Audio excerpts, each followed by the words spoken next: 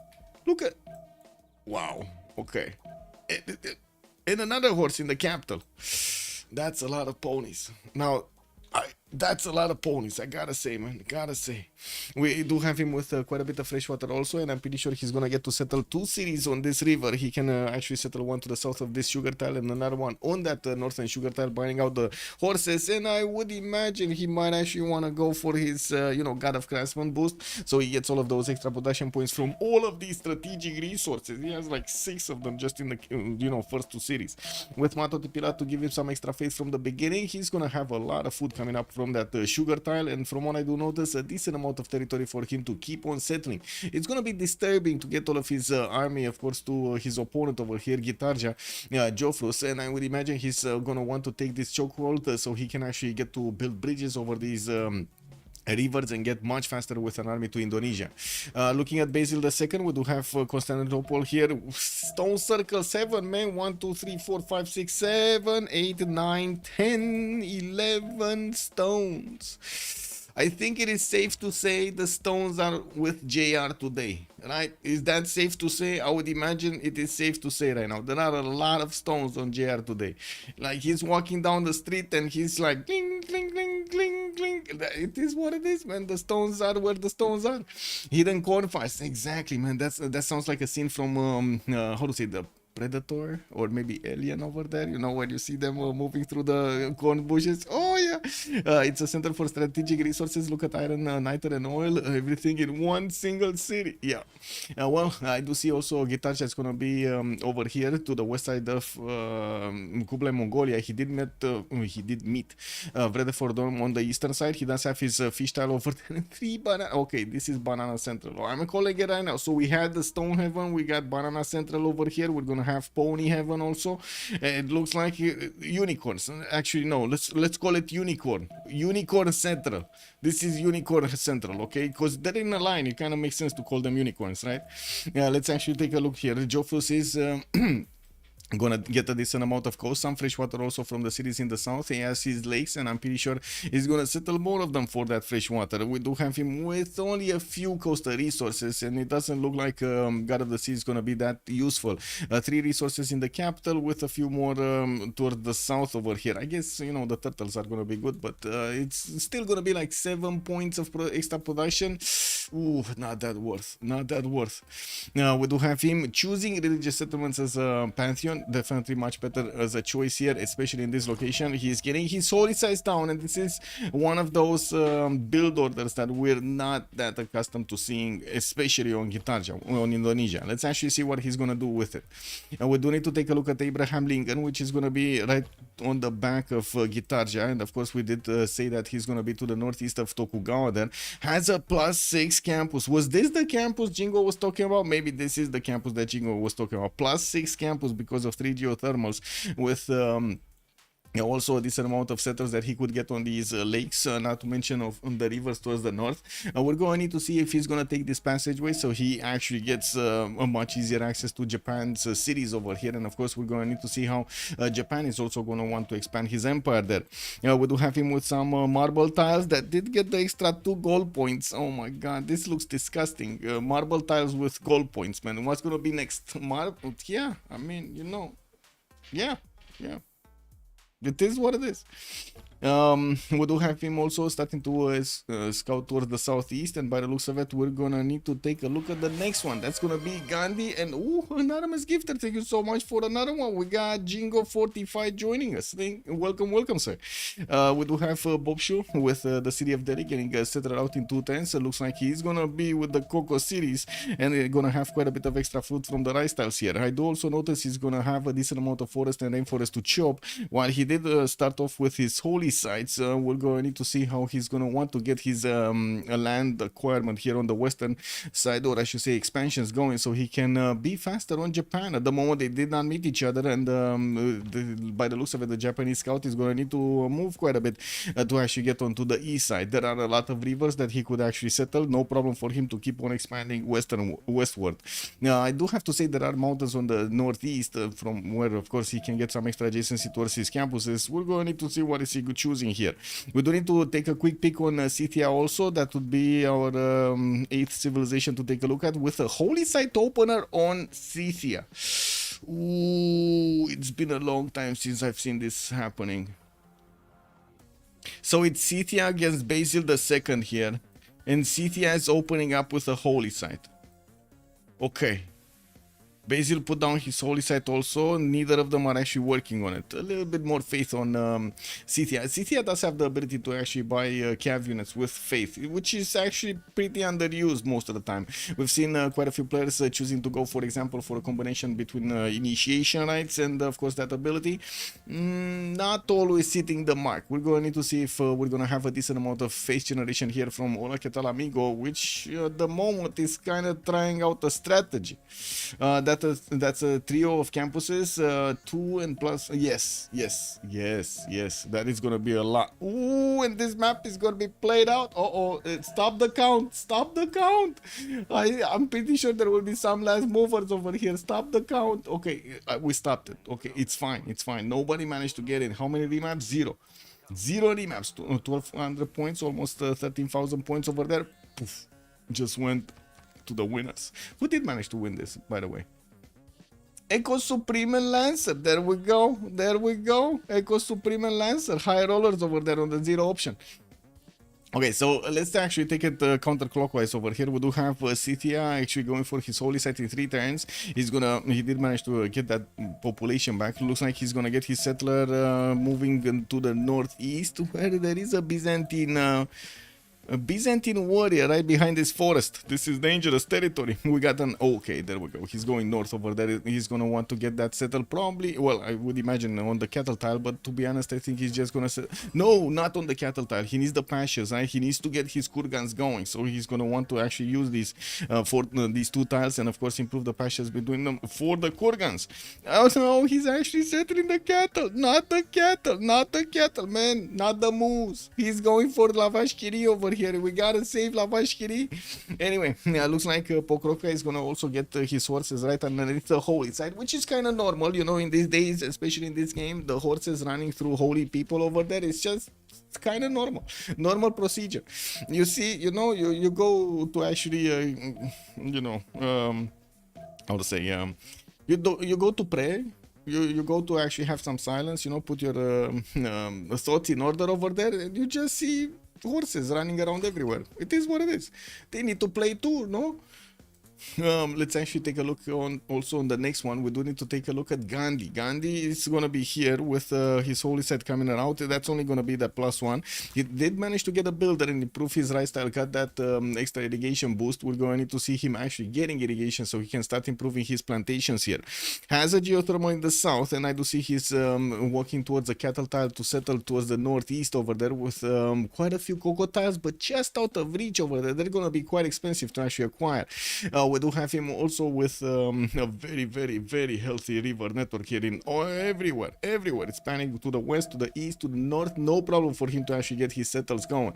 Access to iron tile in the second ring, access to horses in the second ring. I wouldn't really take a look at the other resources here like niter or coal and so on. That's going to be a bit too late to actually matter, and I'm pretty sure the early resources are going to be the ones that are going to be more important here. Looking at Abraham Lincoln, we do have him over here towards the north of India. He did start off with a campus, probably. It's only a +1 here in the city of Washington, getting his first city moving towards the southwest, where, of course, he does want to settle. Guess what? On the geothermal. He's going to settle on the geothermal. He kind of wants to settle on the geothermal, right? Did he get, that's one thing that I don't know, did he manage to get animal husbandry, so like he sees these horses or not? Because he did place his campus over here, but I'm pretty sure there were quite a few turns since he placed it. Anyway, he's going for mining right now in 1 turn. He's definitely going to want to improve those marble tiles in the north. I do see he's going to have his horses underneath the campus. You know, again, you go study some books, make some experiments. You always need to have ponies around. Yeah, you need to pony around over there. Unicorn. Told you I put 1,000 and lost the game. Oh no, did it again? We'll go down on my head also closing. Hello there, sir, and welcome. Lincoln Civ6 settle. I mean, he did get it on one of the geothermals, and by the looks of it, he's gonna place that campus on a +4, not a +6, because guess, oh my god, wait a second, did he just not get the +6? He didn't get a +6, right? He's never gonna get the +6. Because he would have needed bronze working over here to take out that rainforest. I guess it is what it is, boys. It is what it is. Chat is already calling out Civ6. Well, yeah.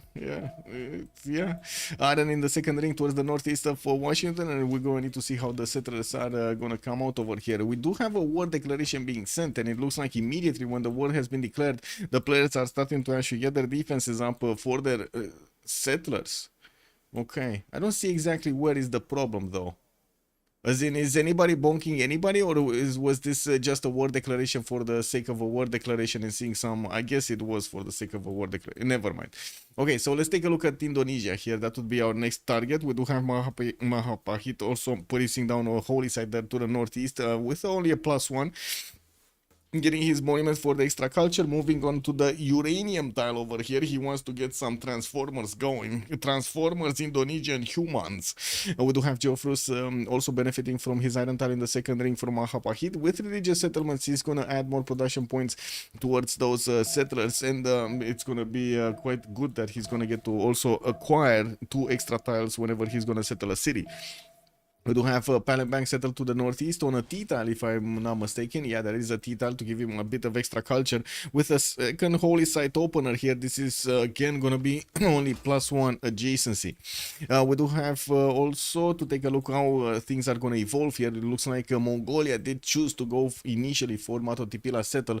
And well, let's actually take a look at Basil first and then come back to the big boy here.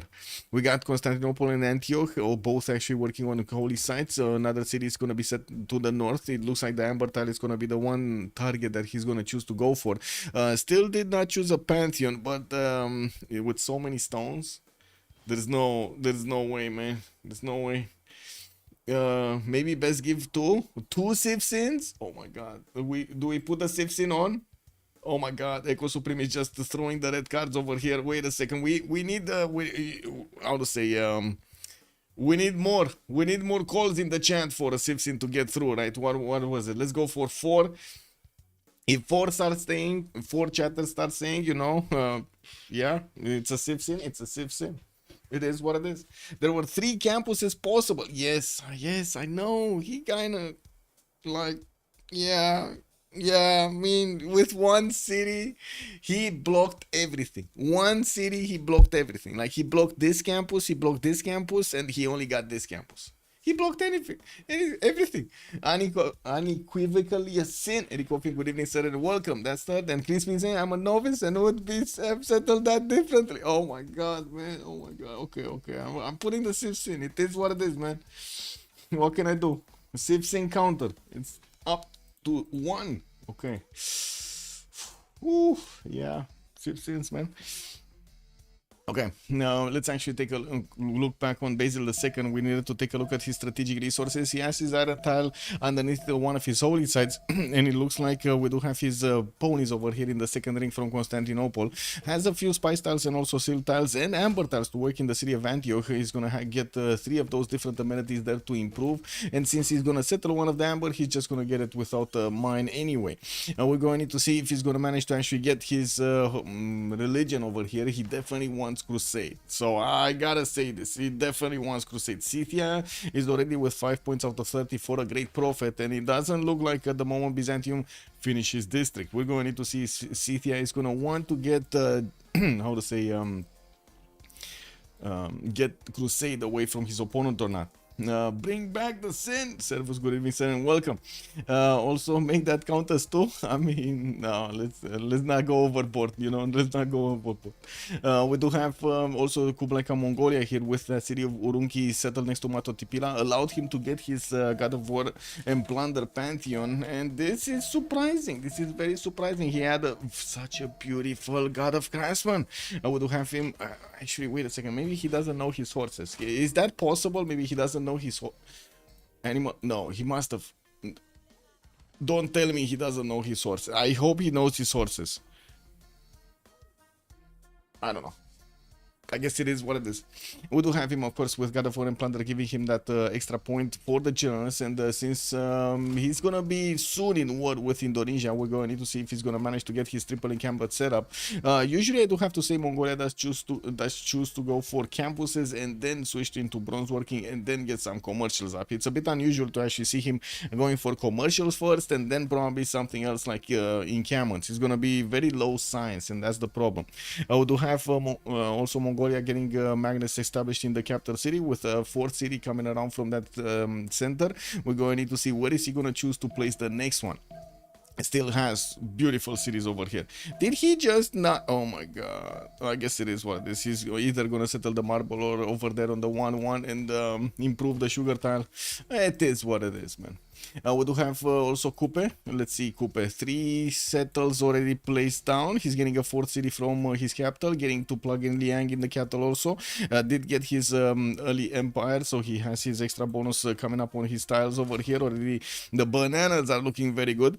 Now we do have him with a horse in the 2nd ring, and I do notice he started improving some of his resources here in the water, culture bombing all of the tiles around them. 2 for 1 wine tiling, Waikara. This looks amazing. With another 5th city coming up from that settler, from that city center, we're going to need to see where is he going to choose to expand next. He also has Sahara El Beida towards the north. He's going to have an ally here on the western side, Apul, and from what I do notice, another ally on the right side, Japan. He's just going to need to freeze him. That's his mission. Freeze him, get the gold. Let's see it popping over here. We do have him with iron in the 2nd ring here from Tehonianga Noyakupe towards the south. 2-3 deer tile, pretty good at the beginning, and of course we're going to need to see how things are going to evolve. In the capital with Liang establishing, I would imagine his this is not enough. These are not enough resources for food production, Liang, no? 1, 2, or maybe they are 1, 2, 3, 4, 5, 6, 7, 8, 9, 10, 11, 12, 13. They are 15 resources. Okay, yeah, there are. Now the question in my mind was, is he going for city parks or is he going for right Liang over here to get the extra production and the food, you know? Start new prediction? Yes, sir. Yes, sir. Let's get the 2nd tier prediction over here for who will conquer a city. And we do have a choice between Golden Age and Arcane. There we go. Let's put it for 15 minutes. His first text was animal husbandry. Okay, so he knows. So he knows exactly where his horses are. That's the answer to my question. Let's take a look also on Tatami. Tatami Mikado. We got him with monuments coming around from Osaka. Looks like he's also gonna plug in Magnus over there in the city of Tokyo. Getting a 4th city towards the southeast here, where there is an Indian scout actually trying to pass through. There was a flood, actually, I think multiple floods that did improve the tiles of this river.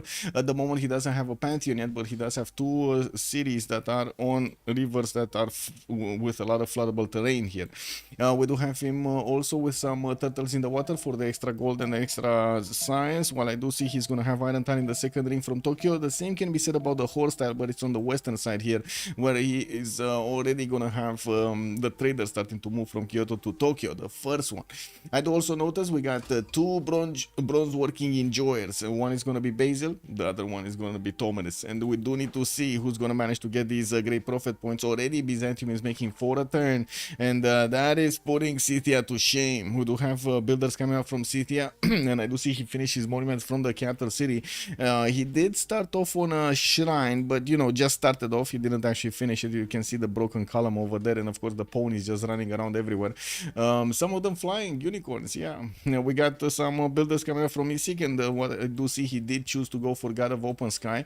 He definitely would have, you know, wanted to get that cattle tile improved. It is what it is now. He wanted the spines more, I guess, and he did manage to get a little bit closer to it. Has a few other of these pastures from what I do see. 1, 2, 3. That's it. 4, 5, 6. Okay.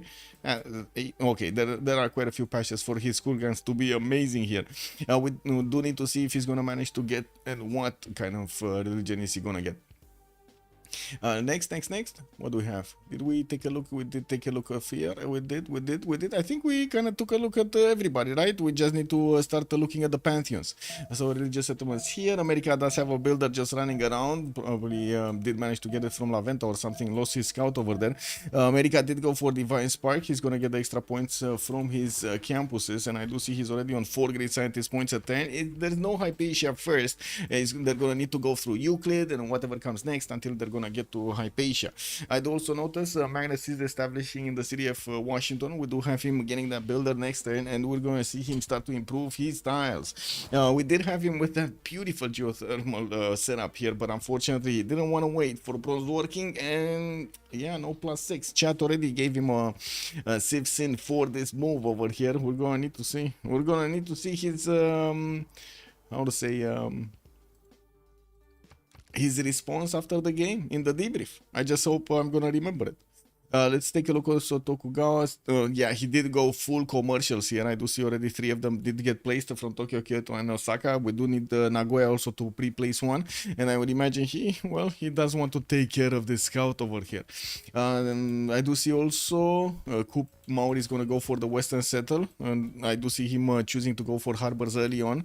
He has his 5th Settle coming around also from Wakara Warewa soon.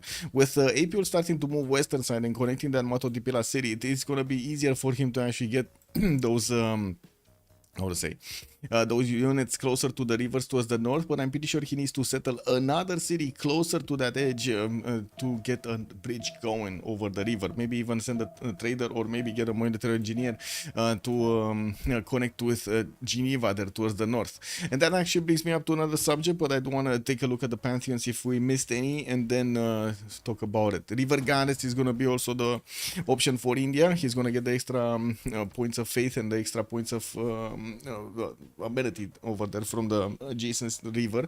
I do see he's also starting off on Holy Side projects. While he doesn't have that many points, I do see Indonesia is starting to also get very close to getting his pantheon going, getting his, not pantheon, sorry, his religion going. Following up his opening with Holy Sites here, getting his harbors next to those, and from what I do notice, plugging in Moksha in the capital. City, we did talk about this, starting to put in camels down. Okay, city-states. Anshan, Geneva, for the science city-states, we do have Hunza with Mogadishu, Muscat and Zanzibar for the trade bonuses, Kyaguanam with Kumasi and Antananarivo for the culture bonuses, and I do see Chinguetti with Lavenda for the religious ones. I'm pretty sure also Auckland is going to be quite, heavily expected here for one of the nations to pick it up. Definitely he's the only one for extra production. Now, I don't know if he's going to stay alive over here, It's kind of an outlier, man, He kind of sticks out. Do we have any more pantheons? What are we missing? We were missing Japan, right? Japan with this Mongolia, and Japan and Maori, I believe. We're missing, and it looks like Byzantium. So wait a second, Byzantium is gonna have points for his great prophet, but he's not gonna have his faith generation going. What? No, he has 12. Okay, he's definitely gonna get an option to pick up the pantheon. He already has, like, look at that, 20 faith in the bank. Oh, chat's in order. Hyperborean Kendall, good evening, sir, and welcome. How many pantheons have already been chosen? I did see 5 out of 8. Could I convince you to go through the pantheons the players choose? Yes, I do. I do want to also do that. I do want. So we did have, let's actually take a look from the map on the left. Northwest, God of War and Plunder for Apiol. Basil did choose right now Stone Circles. Yeah, there we go, man. Getting that builder going from Constantinople. Gonna add so much extra production and quite a bit of faith. Quite a few faith points are gonna come out from these, all of these stones over here on JR. Now, he's gonna be very happy, and I don't think we're gonna have Scythia here being very happy to actually feel all of that extra production coming on to him. We don't have Coupe choosing one pantheon. I do see Japan still did not choose, and I do see pantheon is going to be Divine Spark on America.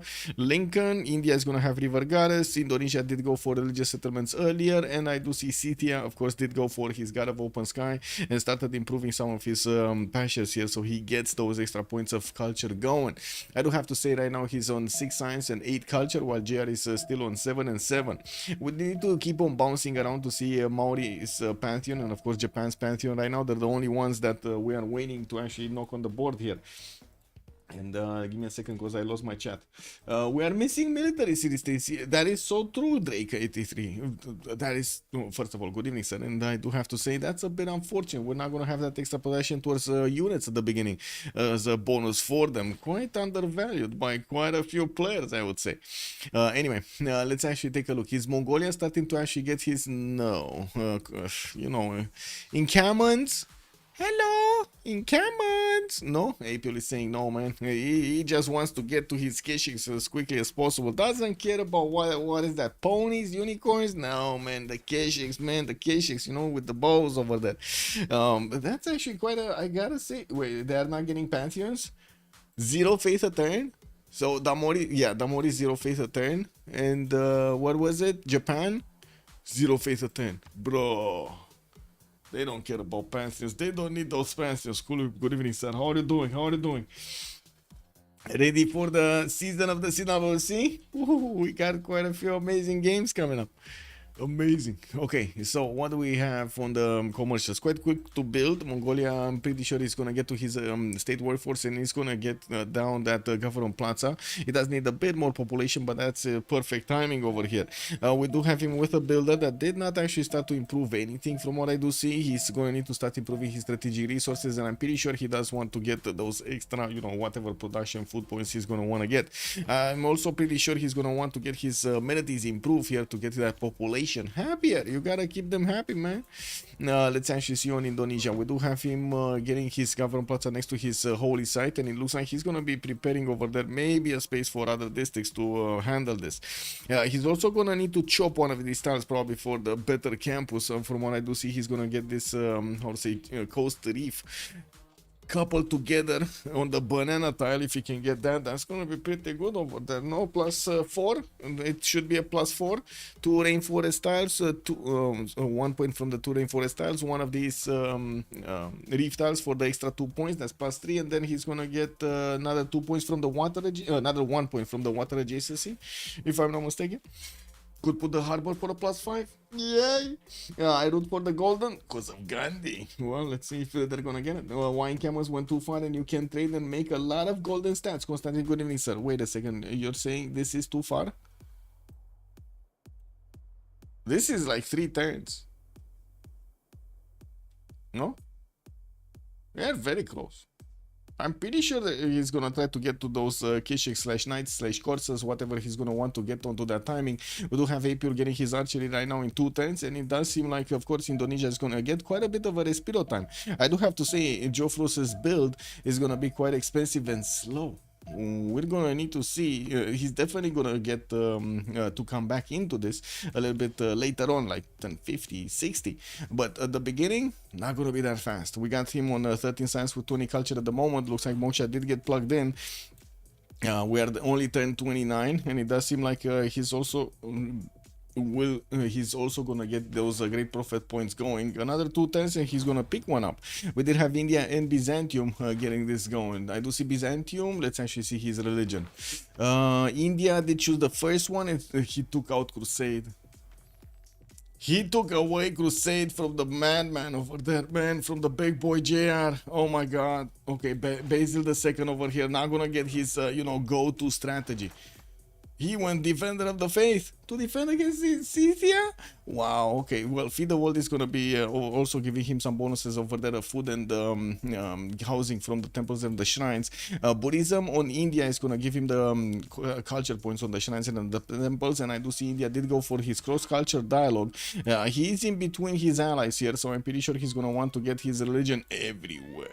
Everywhere, in the American cities, in the Scythian cities, in the Indonesian cities. Who cares? He's getting a religion. Get that religion spread everywhere. We do have also 4 turns for Ancestral Hall here coming up for Jofrus, and I would imagine he actually wants to chop the banana. No, this is the job for a builder. It's close from left Mongol city to right Indo, so much better Sima B. I'm not sure what Sima B is. Settle 7 to 8 cities and be much more impactful. Easy to get a lot of stats production and then go Cav tanks, helicopters.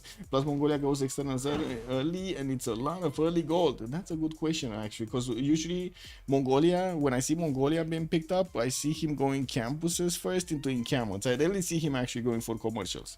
Yeah, but yes, I of course am going for the standard production and food from the trade routes. That's always a good strategy to go for. What is the Indonesian pantheon? Religious settlements. Yeah, he went for religious settlements. We do have also a 4th and a 5th settler coming around here from Palembang and Ternate. We're gonna need to keep watching. What is he gonna do? We're 10:30 and I'm pretty sure the players are getting ready for their next eras. We do have them managing to get enough era scores so they can choose a golden age point. We do have also Apule starting to improve these tiles with another builder coming up to help him. He did get that marble and the horse tile improved. Did not settle the awesomeness over here of the unicorn line. We do have also America trying to get into the tiles of India. They're allies. What is he doing over? Oh, protecting. He's probably protecting India from the nasty Byzantium warrior. I mean, this warrior is really mad, man. He's really mad. He got his crusade taken away from him. JR is not happy. I'm gonna tell you that. JR, have you seen JR? He's not happy. And you know, you kind of get scared when JR is not happy. It is what it is. Also, early externals Mongolia, 100 plus gold, turned 50 or earlier, especially with the naval trade. With naval is 200. Well, let's actually see it. Let's see it. I hope it is what you're saying there. Did he just? Yeah, he's not happy.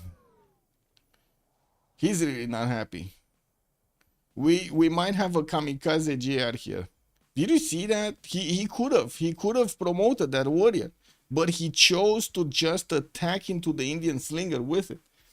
Yeah, quite a difference in city counts. Well, we do have Coupe over here getting those early cities very, very quickly. I do see also Stonehenge is coming up over here in 410s, and he's well, he's going to need to get a Pantheon.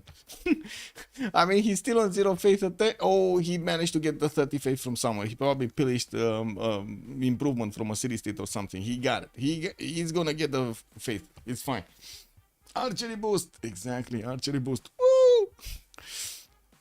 Okay, so let's see the Golden Age bonuses. Spend Brush and Voice coming up on 2 minutes. We do have him still on 3 cities. 4th coming around. I don't see the 5th one.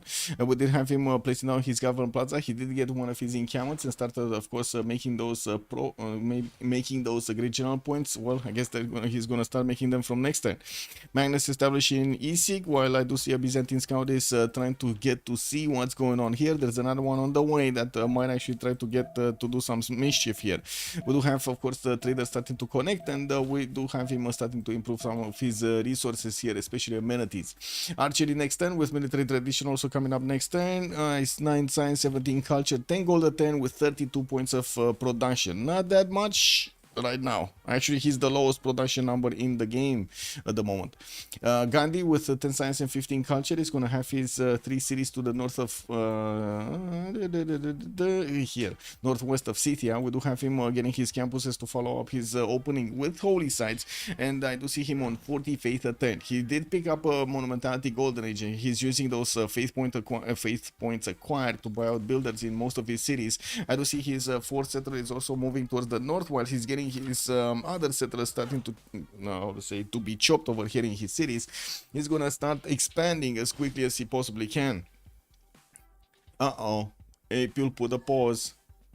Woo! Emergency. 16 versus 12 cities. Ooh, wait a second. I think I can see it right here.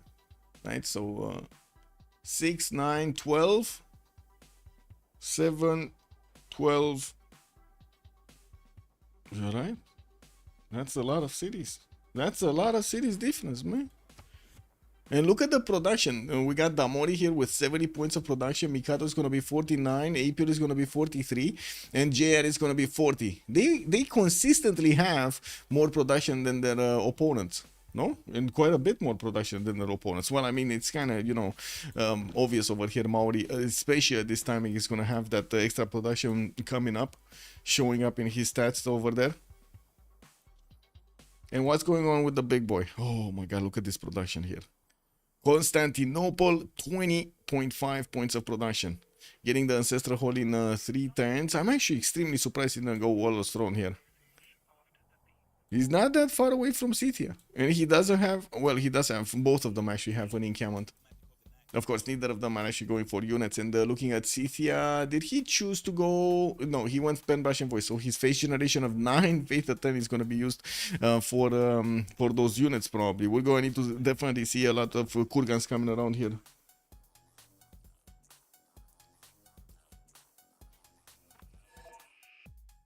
Okay, we got a team plus.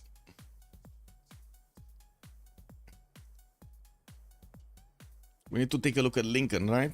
3 cities, getting a holy site from New York. I do see he placed down his government plaza. Still didn't choose specializing building of the first kind. We do have him with monuments coming out from the northern city with Divine Spark. He's gonna get more points from his campuses, but only placed down 2 of them from what I can see. Could get another plus 3 on the wheat tile from the city of Boston, where he did choose to actually go for commercials first over there for an extra $3 capacity after he gets his market. Ancestral Hall is gonna be his choice. He's gonna need to start chopping out those settlers from his capital city. He has quite a few strong chops here, not only forest but also some of these stone tiles. Actually, this is a decent expansion phase. We're gonna need to see how quickly he can actually get through the scientist screen. He was at the moment, he's kind of the only one making these points with 4 great scientist points at 10. Zangheng is gonna be the next one, and still did not actually take a look where Hypatia is. Looking at also his stats: 19 science, 21 culture, 43 points of production, and 18 gold a turn at the moment. On Jofrus, we got Indonesia here managing to get only 3 cities. He's getting his 4th out. Also, Ancestral Hall just finished, adding more production towards settlers, not to mention giving the settlers the ability to just pop a builder out when they do settle. His 2 turning settlers from the capital city did manage to actually get the tiles improved. He's getting the bananas improved. He's not placing down those campuses I was talking about over there. The biggest campus I think he would have over here is not getting some love. Well, it is what it is. He might actually need to do it later. I don't know. Why Waldos, even with general, he's comfortable. Taxes plus 2, defender plus 3 equals general supply, and with monument he can just sim is safe, especially with feed the world because of the production of the units later on in the game. I guess we're gonna need to see if he's gonna keep up with Ola que tal amigo over here. We don't have a specializing building of choice for Ola que tal amigo, but Wallostrom might actually make the difference between them. I wouldn't imagine Byzantium is actually going to go that quickly on 10 cities, but let's see it. Let's see it. It might happen. It might happen. You might be right there. Ipul, do see... No, we need to take a look at GR. Monumentality, Golden Age, 10 Science, and 15 Culture. Only 33 Faith at 10, not that big at this moment in the game. I do see Bob Shaw, of course, also had the 43 over there, and I do have to point out, even if Joe Frus did go for his face opener, he's on 29 faith at 10, but he did not get his monumentality golden age. We're going to need to see what kind of religion did he get here. Just a dedication to buy out the campus and theater square district buildings with the faith and stewardship for the extra science and the gold, and I'm pretty sure he's going to want to spread that religion to India to give some more bonuses over here. Looking at back to JR, he's getting his ancestral hall finished next turn, and we do have another settler coming out from Antioch. I do see he's starting to place down some campuses over there for his extra science, but it's only a +1. Starting to also chop in the cities that he has settlers produced, and of course we're starting to add more production points from all of these improved quarries on his stone tiles. 45 points of production at the moment. Appeal, 12 science and 26 culture, still on 4 cities, getting those merchant points going, and I do see he's also fighting Japan for these. Mongolia did open up the first one for some extra faith, not that much, and from what I do see, merchants in the merchant screen, we do have Ifan Landless next with Japan needing another 3 turns to get there. Mongolia is making 8 points a turn. Can he get a project? Can he get a okay, he can get a project. Will he get a project? What do you think? I'm pretty sure it's worth, right, to get the extra trade out capacity. It's probably more worth than actually chopping out the ancestral hall right now. Is it happening though? Chat. Is Apul watching the screen right now with a great person showing up there? Ifadlan is winking at him. He's making waves, you know. Apul is not responding. Ding, ding, ding, ding. Apul. The number you have dialed cannot be reached. Check. Apul. Oh, he's not getting the project. I guess it is what it is. He's gonna leave it to Japan. He's gonna leave it to Japan. You know, they're in the same team. They're buddies. Also, I mean, a +4 or +5 campus on Indo is pretty common. Yeah, but not with that spawn. You saw the spawn, right? It doesn't have that many good campuses. Damori, 14 science with 26 culture. I do see him also with 80 points of production. Did manage to get the 5 cities quickly and put down one of his theater squares to get the Mare going. He's also going to get his Great Prophet to activate soon. He did go for God of the Sea. I do see he does have like 4 resources easily available for him to improve, but that's about it. So God of the Sea doesn't seem like he's going to get that much. To be honest, Earth Goddess would have probably been actually not even Earth Goddess, right? Plantation Pantheon, maybe? Like anything else other than that. I would imagine Plantation Pantheon would have been a bit better here. Anyway, we do have some lighthouses coming around, so he can actually get those trade routes connecting towards his capital city, where he does have Liang already getting those extra food points on the extra production points on each of his resources. That's a 7 food fish tank. 7 food fish tank with 4 points of production and 1 extra gold. Mikado, 14 science and 23 culture on his 4th series, getting his ancestral hole in 3 turns, getting also Liang plugged in. Kyoto did not get his Pantheon yet, while he did manage to get his Governor Plaza over here on the river to the southwest. Still has a lot of chops. He didn't actually work for his chops at all right now. He's probably waiting for his feudalism builders to come out. We're going to also need to see if he's going to start chopping some of these settlers when ancestral hole is going to finish, and he does have, of course, quite a few builders available. He will need bronze working though. He does have only 1 single forest job. I don't think he's gonna get bronze working that quickly. Mikado discovering horseback riding, just like almost everybody else from his team by the looks of it. And we do have the Golden Age boys not going for it. Only Tomedes is actually going for it. And what is going on with Tomedes here? Still did not actually activate his religion here. We do have Hinduism activated for Maori. Shrines will provide him the +6 gold, and temples provide +12 gold on the religious community. Ooh, that's a pretty good one. That's a pretty good one in the 642 update. Sacred places also +2 science, culture, and gold. Not to mention faith for each of the city following this religion that has a world wonder. Well, he doesn't have a single world wonder, but I guess, you know, he's a dreamer. He's looking into the future and he's saying, you know, oh my God, in that corner over there, we're gonna get the chicken pizza. On that corner over there, we're gonna get something else, man. So, like maybe some hanging gardens. I don't know. Yeah, of course, we will need to see what kind of wonder is he gonna manage to get in these city centers, right? Where was it? What was it? This was Maori, right? Pretty sure he wants some wonders, but he's not building any. Oh, well, I guess he does have the Stonehenge. That's 1 wonder. Hey, that's more than 0. 1 more than 0. I totally get it. We do have to see also if Mongolia is going to get those encampments going. I do see... he probably got horseback riding? I don't know, to be honest.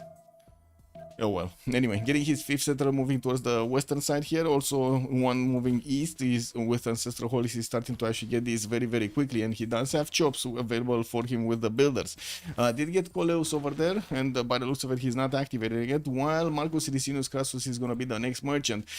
Already Tokugawa did manage to pick Fatland for an extra trade capacity. He might actually want to pass this, right? He might want to pass this, but the question is, neither Japan does want to pick this up, right? Oh my God, he bought it. He actually bought it. Okay. And Zankian is the next one, which of course is still gonna be a race for it between him and Japan. It is what it is. I do see Indonesia at the moment is starting to make some horses. We do have Palembang and Mahapahit working for those. Getting also Pingala in the city of Ternate for the extra science. Right now, Joflos is on 13 and 39. While we do have Apil next to him, 13 and 29 as well. Well, we do have kind of the same production numbers, but I do see Indonesia is going to ramp up that production number with all of the cities that he's going to start placing down. We do have also Magnus establishing in the city of Palembang. Still no encampment from either of them. I do also see pyramids is starting to get built here in the city of Mataram on a random desert tile next to Lake Redba, which he did manage to get to settle. We also do need to see B Wenwen starting to get his cities out. Looks like Zhang Heng, another scientist, has been picked up. Still no Hypatia. Still still no Hypatia. Ariabata is gonna be the next one. Oh my god, this is one of the most expensive Hypatias I've ever seen. We do have B11 also starting to expand towards the southeast and getting those extra settlers going. Another 3 of them are coming out next to his 3 already placed down cities. Not bad, not bad. 7 cities very quickly. Also, Echo Supreme is mentioning that it looks like a slow war. Yeah, it kind of looks like it's gonna be slow war. Which turn do you predict first city will be taken? I would imagine it's gonna be 60-ish. I would say 60-ish. I don't really see anything happening in the next 10 turns, to be honest. Yeah, 60-ish. That's my one. Mataram on an Oasis, yeah, he did manage to get it over here with that fresh water as quickly as possible, getting the pyramids down. Maori got his audience chamber, improved his last fish over there, and also got another one of these theater squares finished in the city of Wakarawa. Still working on expanding, getting those settlers out and started to put down some campuses for the extra science. He's on 18 science and 40 culture, and of course he does want this culture to be first there with another +3 campus coming out from Kapiti. He's also going to want to get some granaries going for his cities to be, you know, a bit bigger. He wants those extra population points. Campuses are also starting to come around here from Mongolia. Only has a +2 in Urumqi, and I do see he did manage to get this +2 between his government plaza and the second city commercial, while he's plugging in Reina in the city of Choir that will be available for Maori to actually trade through that coast. He does need to get a city there, and at the moment I don't see a settler starting to move there. And I guess we do need to see if it's gonna be a Byzantium that's gonna get the trades there, but I'm pretty sure it's not gonna be Byzantium. Like Byzantium can just put a city over here somewhere, get those geothermals worked, and Mongolia, he's gonna trade with Mongolia on this water body. So I would imagine that's gonna be the case. Indonesia not going for the river goddess pantheon, possibly. Yeah, he did not go. Somebody else did go. India, I believe, right? Didn't India go for the river goddess? So Indonesia, no. Maori God of the Sea, River Goddess, yeah, India. India did go for River Goddess. And I do see he's getting that oracle out in Madura in 3 turns. He just chopped it, never mind, it's this turn. We do have quite a few scouts from America that are also moving from the north, but they're not a threat. He's getting his temples out, and we will need to see how quickly his allies are going to get to actually spread their religion to him. They did get all of the religions, right? We already have 5 out of 5 religions activated, with Scythia getting the last one, work ethic and holy waters for him to get some extra production points going. He did jump up with that to 52 points of production. Not the last one in the lobby anymore. B-Wenwen is actually taking that prize. We do have Scythia starting to finally put down some of these kurgans next to his pastures, and he does have quite a few slots for them. Scythia is also starting to get some horses out to finish off the Byzantine scouts, just poking around their heads where they shouldn't be. I do see at the moment Byzantium doesn't have actually classical units out, only 14 and 17 points of garrison strength, while he does have 3 cities expanding here. He did manage to get also that 4th synod placed down. With temples coming around, he's looking to add more faith points per turn on 53 at the moment, but only with 15 science and 21 culture. While Amigo is 19 and 32 with 52 points of production, and I do see him starting to get those builders out for the feudalism timing probably.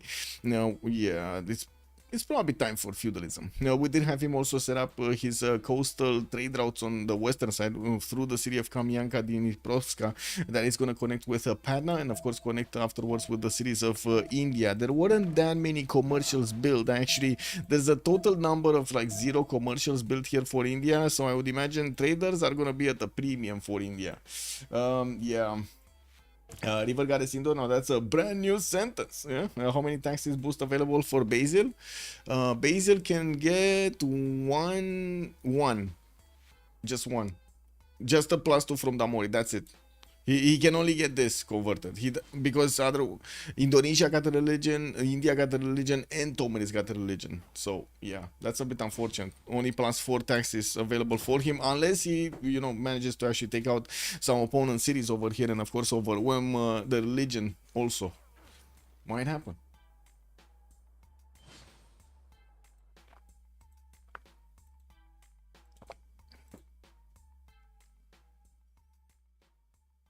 Wow. Wow. I am so glad I'm not allowing comments on the game pages, by the way. There are so many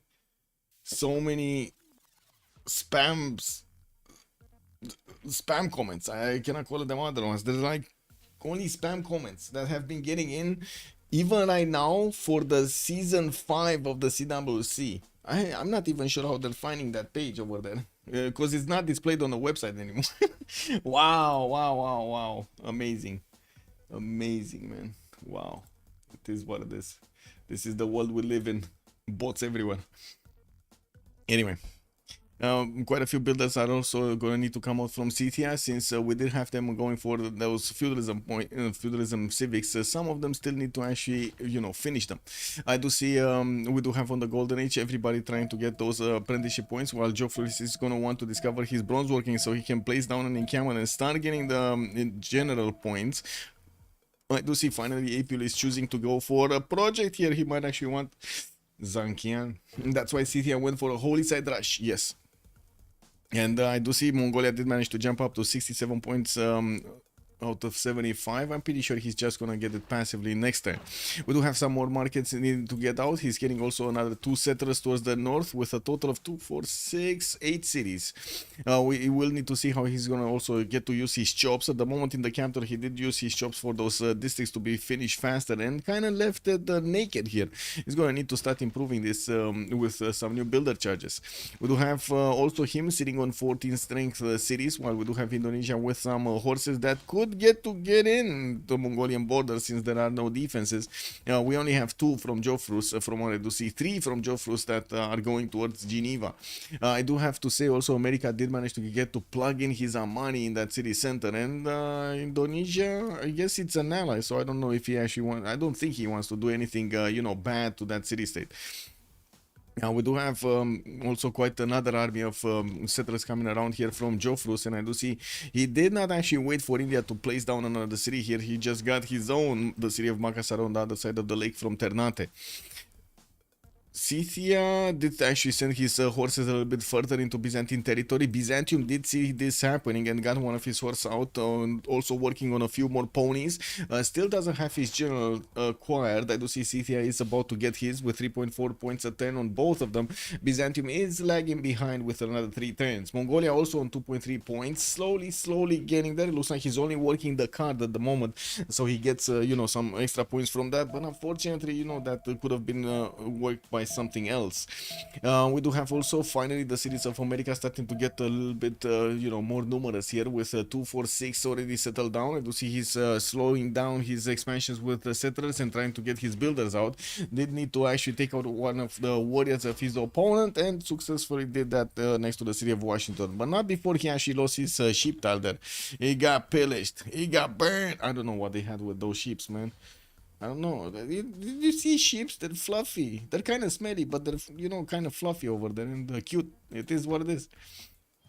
Anyway, we do have City also needing to show us what's going on. He will need to pick up that general, and from what I do see, he is starting to actually expand his religion here. Motherland Scythia is gonna be the name. We got Reina plugged in and Kamianka Dimitrovska, and I do see on the other side actually Pana is gonna choose to get Magnus. Magnus? Is this a misclick? Because I would have imagined Reina is gonna be on the other side also, right? We got 2 Reinas over there. They should not see each other, I gotta say, man. If they're like anything like my cat females, they should not see each other, because a lot of sparks are gonna fly very, very quickly. Anyway, we do see also quite a few builders coming around here on the right side from Scythia. While he did get to recruit Shansu, I do need to take a look who's gonna be the next one. Hannibal Barca is gonna be the next general. Did they pick up Hypatia yet? It's still no Hypatia. Oh my god. Zankian did get picked up by Mongolia for the trade-out capacity, and I do see, of course, Ifadran at the beginning did get picked up by Japan. They just split those 2 up. Irene of Athens is going to be one of the next merchants for an extra governor title or recruiting new governor. While I do see in the writer point screen, we do have India starting to make 6.9 great writer points. Maori, well, I guess we don't care. He doesn't care about his writer points. On India, we did have Oracle finishing in the city that he does have, of course, one of his theater squares, making that a +3. I do also see his he keeps on expanding here, getting his cities bigger. City count actually bigger. The city count is getting bigger. Okay, is there anything happening here? We do have Byzantium already getting an army towards the west side. He doesn't have his general yet, but he just needs another like 2-3 turns. And from what I do see, Scythia is gonna get quite an advantage against Byzantium, right? He has full strength units at the moment, and Scythia does get an extra +5 whenever he's attacking how to say, damaged units. So we definitely need to see some sakas being bought, done something, no? How much faith does he have? 61 faith. That's a Saka right there. Buy the Saka every 5 turns. Boom, Saka. Boom, chiki, boom, Saka. You know, like, I don't know. That's kind of easy, no? What prompted the change to marble resource stats? I have no idea. The extra gold points over there? No idea. I guess it's just switching numbers around or something. I guess it does kind of make sense in a way, right? Marble is quite expensive in real life, so, you know, this is what it is. What is it? I think it is, no? Isn't it? Is marble expensive? They do tend to come with a higher price tag compared to other flooring materials. There we go.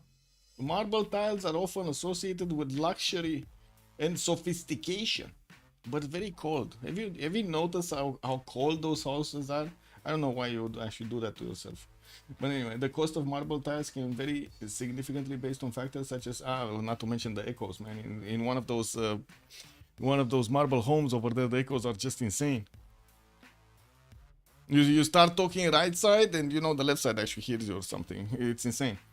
How many kurgans can there be in CTS land? Quite a few, actually. He did only manage to get like 1 from what I do see, but he could definitely get quite a few of them. Like this is another couple over here.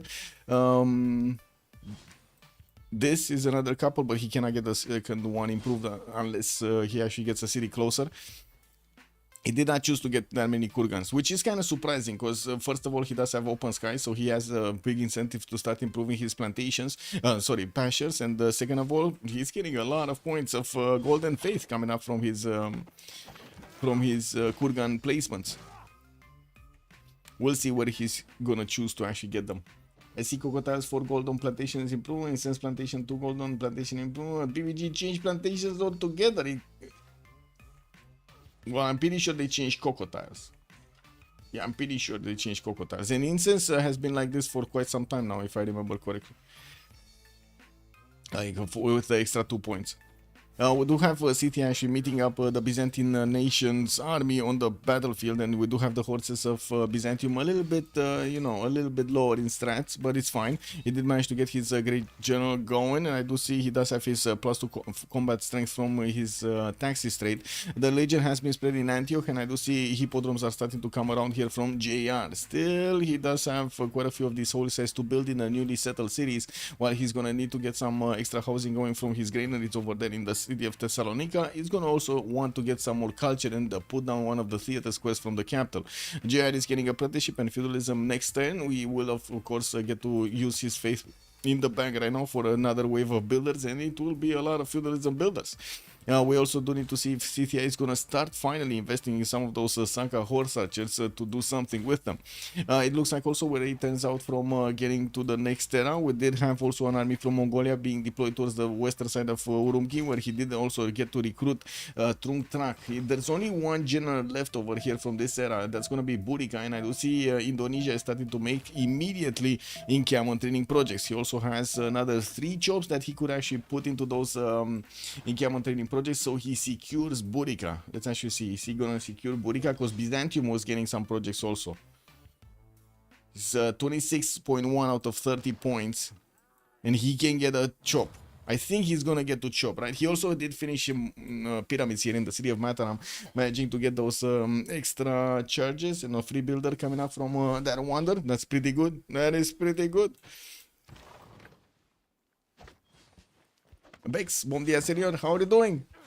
Also, Akira, good evening, sir, and welcome. Looks a bit like Mongolia and Byzantium will have a headbutting contest very soon. Wait, you said Mongolia and Byzantium, right? Mongolia and Byzantium, they're allies, but they're gonna have headbutting against their opponents, so I guess you're right in a sense. So we do have Scythia that's gonna go against Byzantium, basically. That's gonna be one of the, I would say, one of the conflict zones, and then we're gonna have to the north Mongolia going against Indonesia, another one of the conflict zones. On the other side, I'm not that convinced actually. These guys are gonna move their units here. America is probably gonna want to go late game. Japan is probably gonna want to go late game. Same can be said about India, and Maori is just far away from everybody. Like, what is it gonna do? Planes, jet bombers, GDRs, something. Yeah, no problem. And also, anonymous gifter, thank you so much, sir, for letting Akira joining us. Oh my god, Akira, you got all of those beautiful emos now to choose. Nice. Also, placing holy site instead of industrial zone next to an aqueduct is a big red card. Wait, who did do that? Holy site instead of industrial zone next to an aqueduct? Who did do that, man? Where did you see that happening? We got some industrial zones coming out from America, and from what I do see, of course, he did manage to get some of these connected with aqueducts for his cities, getting to plug in Pingala in the city of Boston, and we do have more settlers moving towards the eastern side here from America. Quite a few builders with the feudalism bonus available for him to actually use that, and I do see... Oh, this one. You're talking about this one? This one? Northwest New York, this one? Oh my god, I guess you're right. And he's not gonna get the religion, right? Because he was too late. I don't even know why he got a holy site. Why did he get a holy site? He can definitely not get the religion here. I don't know. It is what it is. That should have been maybe misclick. Maybe misclick. Be when, maybe misclick. Is that a second? Wait a second. Chat. Is this a second red card for a single player? Is this a second red card? Oh my god. We might actually have two Civ6s. Holy side that cannot get the religion because there is no more prophet available. You see, all individuals of this type have already been earned. I mean, breed some more. I don't know what to tell you. Breed some more, Like, what is this game? What do you mean all individuals? Just breed some more. Chad Lincoln deserves a second. Yeah, but you see, Lancer is not convinced yet. He's saying might be, and we don't have any support over here in chat. So I don't know, Mustras. I don't know. It kind of feels like that this is kind of like a second red card over here, but I don't know. Chat is not moving. Chat right now is very forgiving. We do have Byzantium also finishing those holy sites, getting that theater square in Constantinople finished, and did manage to take out one of the Scythian horses, but at the price of his own. I do see one of his own, I mean. This is a non-profit organization now. Yeah, this is a non-profit organization. Poor Daniel, good evening, sir, and welcome. I guess yes, because being Lincoln, that also means delayed amenities. Yeah, and production and everything. Yeah, double red card. Oh my god. Okay, we got it. We're putting the red card in. We're putting the red card in. We got it. It's going in. Civ6 counter, 2 points. 2 points. And I gotta say, the both have been acquired by the same player.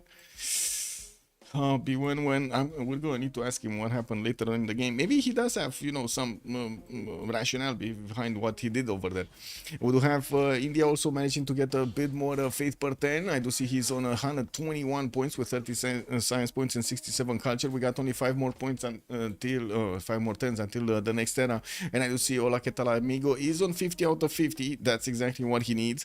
He's putting down a few more commercials, and I do see him going for Wallow's Throne. He is going for the production of units here. We got also Bob Shu getting his 65 out of 60. He secured his next golden age. When yeah, that's not really happening, is it? He's on 40 out of 46, getting a boat for another 2 points. He already got a horse. He could get one of those swordsman units for an extra one. I do see he might get an improvement on how to say, volcanic soil tile, I guess. Is he gonna settle just on top of that exploding volcano? Those are pretty good tiles, don't get me wrong. Like 4 3s, I like them. 3 3s over there. You got also some extra science sprinkled in, some extra culture. But I don't know, man. Anyway, now this is gonna be something. This is gonna be something. Yeah. Anyway, looking at Joe Fruits, he's also securing his next golden. He did manage to get Where the general? Oh, he did manage to get a general, but he's moving northeast over there. Looks like he's gonna want to stop Mongolia from actually getting into the borders of Geneva and doing a lot of bad stuff to it. I do have to say, if these units of Mongolia actually get into the borders, these units of Indonesia will not be able to actually do anything against the units in the borders of Geneva. He just cannot get in there. Also, wait, those were potentially 2+4. Yes, yeah, on Lincoln. This is the saddest part, actually. Him giving up on so much adjacency over there. It's not like he could have just make it up with something else. But anyway, 42 out of 46 points, going for Divide, getting education in the next 2 turns. And I guess he's gonna add a few more points. He definitely needs to get at least one +4 industrial zone. And it's coming. It is coming. Look at that, it's coming in 2 turns. Okay, so he's gonna at least get a splendid there. We do have also JR, 55 out of 57 points. Just needs 2 more points. I'm pretty sure he's gonna be fine. Getting a Temple of Artemis from Thessalonica. Did get the Hanging Gardens, and by the looks of it, working on a Theater Square Festival project, so he can get one of these early writers with only 30 points. We also do have Apule going dark, 46 out of 49 points. I mean, I guess this is around Keshek timing over here if he can get it. Oh, he's going engineering in 2 turns. He probably will not get to stirrups in time. Did manage to get one of his industrial zones down. That's going to be a +4 in the capital for the splendid bonus. Getting a boat from Choir. And of course, getting more of these markets out for the extra trader out capacity. I do see he does have already 5 of these traders starting to move between his cities. Is this a +3? Oh, this is going to be also a splendid. A Theater Square. Yeah, it's a +3. Okay, so he does have a very good chance of getting his points for the next Golden Age. Not to mention, of course, Monarchy. Yeah, Monarchy is gonna come out in 3 turns. We do have Damori also securing his next Golden with still on 246 cities, so I would have expected him to actually go a little bit faster on the next ones. He did manage to get Ruatoria with Reina, just as the same as the city of Choir did manage to get Reina in there for those extra goal points to come around. 93 goal points a turn here, while I do see Apule is gonna be on 62 at the moment. I'm pretty sure that those traders still need to actually connect between the cities, between them. We do have 135 points of production, but it looks like his allies are starting to catch up to him. Not that much his opponents. You do see there's quite a difference over there of like 20-ish% between the teams over there when it comes to production, and I think also food, from what I can see. No, food is kind of like equal. It's still a bit more better than Golden Age, but it's not that big of a difference as the production. And we do have also Mikado, 63 points, 54 culture, Pembrasian voice, 133 points of production with 48 out of 51 points for the Golden Age. We just need him to get the next 3 points and he's going to be fine. He did manage to get in the city of Nagoya. All of these beautiful farms over here, 4, 5. Oh my god, man, that's some beautiful. Why was this a 5 for a second there and then it switched? Did he move Liang or something? Oh, he moved Liang in Fukuoka? Why? Oh, this is just Liang for the city parks. Oh, I see. It's not Liang for the other things. Well, I mean, he could have definitely used it for something else over here. Never mind. It took me a bit. It is what it is. We got some aqueducts for those extra production adjacency points for those industrial zones to come on, not to mention the extra housing. And I do see he keeps on expanding with his settlers. We did have a bit of a skirmish over here happening on the city of Geneva. Mongolia did manage to get his first horse in, and I guess Geneva is fine for a few more turns. We do have a few warriors over there, and of course the general of Mongolia might actually get stepped on by the Geneva warriors. We also do have Indonesia only sending 3 of his horses to fight this, and from what I do notice, he's not getting new units out. He's more focused on getting his sim up than anything else, which looks pretty good right now. Actually, it looks pretty good on both sides. A lot more gold on the Tatami team, on the Arcane boys, not, but I do have to say Gandhi is gonna become a beast here. Gandhi is gonna be a beast. We got quite a bit of face generation going. 143 points of production already. Oh my god, that's a lot of potential over there. A lot of potential. Getting his great library out from the city of Agra. Also did manage to recruit some of these writers for the books. Not to mention, of course, he does have a lot of passive points for the great writer point from Madurai. He did manage to get Pingala with that oracle and 1 theater square. Looking at also Byzantium, he's going to finish his Temple of Artemis next turn with Pingala establishing in Thessalonica. Did manage to acquire a few more science points, and I do see he's still behind Tomeris, but not by much. 29 science versus the 37 of Alaketalamigo, with comparable culture points on both sides, 53 and 52. I do see Scythia is starting to actually get some heavy chariot pre-builds out. These are pre-builds for the knights, and we're going to need to see if he's going to get to use them. At the moment, we don't have Scythia actually choosing to go for stirrups, for his Saka horse archers. Not even one did get out. We do have him on 52 points out of 50, and he did secure his golden age. It's only Wenwen that is actually not getting there. He needs 3 more points, and we're 2 turns away. Let's see. So he got the Splendid. He started to get some free swordsman out. I do see intelligence coming up from Washington. That's not going to give him the points. He already got the boat in New York, and he got the swordsman boost, right? He's getting some workshops. Can he get some great people? I guess he could have gotten an engineer if he had, you know, a bit more time. Or projects. He could have gotten some projects. Did he get monarchy? He got monarchy. Already he got monarchy. Oh, city-state? Biwenwen, do you have a city-state? Biwenwen has Geneva. That's only one. Biwenwen has Geneva, which is kind of getting poked right now. I guess he might actually have enough gold to get to Levy, but that's only 1 point. Maybe he can actually have a few more envoys to get another one of these city-states. There are quite a few of them that are only a few points, right? You only need to get like 2 of those envoys in, and boom, you get that going. I do see Ordus are also coming out from Urumqi. Drungtrak, the general, did get pushed back in the capital city over here. Got stepped on by one of the warriors of Geneva. And from what I do notice, there still are quite a few of these markets that need to be built by Apio to get those gold points going. The economy is looking much better at the moment for Tatami, even though GR is losing gold per 10 here. It's fine. He's getting the Theatre Square Festival projects finished. Maori, well, I guess we don't care about Maori when it comes to the great writers, right? He just cannot get them.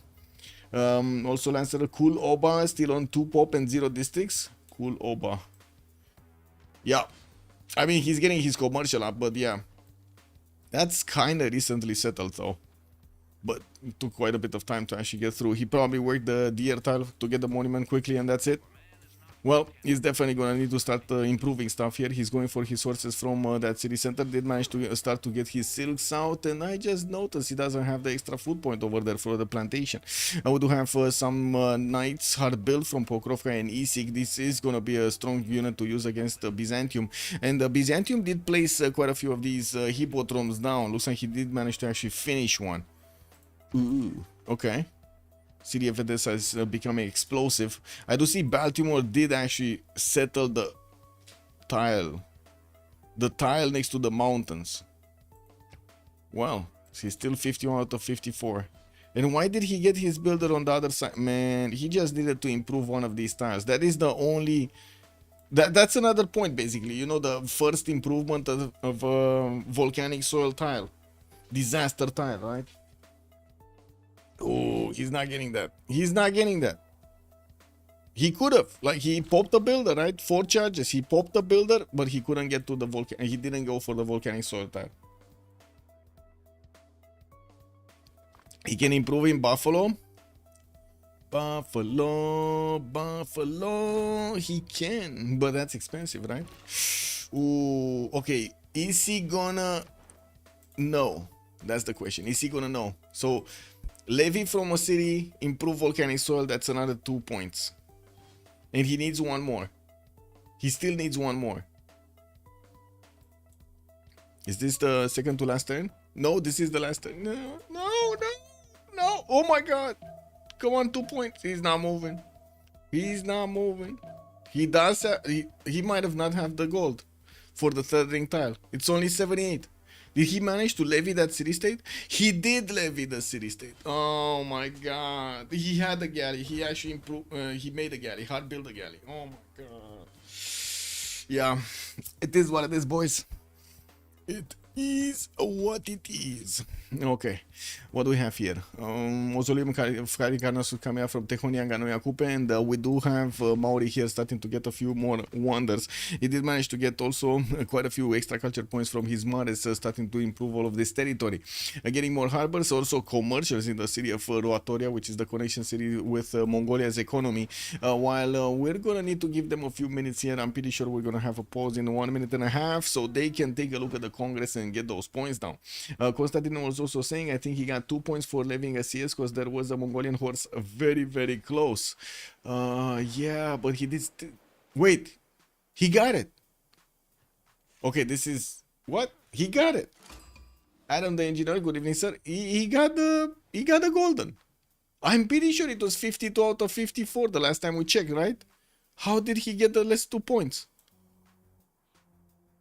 The New York decision coming back to bite him back in the... Yeah, it's coming back, man. It's coming back. Yeah, 1J, the Wanderer. Yeah. The one, I don't know. I'm wondering how also. I don't know exactly what he did, but he did it in the last seconds over there. Another CS? Maybe. Let's see. I don't... Oh, he did get Anshan. He got Anshan. That's it. He got Anshan. He also got Anshan. He levied both of the Science City states. God, we found out. And I gotta say, Boshu here, look at him go. 136 culture, 56 science, and that's just the beginning. Almost 200 faith per turn, 171 points of production puts him over there in the top 3 from the game in the production queues, and we're going to see him getting a lot more temples coming out. Aquanax for those industrial points. Look at this beautiful setup over here between Delhi and Calcutta, and I do see he's starting to actually get more of these placements out from the other cities between Jabalpur and Madurai, for example. Chennai with Hyderabad. Okay, let's get this out. We're gonna have that pause.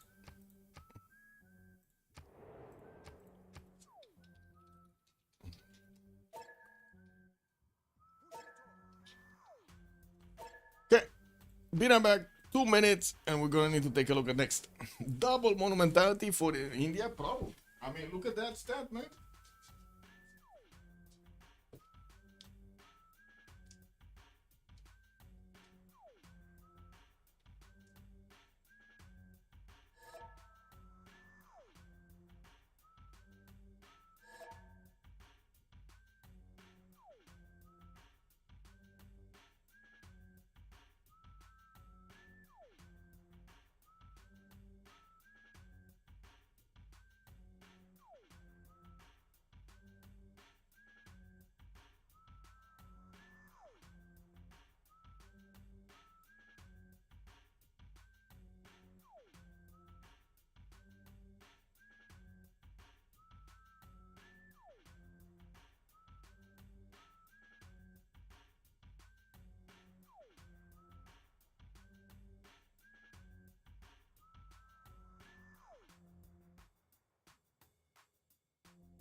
And it started.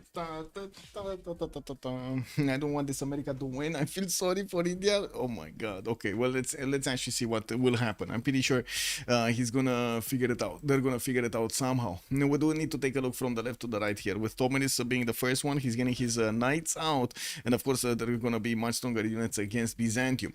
I do see 59 science with 65 culture on the side of Tomenis. He also has 114 production points and putting down a few more campuses, while he's also getting his intel agency from Pokrovka. Has a general for these knights, and of course on the other side, I gotta say Byzantium doesn't have a lot of units. He's starting to build some more arenas, and I'm pretty sure he's gonna get some more of those hippodromes down. But Scythia is starting to finally use his faith pattern, so he can just straight up buy heavy chariots out. And we do have Bobshu also, 58 science with 146 culture, did go for a Pembrasian voice. No second more mentality. It's gonna be Pembrasian voice this time around. 200 faith with 200 points of production here for Gandhi. Oh my god, man. He has significantly more production in total than Tokugawa because of the faith generation. 51 gold points a turn, and from what I do notice is starting to finish his aqueduct so he can get those upcoming industrial zones down. Still needs a few more temples to finish for those extra faith points, not to mention the choral music bonuses, while he's puddle jumping Magnus everywhere he actually needs to chop here. I would imagine Calcutta is going to be one of the next cities that he's going to want to plug it in. We did have him also getting that connection with the economy to the east side, and even chopping May styles so his ally here, Scythia, can actually upgrade those horses. This is the problem. They don't have that much gold per turn, and by the looks of it, they don't have that much gold in the bank either. And wait a second, did he just send Bobshu the 200 gold? Is this the famous buy me workshop kind of strategy or buy me library kind of strategy? Okay, anyway, B11 62 61 science with 61 culture. I do see he's managing to get a few more settlers out, and he's on right now 2, 4, 6, 8 cities with another 2 settlers coming out, going for 10. Finishing up his workshops in the industrial zones. He's gonna give him quite a few of these free units, and of course he's gonna have +5 on them against an opponent. Doesn't really have an opponent to go against. Yeah, you could count Japan, but you do see Japan is actually staying quite defensive over here, not actually wanting to poke the bear America. We do have also him on 23 gold points, just 23 gold points. This is a bit of a problem. I could say a bit of a problem. We do have Jofrus, also 82 science with 105 points. He's on Indonesia here to the northeast of India, and I do see at the moment he did not spread his religion to India, not yet. We do have missionaries on the way, and I'm pretty sure he's going to try to actually get to all of the Indian cities. 5 turns for intelligence to come out. He did manage to stop the attack on Geneva and of course push back the Mongolian horses from that border. Still keeps one of his horses in range of one of the Indonesian scouts to see what's going on over here, in a decent amount of distance between them. Panama going for the waterman, so he gets some extra production on his farms, and I do see he's following up of course for more harbors here with 70 points of gold per 10, 142 points of production. He also is in that Pembrasian voice golden age. JR 41 science, 97 culture, getting his Grandmaster Chapel in 3 turns, and I do see he's on 134 faith points a turn with 155 production. Did get the first tagmas out, which definitely are going to be stronger defending against the knights. We're going to need to see how many units he can actually get in how much time. Of course, getting GMC is definitely going to help him invest that extra faith per turn into this. He does have a Pembrasian voice, so he cannot use the faith for his builders and or settlers anymore. I do also notice he's putting down a few more theater squares here. Did finish that Temple of Artemis and the Hanging Gardens in the city of Thessalonica, making that city quite happy actually right now with +3. Now, I do see also Apul, 63 science with 73 points of culture, getting industrial zone logistics project, so he goes for his Marco Polo. This is very expensive, 305 points for this guy, very expensive. Anyway, we did have him plug in Reina in the city of Choir, and he started making 144 gold points a 10, connecting his economy to Damori, both of them using of course Reina in those respective cities on the lake. Finishing up a few more libraries, so he gets his science number up. He's I do have to say he's getting his overshadowed over here by Guitar just science and culture. He's trying to out-sim a nation that is pretty good at simming. We're going to need to see if he's going to manage to make it. And then of course the moment 0 K-shakes on the map. We do have also Coupe to take a look at, 72 science with 100 culture, did go for his second Pembrasian voice and did expand quite a bit, 2, 4, 6, 8, 10 cities from what I do notice, getting his Colossus for an extra trade out capacity in Wanganui, and going for his trademark Chichen Itza coming out from Teconianganoia Coupe to add another production point on all of his rainforest tiles, not to mention another point of production and culture. Sorry, production and culture. We do have industrial zones also coming around from Capiti. This is a bit surprising. He could have aqueducted this, but he chose not to. I guess the rainforest style is a bit better. We do have also markets in the commercial from Roatoria. Interesting. I mean here. Oh, I see. He didn't finish his harbor. Okay, I see. He didn't finish his harbor in that city center. I was thinking, did he go for lighthouses and markets in the same city? Okay. Oh, okay. That's not double the production. No. Nothing wrong with that. No. Anyway, now we do have Mikado also with a 52 science, 152 science and 58 culture at 10 with a free inquiry golden age on Tokugawa 2, 4, 6, 8 cities, and I do see he's getting his entertainment complex. Nobody did go for Colosseum. This entertainment complex might be placed perfectly so he can get his Colosseum. He has Imhotep to 110 it. Why not? 3 times for Foreign Ministry coming out from Tokyo, and I do see he did finish at Temenanki in the city of Nagoya to give him all of those science points. On the farms, there are pretty good tiles to get to use. He did paddle jump Liang everywhere, so he gets his city parks for the extra amenities there, not to mention the stats that you're getting from those tiles. Pretty weak tiles, but you know, you do what you gotta do. And now he's getting plugged in Shizuoka, and we're gonna see another builder coming out in 4 tens from that city center to keep improving the parks. He does have 233 points of production, also pretty good with 100 gold points a turn. I don't see him actually connecting his economy at the moment. Of course, he does want internals more than he wants anything else. Pojo has joined the round table. Olonga Pojo, thank you so much for the follow, sir, and welcome. No gold in the golden age. Yeah, but what's gonna happen here? Because we got already a city at night. Oh my god, he's gonna get bonked. Run away! Oh, he actually.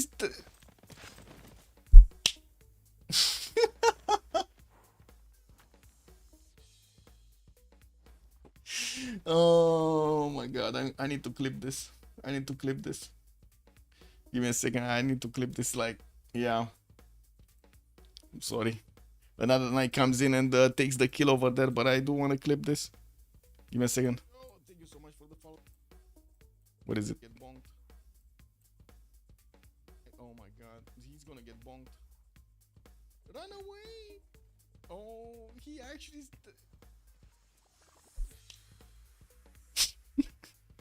There we go. That's the end, right? That's the end.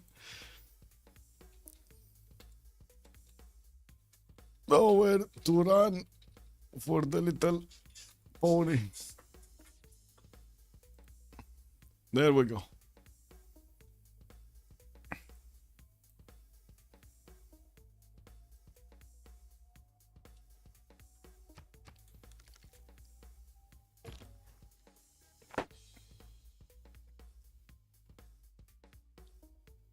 Just waiting for the clip to finish. There we go. Yep. Oh, we got a lot of 07s in the. There we go. Test Alliance represent. If he has Reina 2 on the left, he gets an extra trade with the market and the lighthouse. Yes, he does. But the question is he actually going to invest into that? That's the biggest question. You're talking about this one, right? The double the adjacency points, plus 1 trade out capacity in the city if he has both a market and a lighthouse. Let's see it. We do see Byzantium is starting to get some tagmas out from Antioch, and of course he senses the danger with Scythia still needing to actually get some more knights and upgrade these heavy chariots into his own knights. He's getting that intelligence from Prokofka and will actually get to send the spy pretty quickly on Byzantium. I don't think he did manage to get his intel on his opponent from printing, but I do want to see where he is. He's going for iron working next turn, with diplomatic service also coming up next turn. Gonna do quite a bit of damage to the Byzantine Daima, which did actually get flooded over there. Oh my god, the luck is just not with JR today. We did have 2 units immediately taken out, including the knight, including the Tagma, and of course the horse next to it, including also the general. We do start to see a few more Kurgan starting to show up over here in the lands of Scythia, which is going to add a few more faith points per turn. 22 right now per turn, getting a few more markets for the better economy, and they definitely need to get Lincoln generating some gold here.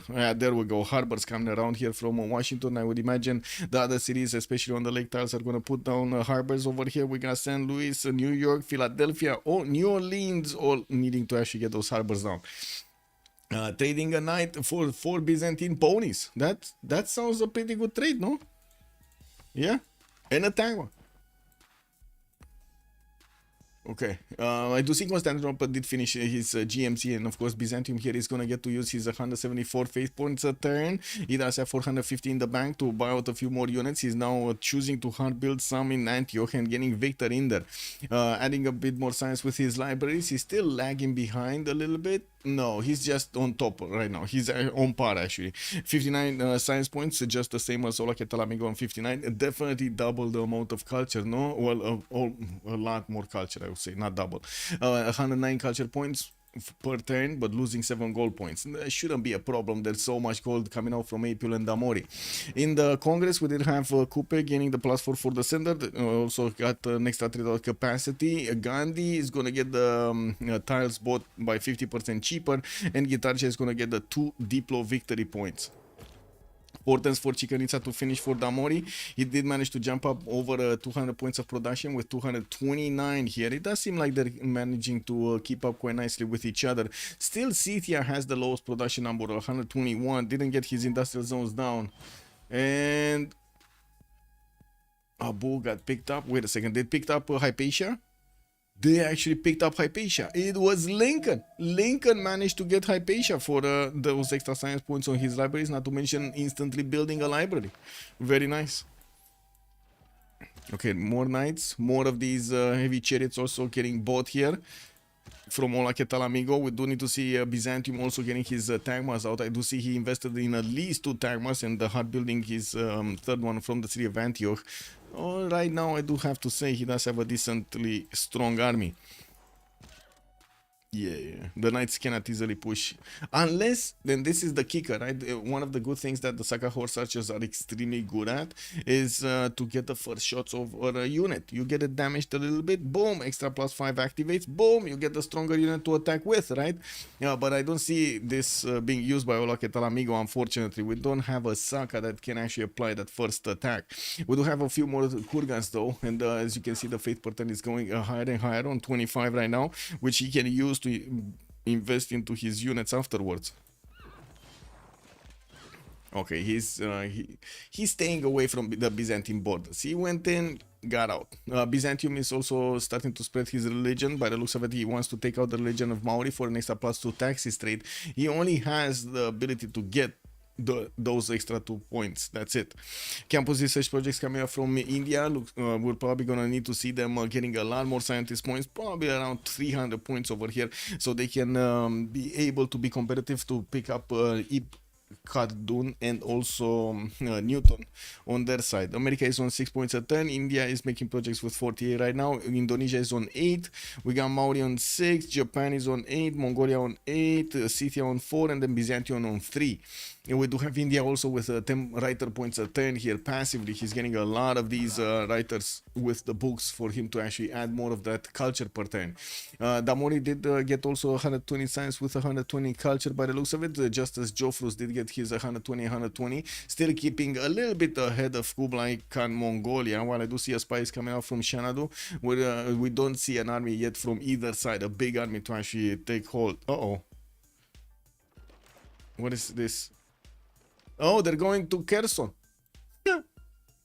Okay, this is funny. I didn't see this happening. He got a canal. Jofrus got a canal, and this is amazing, right? He got a canal, a few junks. He didn't get the escort units for the junks, though. The junks do activate an extra +5 if they're going for that. Wait, Hypatia on Lincoln? That's a Civ6 too. Do not waste. Oh my god, man. Oh my god. Why you bully B11, man? Why don't bully B11? Anyway, looks like Kherson is in trouble. Big trouble with Jofrus having those caravels, and of course the available extra range shots from the junks. He's definitely going to take out this city center. Not going to get through to the other ones, and he's definitely going to have a problem actually getting to attack the cities of Mongolia. I think this is the hill. No, this is a plain, so he can attack Al Malik. Interesting. He cannot attack Cora Balgasun until battleships to get that extra 3 range. And I do see Indonesia's warrior is already in the borders of Mongolia here, not getting stopped by anybody. There is a horse that's going to get trained over here in Cora Balgasun, but by the time that pony gets out, we're still going to have another pillage on the commercial. Pretty good. Okay, Byzantium, by the looks of it, is looking to get his walls up in Kherson. Does he have... Actually, I don't think he sees this happening. I really don't think he sees this happening. No, there was no unit to see this happening. That's a bit, you know, unfortunate.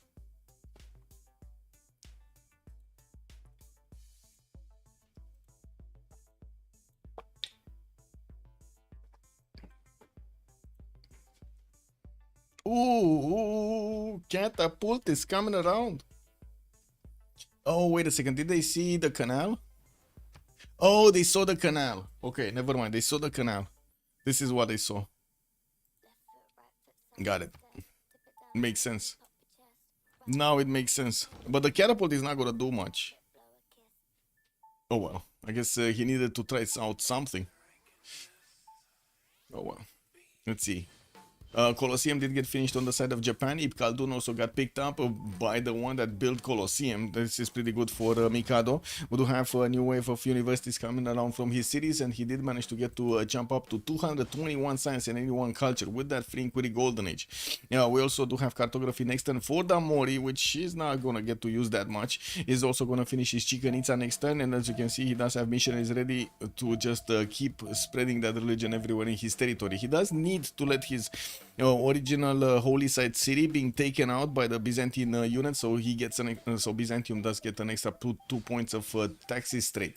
I do see also Bobshu did start to ramp up his science acquirement, not to mention culture acquirement. He's done 163 and 217, and we do have him on 266 points of faith per turn and almost 300 production. He just, so it doesn't only have his production numbers higher than his opponents, all of his opponents, but he also has the extra 266 faith per turn that he can actually use.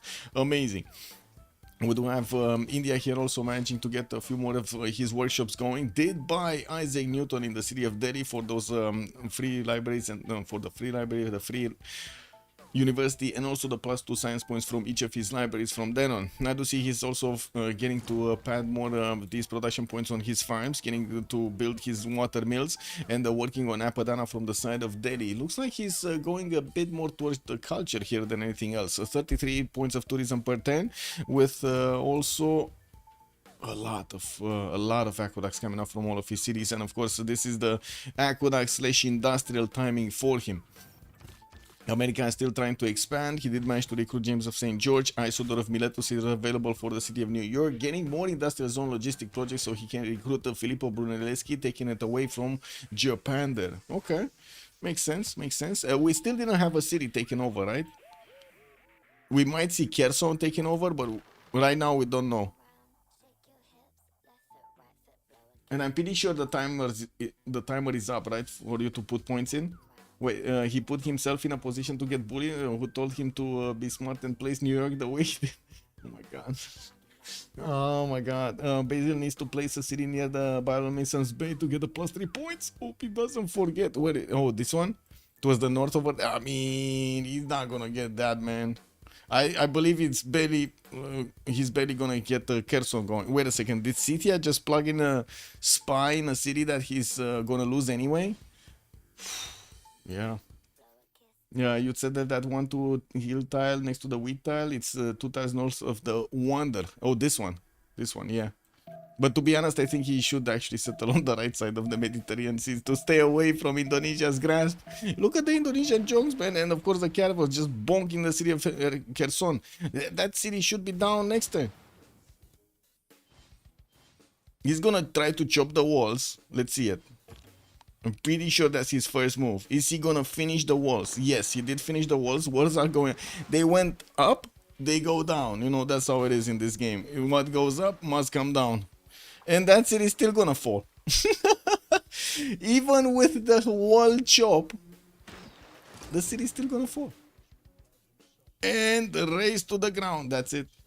Yeah, we got it. we got the answer to our question here for the prediction. It's gonna, oh my god, this was 50-50. Golden Age did manage to get this one on the board over here with the first city being taken away from, guess what, JR.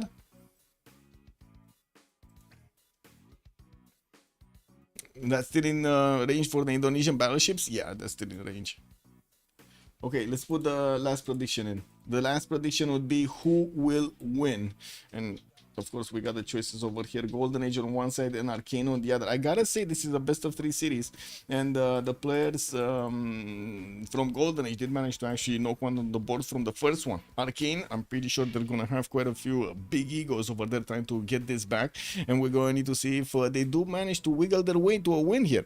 At the moment, it does seem like Golden Age is starting to catch up in the sim a little bit, in the production screen, definitely. But I do notice there is a bit of a problem here with the science generation. We do have 3 players from Tatami that from Arcane that are gonna have over 100, while only 2 players from the Golden Age boys are gonna have over 200. With Bobshoot jumping up to 213, activating Newton there, it does seem like Newton actually served him right here. We do have him also with 231 points of culture, not to mention that amazing production, and he will need to carry this game into the long one. Bobshoot here also will have the moment 71 gold points a turn, while I do see on the other side we're talking hundreds of points, soon to be thousands of points. 361 points of gold for Damori. We got Mikado 151 and Apiol is 207. Whoa! Yeah, that's a lot of points of gold. While my heart doesn't want America to win, but my logical brain says that they have a chance, a solid chance to win. Yeah, we'll look at B1 just getting settlers everywhere, man. He's getting settlers everywhere, getting to expand here, getting also quite a few of these quite a few of these engineers with Filippo Brunelleschi and Isodor of Miletus available for him to build something. He just keeps on putting walls in his districts here, in his city centers. I do also see an attack from Byzantium going against Scythia, and from what I do notice, the Tangmas are not yet strong enough to actually pass through the knights, especially if both of them do have those general points next to them. I'm a bit surprised we don't have Scythia actually building up a few more of these units, and from what I do notice, it's getting the city of generals in a kind of a precarious position here. We do have 2 more heavy chariots that need to be upgraded from Kuloba. He does need a bit of gold from his teammates probably to actually upgrade those, and I do see he does have 250 in the bank, so that shouldn't be a problem actually. Also, universities coming out from 2 cities, Komstromska and Dniprovska. Okay, there we go. He actually switched to get some knights from that. Doesn't he have some faith in the bank? He's on 180 faith. Shouldn't he be able to buy a few more heavy chariots and then upgrade them immediately after? Like send his okay, there we go. He's actually not sending his iron away. He's just using the knights to buy out those heavy chariots. He bought 3 of them. How much did he spend? Okay, all 3. So it's like 60 a pop. 60 heavy chariot. Okay. And starting to upgrade these. Very nice.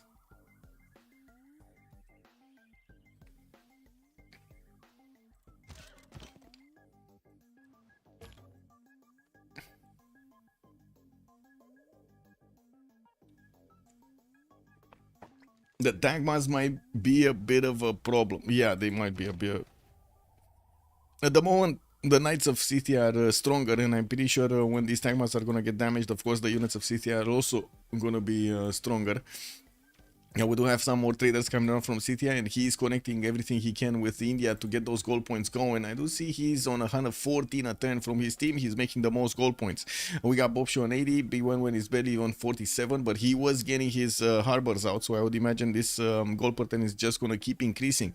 He does want his extra science points. He's only on 88 and 80 science with 88 culture, while he does have quite a few of these campuses coming around. I do have to say he did actually invest a lot into his production capabilities, and he's on 270, not the biggest one on the block though. We do have Damori managing to get to 356 on Maori here, and I do see he's getting a lot more industrial zones coming out from his city centers, not to mention he built a lot of harbors, so he will have the shipyards also as an investment there. Starting to get attacked also by the city of Auckland, not ideal. Let's actually see what will JR do against his opponent here. Is he gonna do anything against his opponent? Doesn't really look like it, no? Doesn't really look like it.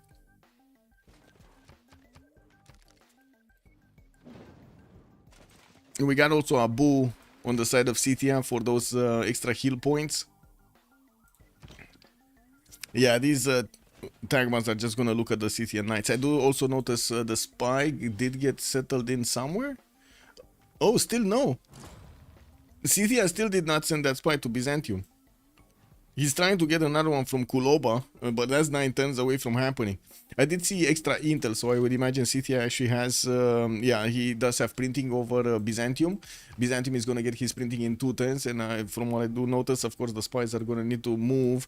I didn't see a spy getting trained in the cities of Byzantium. I would imagine he's going to want to get one, but I just don't see it yet. Maybe we're going to see it soon, actually, appearing in one of the CTN cities, and of course, that means you would have trained him under the radar there. And we do have also Mongolia going for Terracotta Army from Urumqi, while he's going to finish a few more orders in his encampments. He did build 2 of them on the front line, getting a 3rd one from Korabal Gasum, which kind of smells to me that he's starting to get that how to say, that infrastructure going for his later on timing for the tanks, for cuirassiers, calves, tanks, everything that's coming up on land here. He's only on 130 science, and I do see he's matching the science of Jofrus. With Jofrus having a bit more culture over him, shouldn't be that big of a problem.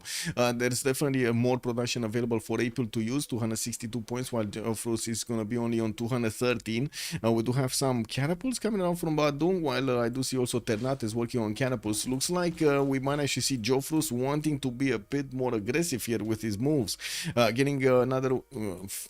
Getting a few more of these encampments going. I do see Magassar did build one. Tuban is going to go for another one. Palembang did build one early on, and we're going to need to see if he's going to get his 4th anytime soon over here. Usually that's the ideal number, 4 or 5 of these encampments to keep going. We also have the Tagmas of Byzantium just staying clear away from attacking directly into the city and units for the moment. Where's spy? Come on, where is the spy? Still no spy? Oh, there you go. There you go. In Trebizond. Hola, ¿qué tal, amigo? Malalai has arrived in the city of Trebizond. Okay. Check. Okay, crossbows coming out from Scythia. Definitely gonna help against the Tagma. Still no Saka horse archer anywhere. Getting Magnus in Genelus, and I do see he did manage to get a builder in that city center. We'll get to chop some of these tiles. He has quite a few forest and of course stone tiles with fish to improve right next to the city center. He's hard building a few more crossbows, and I do see he's 5 turns away from getting another spy. If he managed to activate the spy, he's getting +6, but just for a turn. And I do not really see how he's gonna use it to his advantage here. Okay, that's one. I guess that's one use of it. And that's it. That's it. We got some wee-woo on the street, though. Bit unfortunate. Adam the engineer, the spy was in the race city. Yes, it was in the race city. It was here in Kherson. It only got, I don't know why he actually didn't start moving it a few turns before, because it was clear that his ally Indonesia was coming with the bows, and I'm pretty sure they talked about it. I find it a bit unbelievable that they didn't actually talk about it in chat, like voice chat. I don't know. Anyway, JR getting his printing next turn. Also nationalism coming up in 3. Hola, ¿qué tal, amigo? Is matching that with nationalism in 4 and getting his military engineering going. On the side of Bobshu, 250 science, 260 culture. We got quite a few good numbers coming out from his empire, getting more of these books in his theater squares, amphitheaters. While he's getting his Apadana from the city of Delhi. We did have him getting industrialization, of course, adding more points of production, 411 points with that 237 faith per turn. He's getting his factories in his industrial zones for that added much more production, not to mention he's going to need to get his coal power plants going. We don't have him with encampments. We don't have him yet actually getting military. We do just have him with like a few horses and I guess a Varu for the extra +4 points, and that's about it. I would imagine we might actually see him going for bombers here. I'm actually curious, is this gonna, like, this looks like a culture build, right? This kind of looks like a culture build. Is he actually gonna be called into fight against Japan on the western side? He might, because look at that, Japan actually has quite a few of these electronics factories coming around, and I do see him on 261, 277 science and 160 culture. Definitely very good stats next to Gandhi. And with the electronics factories, he's gonna also add a lot more production points. Right now he's on 383. But is it just me, or Japan doesn't have the good city count. He's on 2, 4, 6, 8 cities only. Wouldn't he need like at least 2 more? I would say like ideally he would need like between 2 and 4 more. Is it just me thinking that?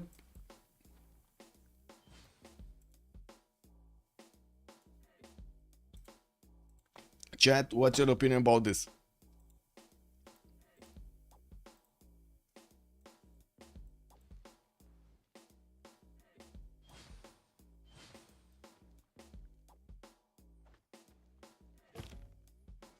Okay, Lian getting plugged in by Japan over there in the city of Sendai, keeps on getting those water pipes going.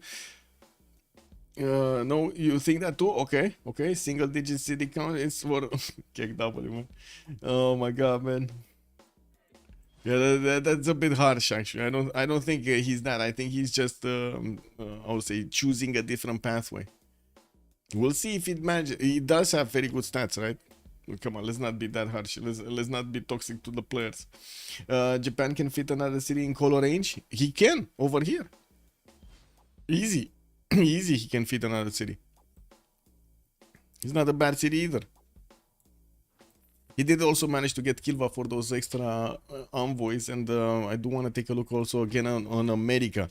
Getting spied on by Mongolia. I do see 2 of these level 1 spies did get plugged into America's cities. America did also finish with Isodor of Miletus help Forbidden City in New York, which is going to give him another one of those wildcard policy slots to use. Very good. Getting spies out from Washington, and we do have quite a few of these campuses and of course libraries getting into the campuses for those extra science points. Only on 118 with 102 doesn't seem like Abraham Lincoln does get to be explosive over here with his stats. He's working on taking on La Venta, does have a battery ram to help him get through the wall defense, and it does seem like that city center is gonna fall in just 1 or 2 turns. We did have also on Byzantium side, I do see him fighting off actually Scythia quite a bit here. He did actually get a lot of tagmas going against the Scythia's units, not really in the ideal placements though, and you do see that Scythia does manage to keep these units alive for as long as possible. We did have also the units of Indonesia starting to get the shots going from the coast. Very nice to actually attack into the Byzantine units. I do see the Tagmas are not getting the promotions quick enough, and we do see Scythia is getting the promotions and started to build a wall of units here. We're gonna need to see a few more crossbows coming around to deal the shots against the Byzantine Tagmas and take them down. I do see new Tagmas with full strength are getting to replace the ones that got taken out and did breach. They did breach one of the knight positions here next to the city of Kuloba. I'm actually quite surprised we didn't see Scythia ramp up his knight production over here. Well, I guess it is what it is.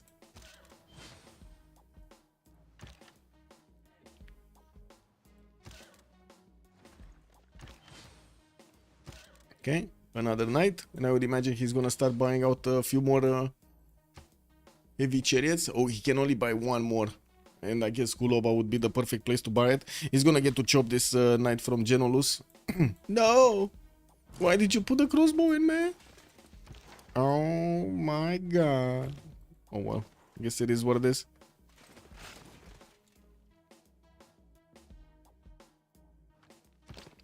Yeah, the Tegma doesn't have a promotion.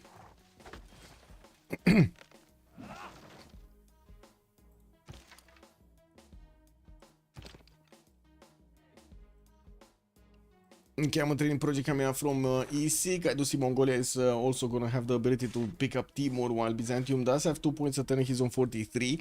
Scythia still needs at least 1 more project to get there. Dmitry Mendeleev, the next scientist. Let's actually see who did manage to pick up what. We did see this. Looks like also Japan did manage to get Leonardo da Vinci for the workshops, giving him the extra +3. Mongolia did pick up Marco Polo for the free trader, and I do see also Zenki did get picked up by Maori. I'm pretty sure he's gonna activate it because he's not gonna get to use it for anything else.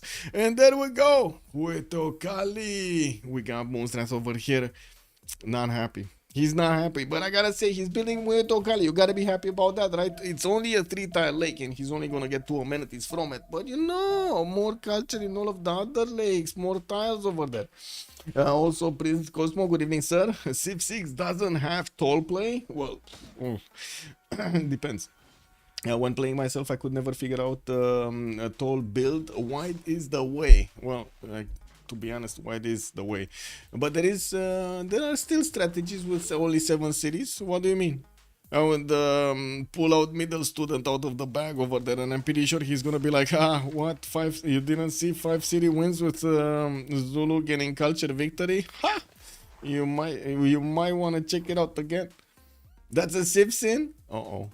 The Hueto Kali is a Civ sin also? Oh my god, man. Man, they're not that big sinners, man. Anyway, we got quite a few more universities for America to get his science points going, but he's still only on 135, and I do see the clock is ticking down until the next era. We won't have a Frinkuri Golden Age or Pembrush and Voice in the next one, unfortunately for them. It is what it is. Also, Papas, good evening, sir, on YouTube. Sorry for actually being so late, and I do see we got a pecker. Did you see the pecker on the screen? Whoa.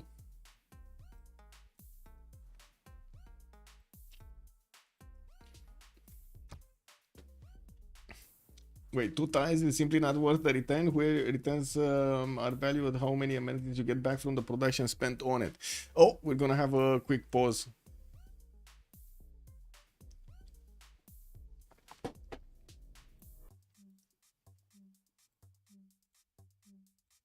Oh my god.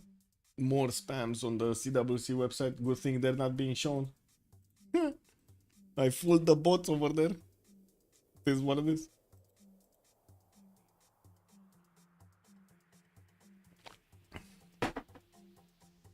Be right back.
Oh, guys, I just realized. Did you guys see? Oh, never mind. Sorry. LDUS06 has joined the round table. Right on time. LDUS, thank you so much for the follow.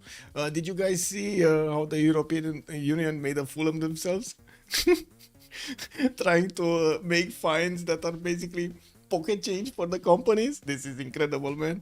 In what world are we living in, man? Wow. Let's see. Apple operating profit.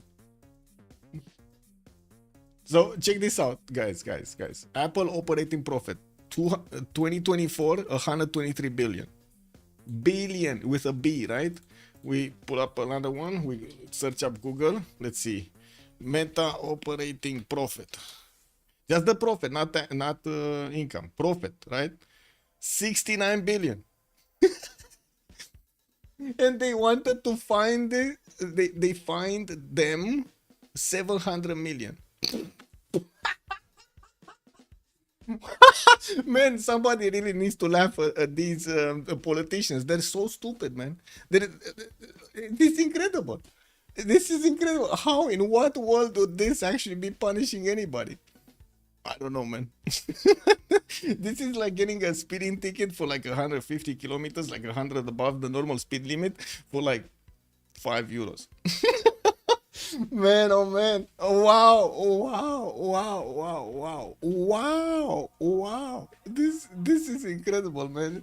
This is like way past joking, you know, way past. This is clown face for the European Union. Incredible.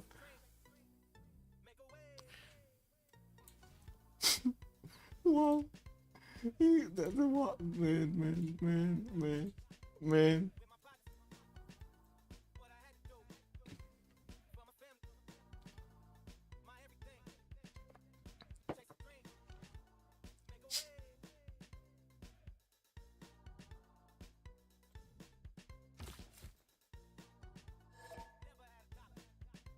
Okay, we got the team pluses going around, and we're gonna start soon.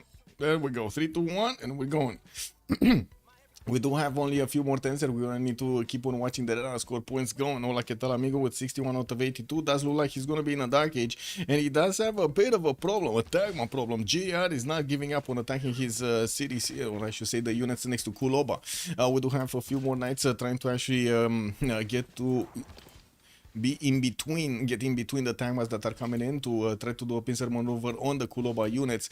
He does have more hard-built knights that are coming out. Unfortunately, not a lot of production to put into them.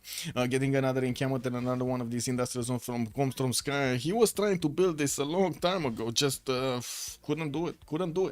Also, EU is a joke. Yeah, it is a joke. It's like, I don't know, man. Weakest leadership, no brain. It's incredible.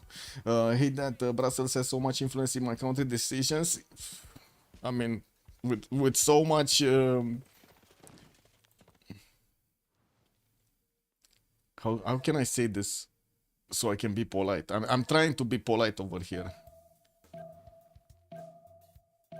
No, I cannot be polite. I'm sorry. Like, there's no other way to say it.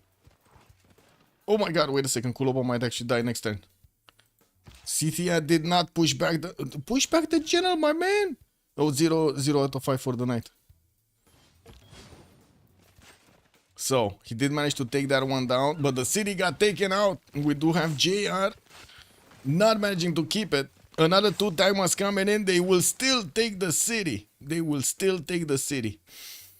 And it looks like JR did manage to tie out the, I would say, the cities being taken by both sides.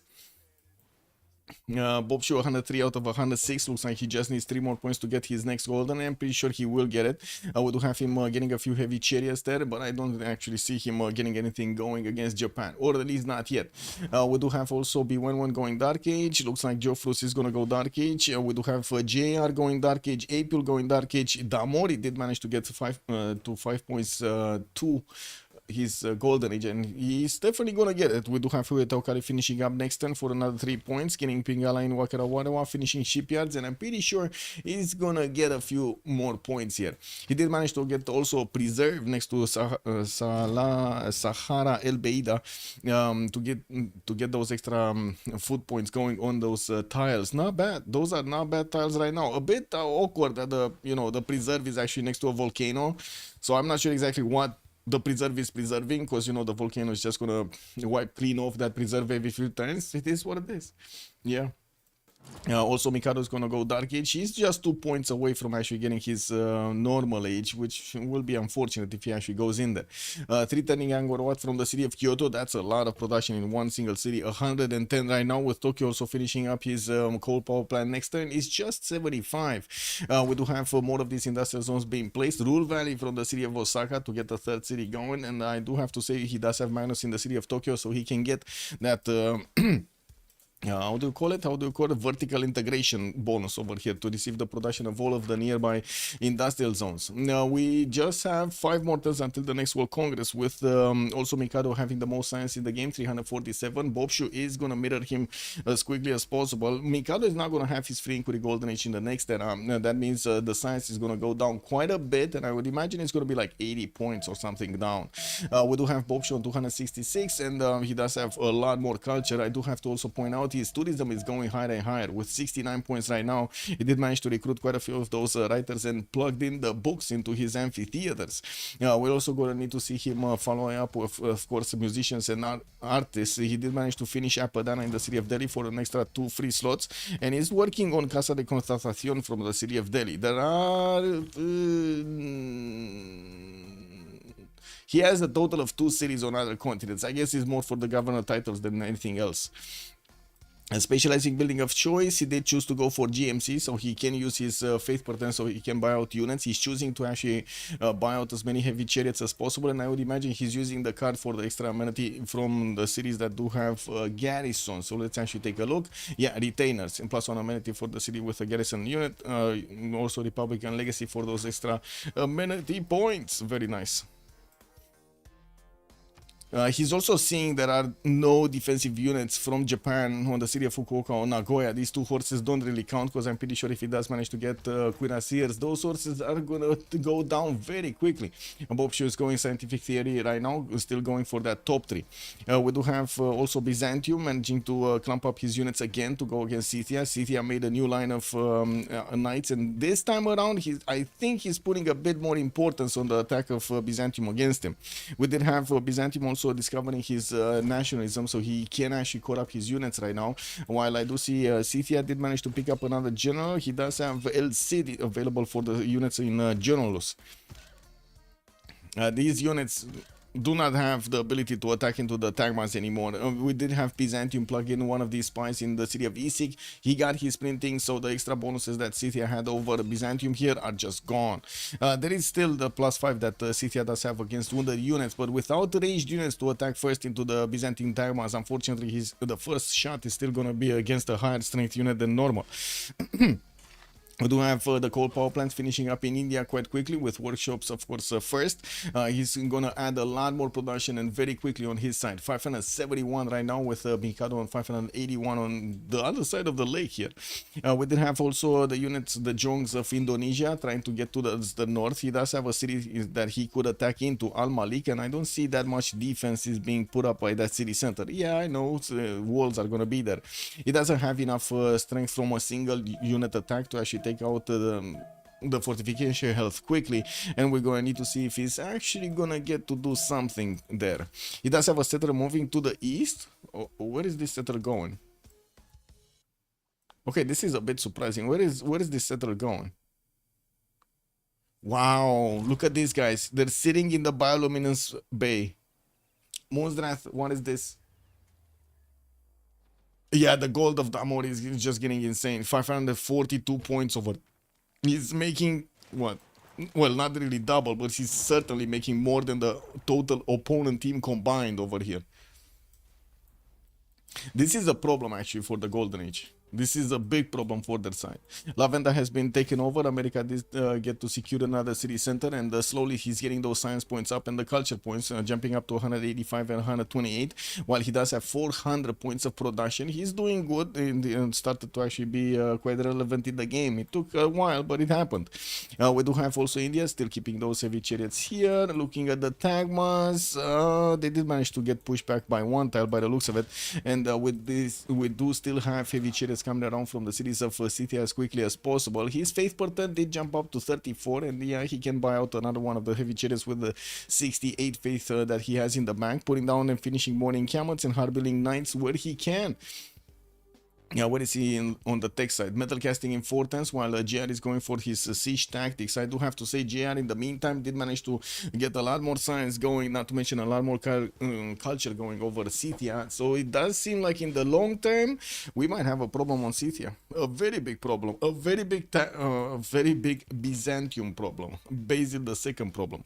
We did have also the extra +2 taxi straight added to the first +2 taxi straight on the tank mass, or I should say on all of the units of Byzantium. Making them quite a bit stronger than the Knights of Scythia. Settlers coming out. Oh. So all of these units, we got Mongolia, 2, 4, 6, 8, 10, 11 of these coursers that might actually get into the borders of Geneva? No. Geneva? He's not gonna do much to Geneva, is he? April's coursers are just gonna pass around that city center or something. That's, oh, wait a second, that's Japan's city right now. Okay, yeah, it's fine. It wasn't it Wen city of Abraham Lincoln city? I think it was Abraham Lincoln city. Kick W, man. More theater square so he can add more culture points. He did manage to get to 235 science. That is a bit more than Gitarja, and of course he is in a Pen Brush and Voice Golden Age, doesn't have his free inquiry, neither does Gitarja. Both of them went for Pen Brush and Voice. We would need to see a lot more science coming around from Joffrus, but it looks like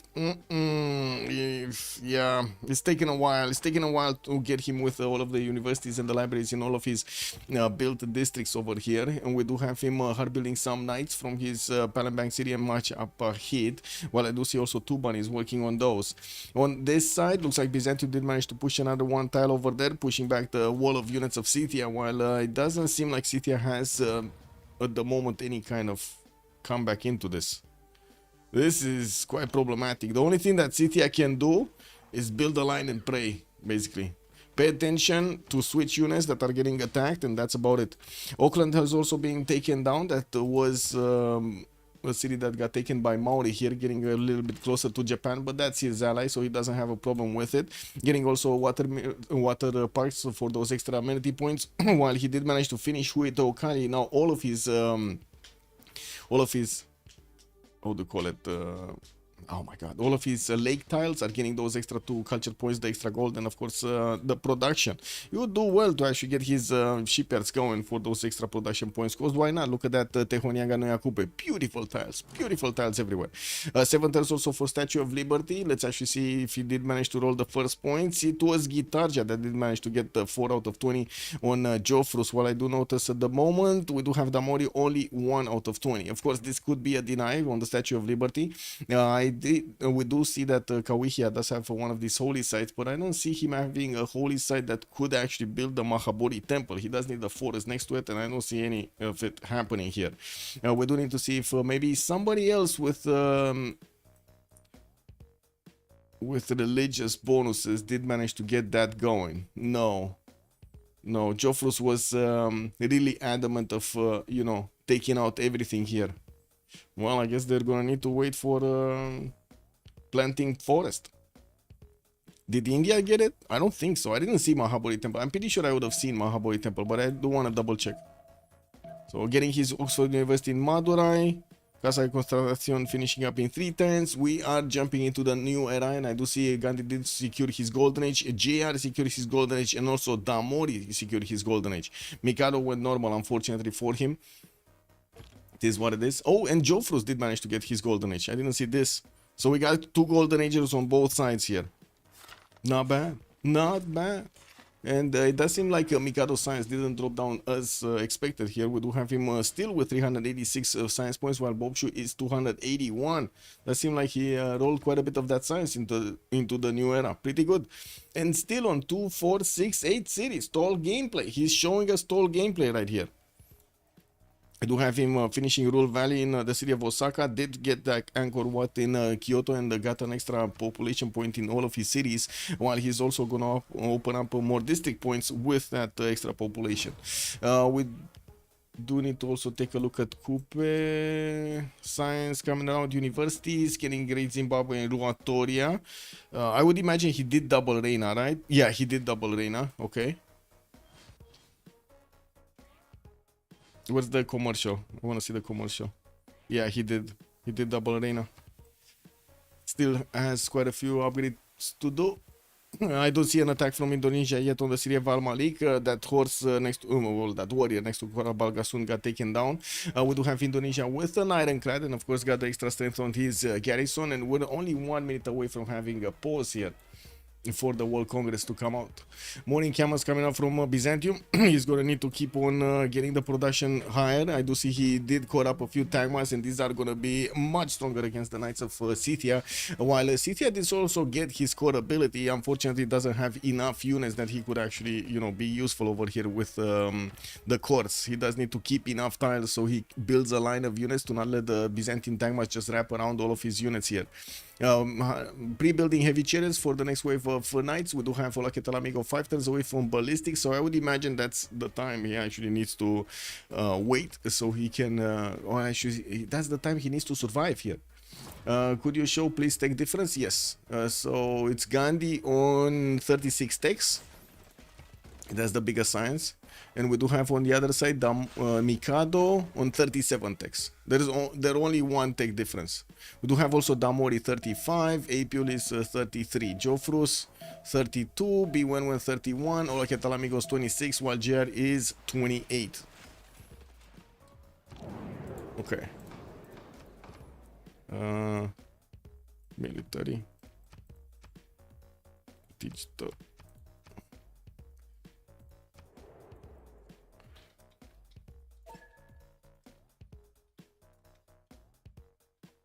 Okay, be right back.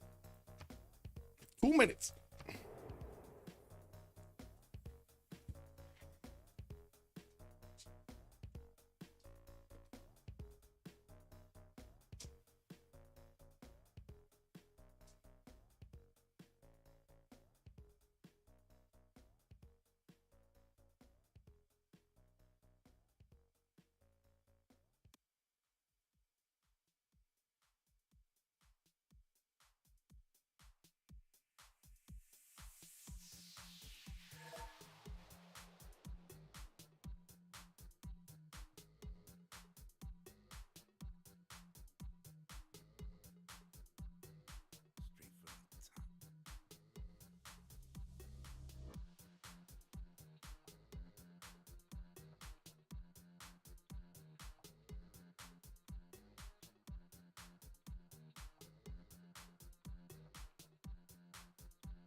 I got some water.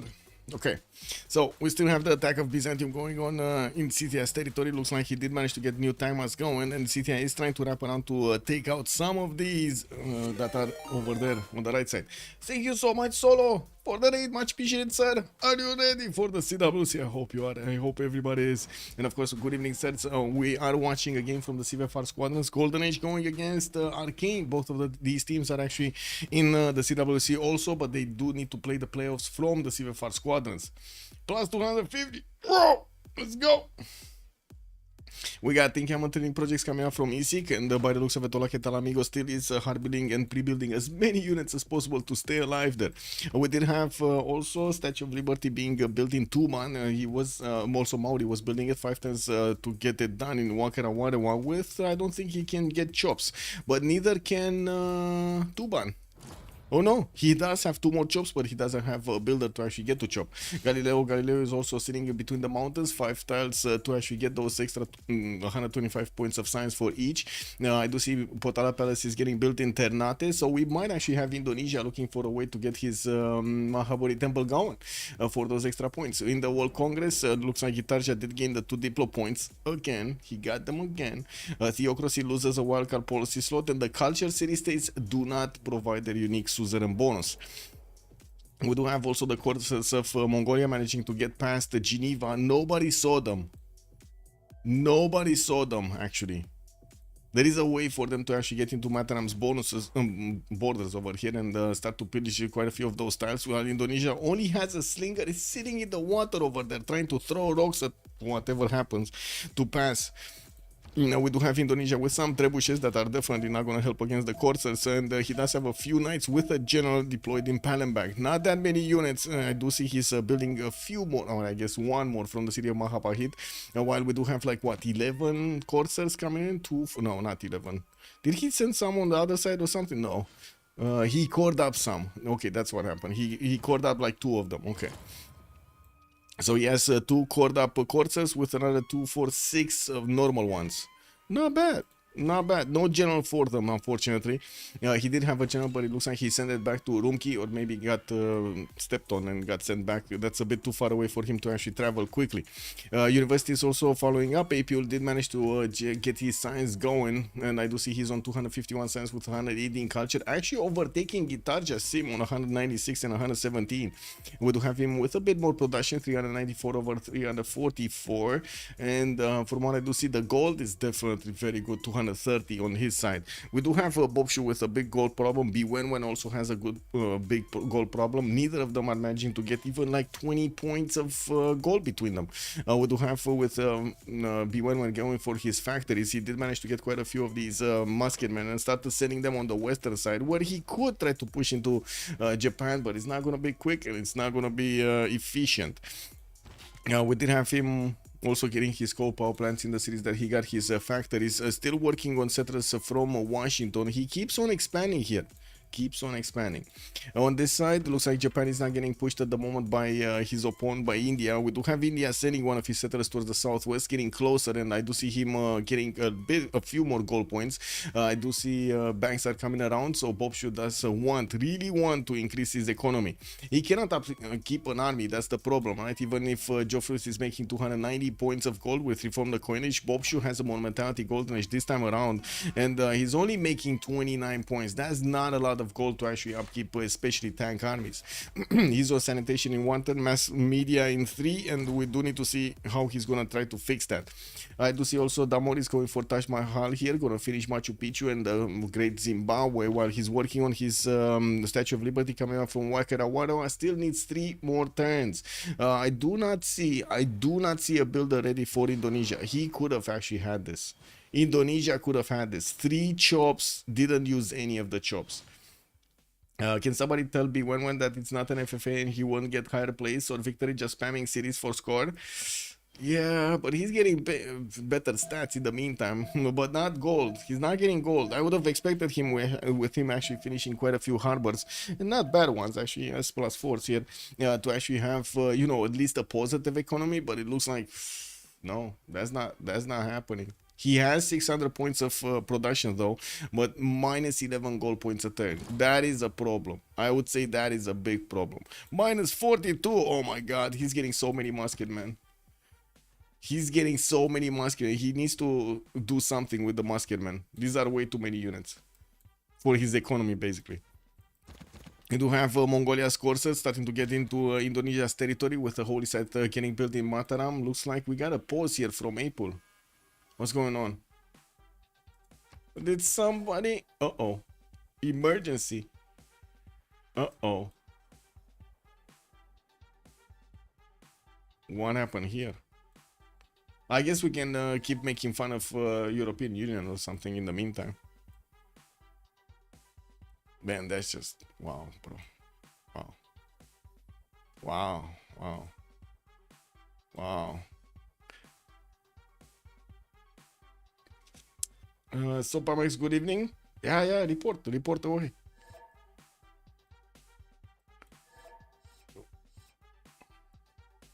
If you see view bots, definitely report them. It's bad for everybody. Everybody. B1 coming up from Houston started to core up his units. He definitely needs to get these musketmen on the board towards the western side of Houston. I do see we're gonna have quite a row of units. Row of units actually moving, line of units moving to the western side. Oxford University still 4 turns away from finishing. I did see Ruhr Valley did get finished in the city of Osaka, of course helping out Mikado add more of these production points. 548 though, it's lower than B1 was 674, not to mention Bobshu 782, while Damori did manage to jump up to 760. Mikado definitely needs to pump up his game here. Taj Mahal did also get started by Bobshu. Looks like he might want to get that going. Let me actually see where is he coming from. So Orsagat is here. Taj Mahal is 6 turns away in Mumbai. I believe somebody else was making it, but I'm not sure exactly whom. So still 2 turns here. 6 turns Bolshoi. Great Zimbabwe getting built. Not here. Here, no, it's not in Mongolia's territory. America? I don't think it's America because they would have definitely talked about this. No, not America. So who is building that? I'm pretty sure I saw the notification of Taj Mahal getting built by somebody. Anyway, now we do have the tank mass of Byzantium getting overwhelmed over here by the cities, by the units of Scythia. I do see also Indonesia's coming in to party in the Byzantine territory. We do have a settler that is very, very close to the borders of Byzantium. We also do have a new army getting ready in Antioch for Byzantium to make use of. He doesn't have courts yet established there, and I do see he's getting a lot of heavy chariots from his other cities. They do definitely have the funds to keep on going, to keep on upgrading these units, to keep on pre-building, keep on upgrading. With Damori on 747 points, we do have Apil 250 getting to 1,000, not to mention Mikado 131 points getting them over 1,000 easily. While on this side, Golden Age barely has, between them, barely has 400. That is a problem. Barely getting like what, 370-ish? 360 points of gold. That's not enough gold. Finally, we do have India starting to get a few more of these banks in his commercials, but he doesn't have enough of them, and we barely see him on 33 gold a turn. We're gonna need to see also his cuirassiers. Where is he gonna send them? While we don't have Japan with an air force, nor does he actually have units on the front line on the side of Fukuoka here. We do need to see what's going on also in Indonesia's territory. Oh, Indonesia did get 2 cuirassiers, and this is going to be definitely a unit that he can take out the single coursers. A bit tougher on the courser course, but I'm pretty sure he can handle these also. We do have Mongolia with a +6 intel over Indonesia, and I do see that at the moment there is no good general for these units. The cuirassiers are industrial era units, while Ethelfred is gonna be Renaissance maximum. Also, Eco Supreme is saying good thing about the EU is that we can make fun of our, unlike many other countries these days. Yeah, but it's, I mean, don't get me wrong, I would like to not make fun of what European Union is doing, but man, what they are doing is kind of laughable, you know. Like it's literally less than 0.5% of the operating profit of those companies. That's just how do you call it, cost of doing business, no? Like that's how they're gonna write it off. It's like what, we're gonna get a fine for making 100 times more than they're fining us. Yeah, sure. Yeah, fine us, man. What, you want a fine every 4 months? Sure, no problem. What is it gonna cost? 1.5% of our total operating profit? That's just well, they're doing this. Wait, these companies are doing this to pimp our population? Not a problem. Not a problem. Yeah. You just, you know, get it on the side over there.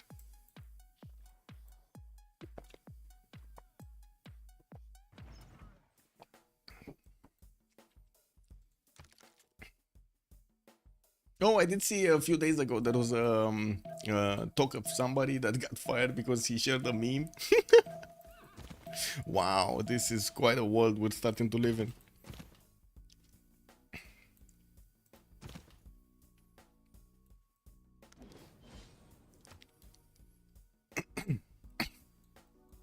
Where is this settler going? What is the plan?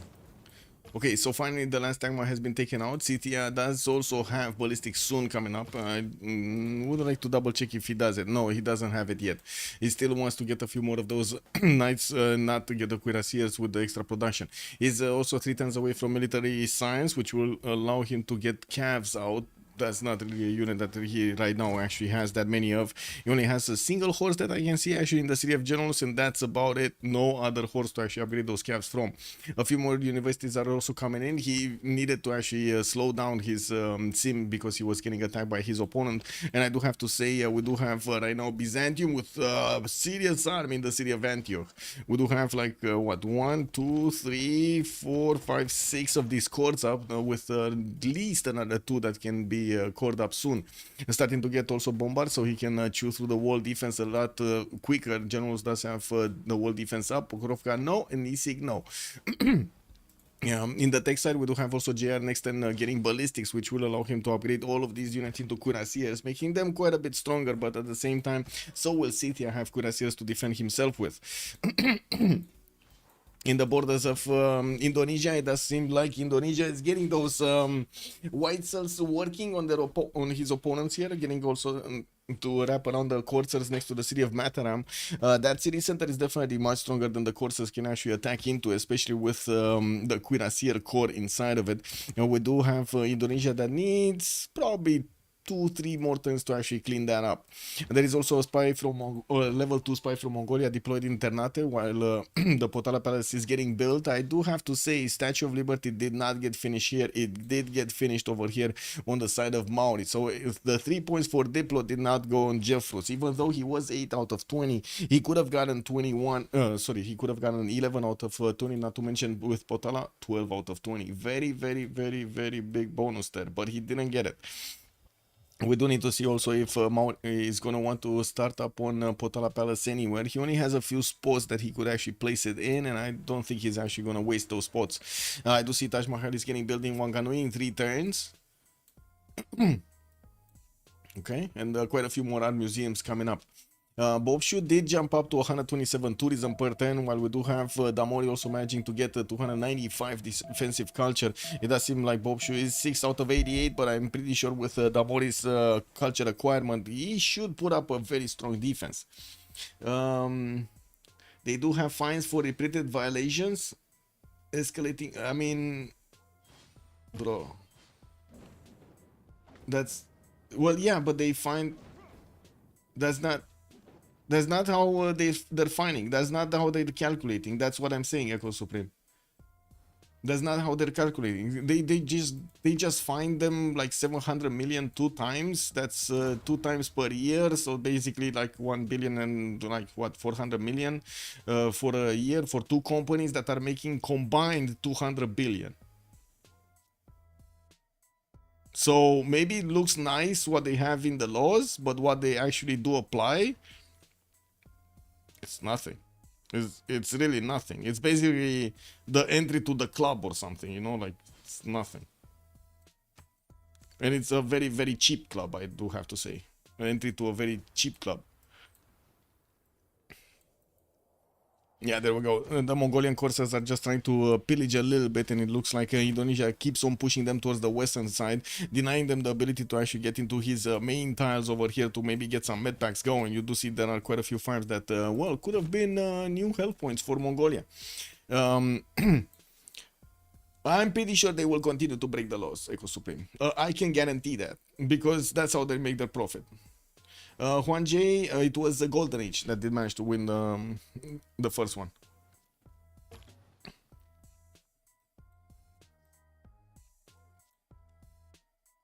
campus research projects coming out from America. It looks like he's trying to get somewhere. Oh, I see. Albert Einstein is one of the next scientists, and we're going to need to see who's going to manage to get it. Maurice 25 points. We got Indonesia 23.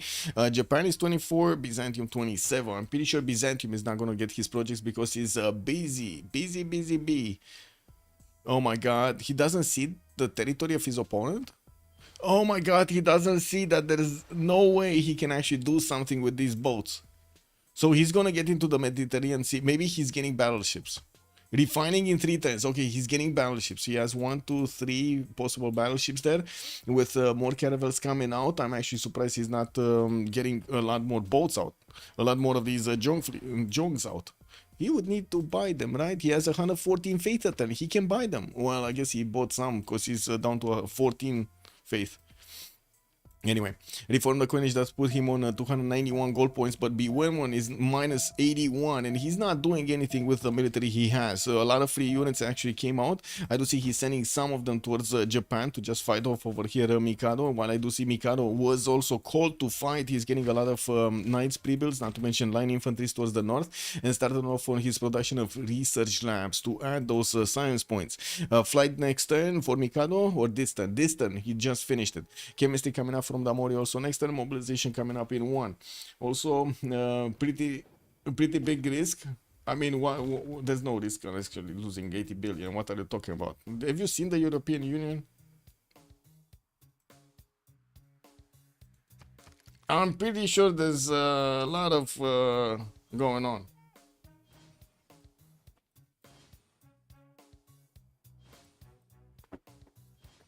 Big Bang coming up in 5 from Madurai. We do have coal power plants also, sewers from the side of India to add those Merity points. 800 points of production going negative again, went negative. While I do see B1 is even more negative, minus 113 right now. Okay, getting a few more campus research projects so he can actually get Albert Einstein. We're going to need to see how things are going to evolve here. So, okay, just, yeah, that is quite negative, Mr. Dax. Good evening, sir. Also, just to explain Eco Supreme, so you got to think of it like this. Who controls the politicians that are getting into power? Well, basically, it's the social media. So basically, that's going to be Meta, that's going to be Amazon, that's going to be Google, that's going to be so on. So they're getting fined. The politicians that are getting into power are also getting to decide who is going to get fined.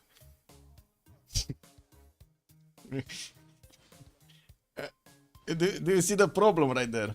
Like, it's a little bit of a problem. Who controls the information of the phones? Well, wait a second. They have mostly Apples. Oh, wait a second. Oh. So they get the information first, right? Apple Technologies get the information first. Oh, so they know how to defend themselves. Oh. Well, I remember there was a time when actually Spain said that, hello, look, we got a phone, a black phone, a little black phone that cannot actually be, tapped in. Maybe it's time to give all of the politicians those phones and deny them from actually getting it onto Facebook and anything. That would be a good power move. Also, Constantine was mentioning Lincoln kind of useless Civ, at least for free sim. All he has minus zero production and 1.12k military at turn 80. Yeah, mostly free units though. Nokia that can be hacked 3310. Yeah, kicked double. I don't remember how it was called actually. It was like in 2014 they proposed this. Spain actually make a phone just for Europe, which to be honest, it would have been a very, very good strategic move. Like a defensive move against everybody, every other block of power on the planet. What was it? Spanish phone. No, that's Spanish phone number.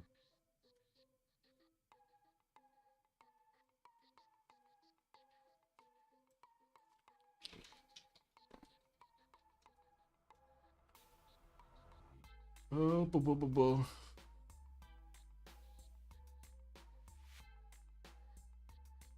don't remember what it was, to be honest.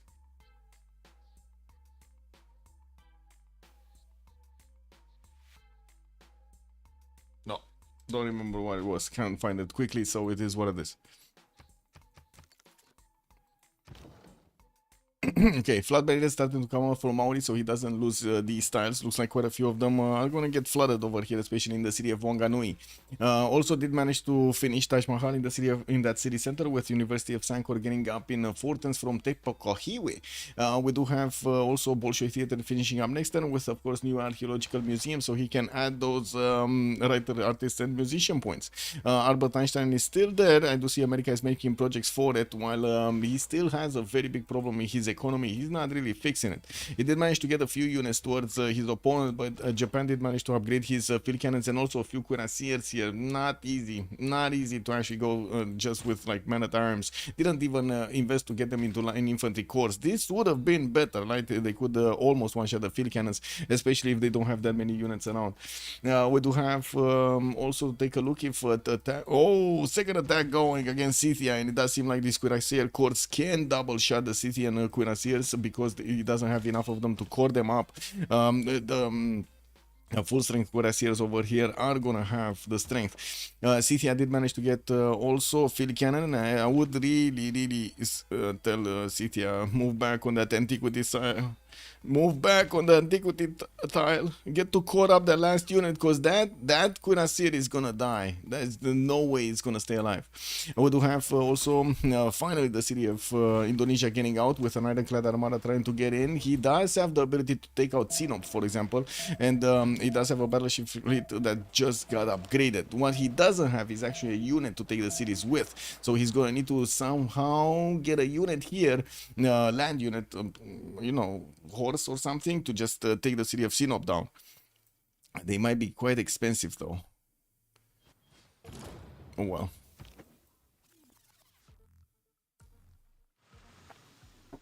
Under 50 total gold on the the gold per 10 is very bad. Gold per 10 on the golden age is very bad. While Damori did jump up to 1241 points of gold, I gotta say this, Coupe 1241 points of gold per 10, 900 points of production, 428 science, 346 points of culture. They can't afford anything right now. They literally can't afford anything. It does seem like also GR is coming back to the city of Antioch. He might actually want to wait for his tank upgrades to go against Tomaris another time. I do see he's getting his steel in 3 turns, and he doesn't have yet refining, because he's not making any oil. So it's still going to take quite a bit of time to get there. Scythia is 2 turns out from getting his own rifling, so he's going to open up steel, and he's going to open up those that refining option. More aerodromes coming out from Japan. He did manage to finish one and working on his hangars. One I'm pretty sure he's going to get a lot of planes in the air. It's going to be a question mark if India is going to manage to actually outmatch this, especially with their weak economy. This might be quite a problem here.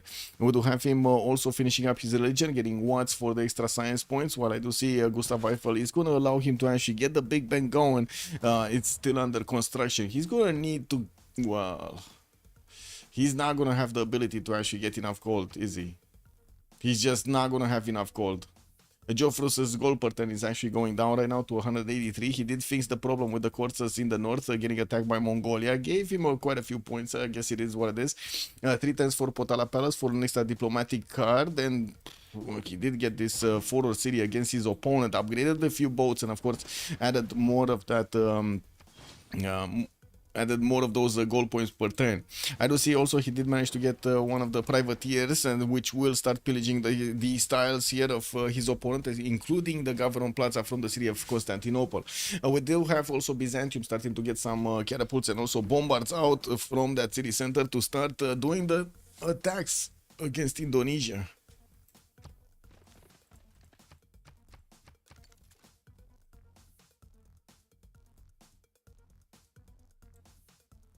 Okay, well, Sinop is starting to take hits here. But again, no unit to take that city down. Is there a fight on the city-states? Apul did take Anshan, and Mikado is on Geneva. They're on... okay, they're on the same team. So they have both of these city-states on the side of Arcane. Very strong, actually. One of the probably good points of... getting all of those extra science points. Look at that, 611 on Mikado and 226 culture. Pretty good. Yes, I can check. Oh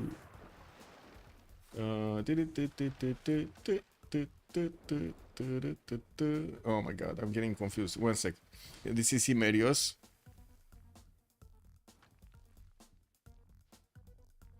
Leif Erikson. It was Mongolia. Apul got it. Apul got it. I do see also Mongolia is getting his cuirassier course ready in Urumqi. I do see he still only has Timur, but I'm pretty sure he's going to want to get a few more of these projects going. Ah, there we go. He has enough points to recruit Dandara, which is going to be one of the first modern generals that we do see recruited here. Gustavus Adolphus was the last one, Renaissance and industrial bonuses for Scythia, also for the free bombard when he activates.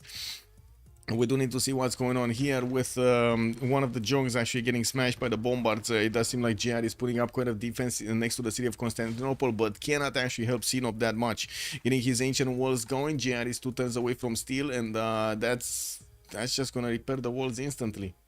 So it looks like that city of Sinop is probably going to survive for a little while longer. If Indo took it, basically can lose 3+ cities. If not, you lose maximum 1 city, and that's not even sure. It doesn't look like the city of Sinop is actually going to go down because of the lack of units.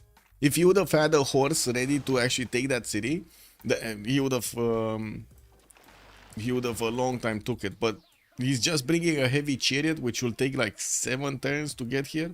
There's 1, 2, 3, 4, 5, 6, 7 to actually get to disembark and attack into the city of Sinop. That's just not feasible. Like, we're gonna have steel walls, and these battleship fleets are gonna take quite a bit of time to actually go through the steel walls defense. It's only a 72 garrison defense string city, but I'm pretty sure JR is gonna get soon his tanks and gonna upgrade his cuirassiers from them.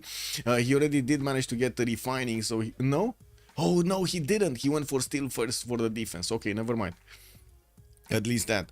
I do see oil is being gathered on Gandhi, and I do see also Joffrus managing to get some oil per turn. Mikado has oil, and I do see Apul has oil.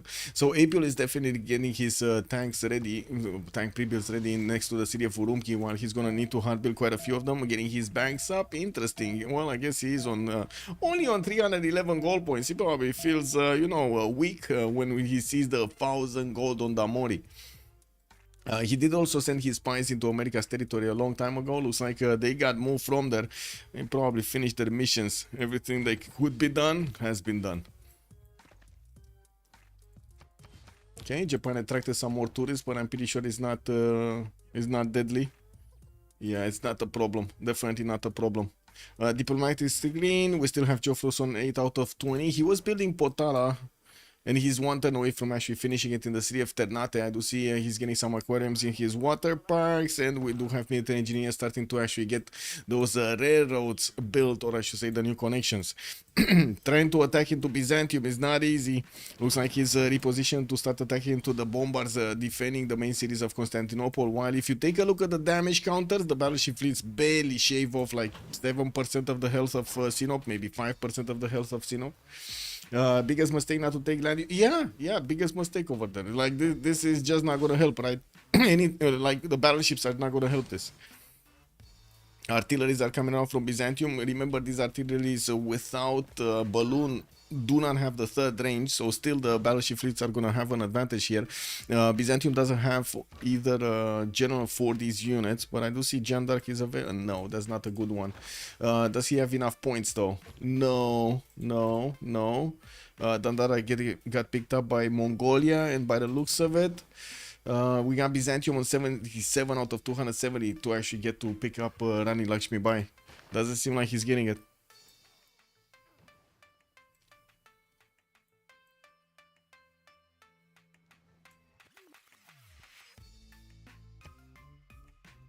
Red card.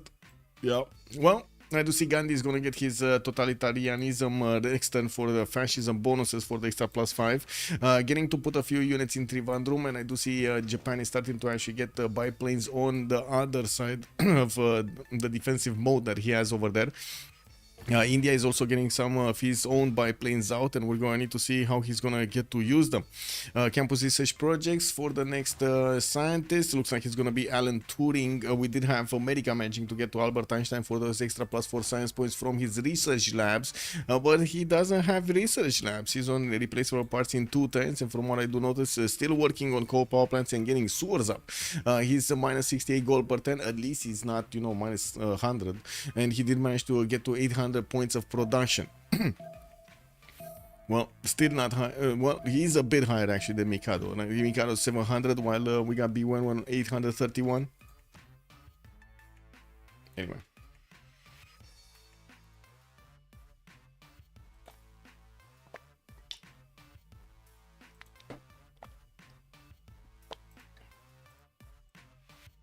Hello, Sunny Day. Good evening, sir, and welcome. Also, Twitch Sopamax. Good evening, sir, and welcome. Whoa! Wow! Wow! We got some haters over here on YouTube, man. More time. Good evening, sir.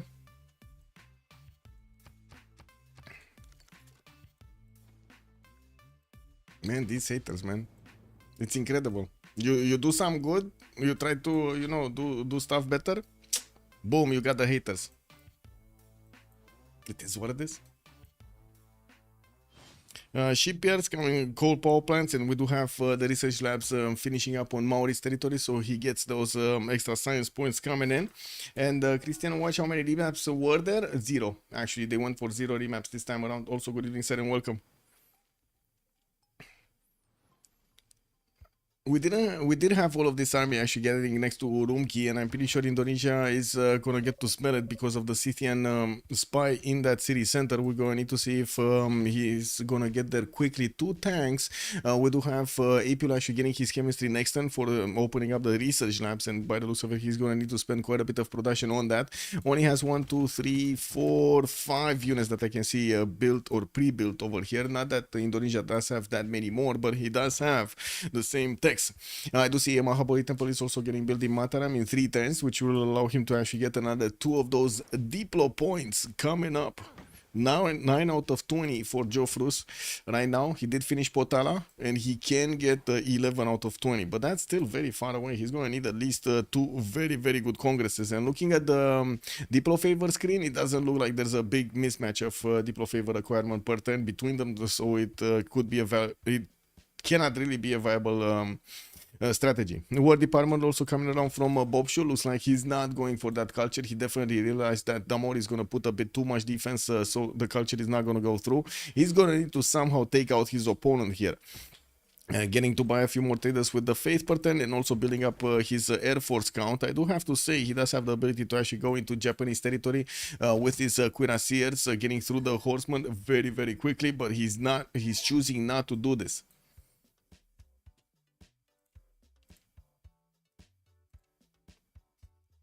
Red card. What is tech lead? Cool whip. Let's see.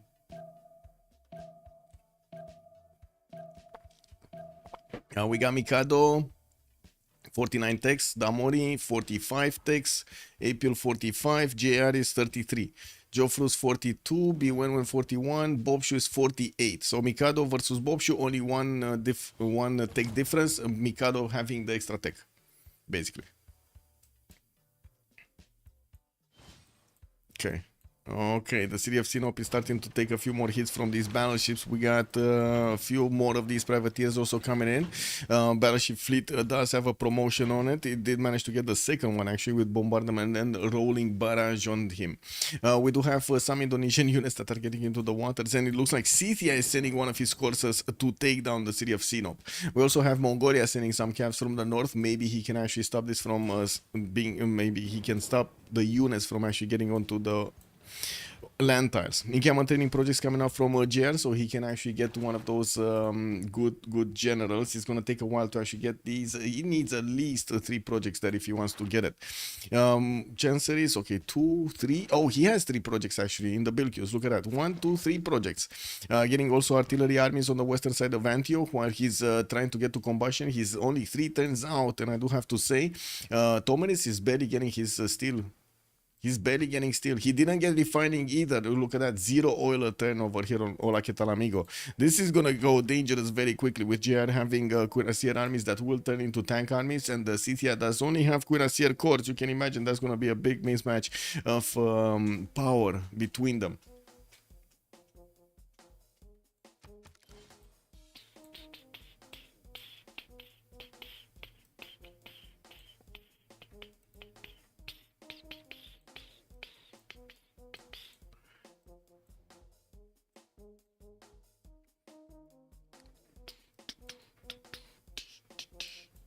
Bam, bam, bam. More of these encampments coming in from Indonesia. Looks like he's getting up for war against Mongolia later on in the game, even though the moment it doesn't seem like there's going to be that big of a problem. We will need to see in the next stages of the game. Joe Fruits is 336 science. We do have Apul kind of matching that, 331, and they're not that far away in the culture screen. Both of them with goodish economy, but I do have to say, look at Bob Shoot jumping up to 194 points of goal per turn. He did manage to get the economy going. This is much better over here. Much better for him. Much better. Campus research projects. What does he want? Just more science. I'm pretty sure he doesn't want Alan Turing. Probably one of the next ones. Okay, let's see if this is happening.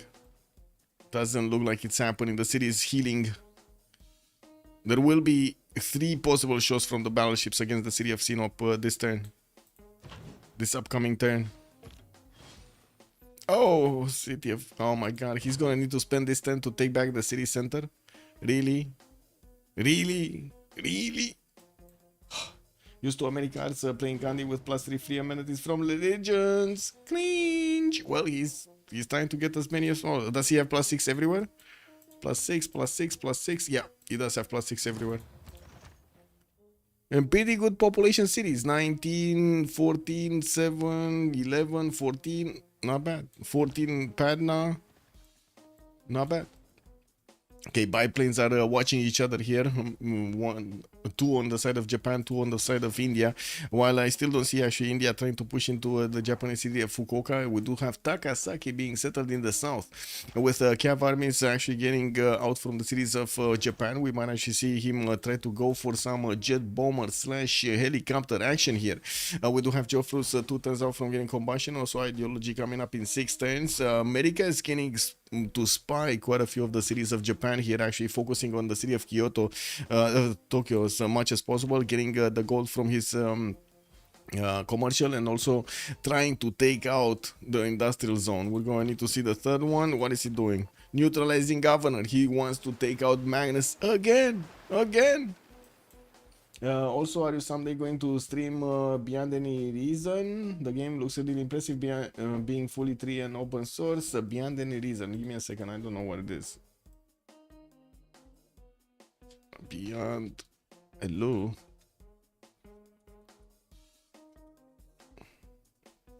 This one?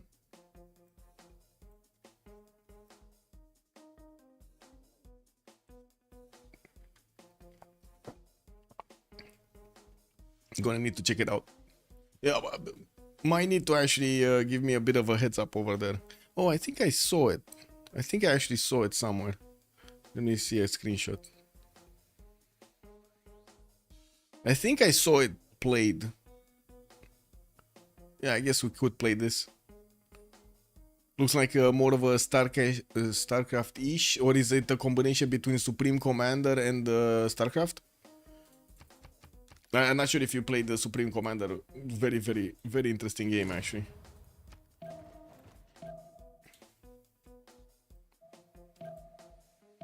Right now, I'm kind of split in time because I do need to do a lot of the CWC stuff, which requires a lot of like micromanaging and stuff like that. Pay attention to details, and in the meantime, I just like randomly play. Because I cannot focus on a single game, I just randomly play Satisfactory in the background somewhere. I just get to jump around over there, make some lines, connect some lines, and that's about it. Like nothing too brain intensive.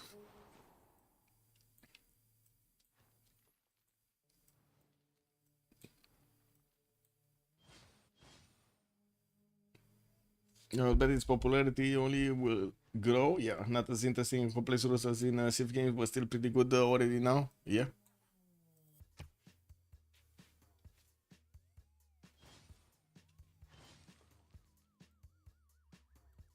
Pum, pum, pum, pum, pum, pum. America still has a problem with the gold pattern. He's on minus 79, and I do see his allies did manage to, well, cover that. While on the other side, JR is also on minus 100. He's starting to actually make the pathways with the help of the military engineers towards the Scythian territory. While Scythia is refining in 4 turns, he's going to need some time for his combustion also. He's on 143 science only, and I do see Byzantium keeps on buying out artilleries with his faith pattern, getting to army all of these up. We do have him with 1, 2, 3, 4 of these cuirassier, 5, 6, 7 cuirassier armies, 8. Wow, 8 cuirassier armies available for him with I think 3 of these artillery armies, and I do see he doesn't have a general yet. Let's see. Is he getting a general? He was getting. Wait a second. Didn't he get a general? He was getting 3 projects. Yes, he did manage to get a general. Rani Lakshmi Bai. Okay, where is the general? Here. Okay, it's in the city of Antioch. Basically total annihilation clone originally. Oh, I see. Okay, the city of Bima did get retaken. The battleships could not attack into the city of Sinop this time around, and we do have the Cuirassier Corps from Scythia starting to wrap around to try to get into the borders of Sinop. At the moment, Byzantium does have 89 defense strength on that city center because, well, you know, Cuirassier army strength. But he's probably going to get his combustion next turn and going to upgrade this into a tank. That's going to boost it up to more than 100, which will make basically these battleships kind of useless. Sorry, getting pinged. Whoa.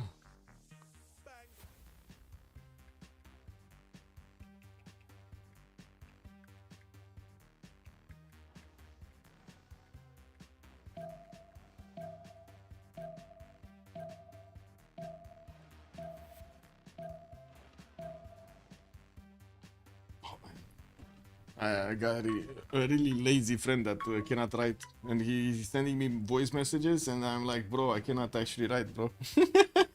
Like, I cannot, you know, I cannot listen to them.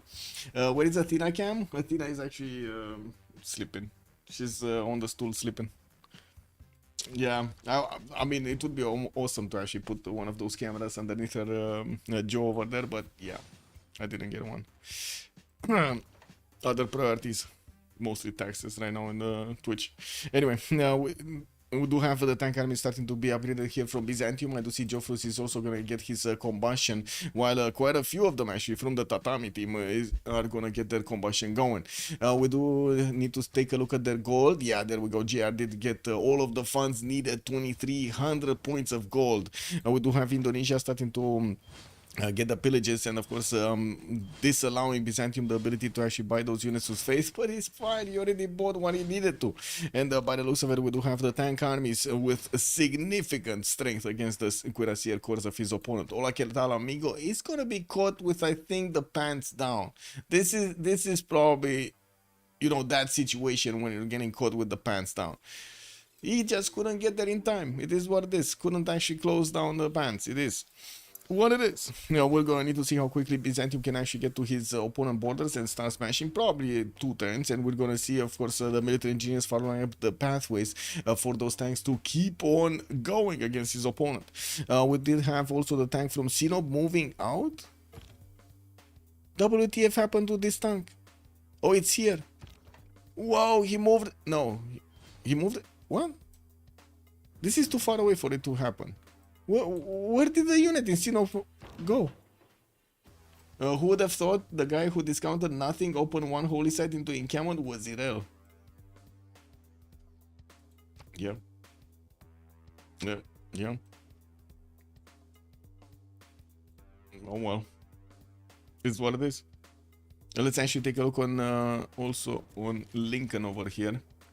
Yeah, well, he did manage to get to his infantries, getting his research labs everywhere, and by the looks of it, he's still on 382 science before his research labs. Still losing 70 gold points a turn, but did manage to get to 861 points of production. Joffrus only 467, Bob Shoot does have 911, and he did manage to jump up to 700 science points with 341 points of culture. Wait. It wasn't even 2 holy sites in encampment. Yeah, it wasn't. It is what it is, man. So it was 1 holy site, 1 encampment, 1 government plaza, 1 campus, 1 commercial hub. Yeah, it was kind of a mix of everything over there. Oh well. It's just a learning curve. We do have a few more fighters coming out from India, and I do see he's getting some anti-air guns because he does see Japan is getting ready to upgrade his units in Okayama. Mikado is one turn away from getting advanced flight and also getting his ideology. At the moment, India does have the advantage over him with fascism. And I do see also Intel advantage against Japan with 1 point. Manhattan Project is going to finish from Mikado next turn, and I'm pretty sure with the amount of gold per turn they're getting, they could actually just hard buy quite a few of those bombers to try to get the tanks going as quickly as possible against India. India was forced to upgrade the tank strength unit, so he gets more defense on his garrison, and of course with the anti-air guns coming out, he's going to get quite a powerful defense against those bombers. Not the jet bombers though, they could get to overwhelm his defenses there. I do see Byzantium is not actually going to spend that much time to go against Generals. He's trying to actually get to Pokrovka directly and breach the defenses of his opponent quickly. While Olaketalamego is still 2 turns off from getting refining, he did get steel walls at least, but they're only 70 strength, so not that big, not that strong. With Byzantium having the ability to double shot these Cuirassier Corps of Scythia, this is going to go quick. This is gonna be very quick. Olaketalamego does sense danger and he's getting his cuirassiers back, trying to put up the defense in the borders of Pokrovka, which to be honest doesn't have actually the victor bonuses, but it doesn't matter anyway. These tank armies are gonna take them out with or without victor bonuses. No? Yeah. Anyway, Sinop is starting to get attacked here. Indonesia is getting those battleships trained on that city center. And while the Indonesian privateers are starting to rip apart all of the districts next to Constantinople, he did leave Bima again alone, and it does seem like that's going to flip again next turn. That's unfortunate. That is very unfortunate. I do also notice Mongolia did upgrade all his tanks, trying to go towards Geneva. Wait, he lost his city? Oh, it's B11. Never mind, it's B11. Interesting. Wasn't that Mikado's city? He lost it, right? Give me a second. I'm pretty... Yeah, it was Mikado's city. So he got it recently and now it's just gonna die. That's not wall strength. It's only 75 strength. And I do see it does have 85, but still the tanks should be stronger than this. He does have an artillery army following up this military. And he will do whatever he needs to be doing to attack into that city center. Would be fun if Geneva popped out a GDR. Would be fun indeed, Marfilo. Good evening, sir. Hush always carries. The Hush carry is legendary. There is no Hush in this game, though. He's scaring with his soul from his room. He's scaring. He's scared. He's always scaring.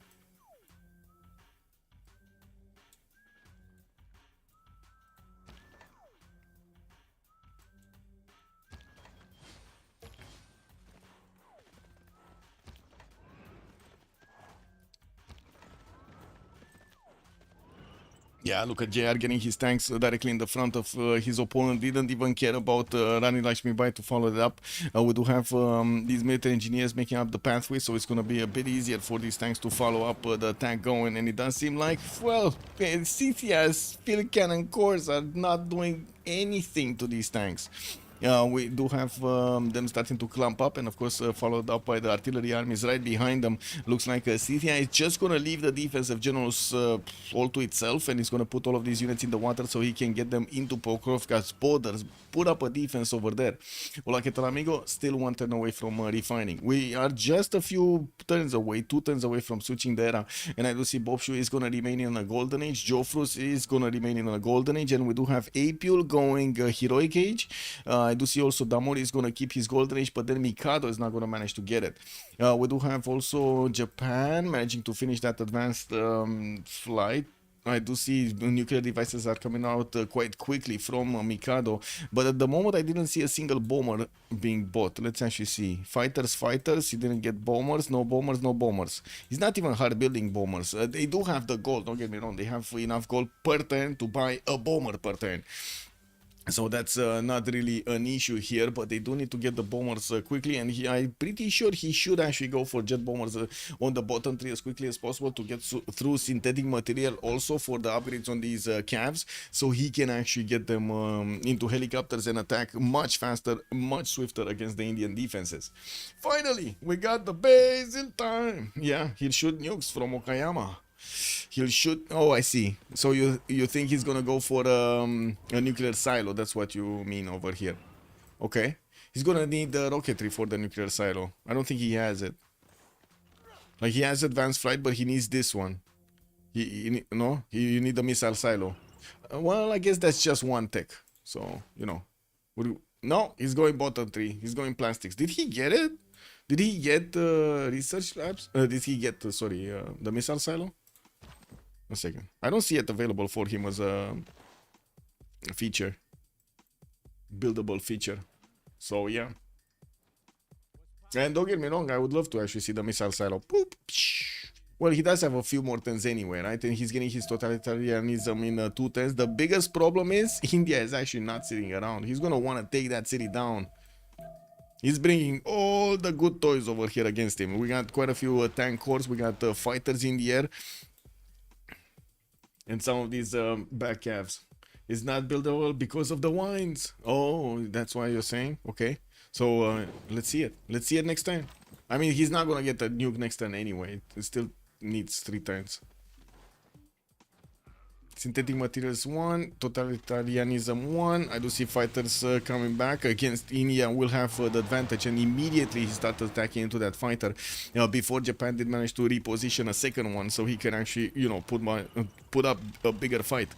We do have actually a third fighter also getting deployed that is trying to actually block the pathways of the Indian units to get to Okayama's main city center. We do have also Byzantium managing to get next to the borders of the city of Pokrovka here, right next to the main city center. While he's starting to cross the river, he does have one of his tank armies that, well, needs a little bit of love, a promotion there, and probably a bit of time off. He's starting to also take out all of the units defending Pokrovka and slowly working on the other ones. There will be no pre-builds or very few pre-builds for Tomiris to use when he's going to get combustion. 4 turns is an eternity. This army is going to go quick. We do have also Sinop about to go down. Mauri sending a few of his tanks to take care of any unit that's coming to take that city center. And we do have a Cuirassier Corps from Scythia that just needs 2 turns to take that city down. Actually, I would say he should move. No, I mean, the tanks are just gonna take up position over there. What's the damage? So 3 shots from a battleship fleet to actually take these tanks down. That's gonna take a long time, man. A long time. Looks like that city did get taken out from the north when got it and lost the science. And we do have tanks from Indonesia meeting up the tanks of Mongolia on the battlefield with nobody actually having intel over each other. Looks like Indonesia did manage to get a level 2 spy of his own. Yeah, this is a level 2 spy. Yeah. More banks coming in for the extra economy. Jofros is gonna reform the coinage, and I do have to say he's gonna keep his golden age here. We're gonna need to see if he's gonna, what is he gonna get as a bonus in the next one. We do have a few fighters also coming in from Indonesia, coming out from Indonesia with tank armies getting hard built from multiple cities. I do see at least 3 of them that are getting into the build queues. More spies from Majapahit, so he can send them on their merry way. Maybe get some pillages, maybe get some stuff going, yields going. Oh wait, did that fighter? Oh, the fighter got retreated. Okay. Kick.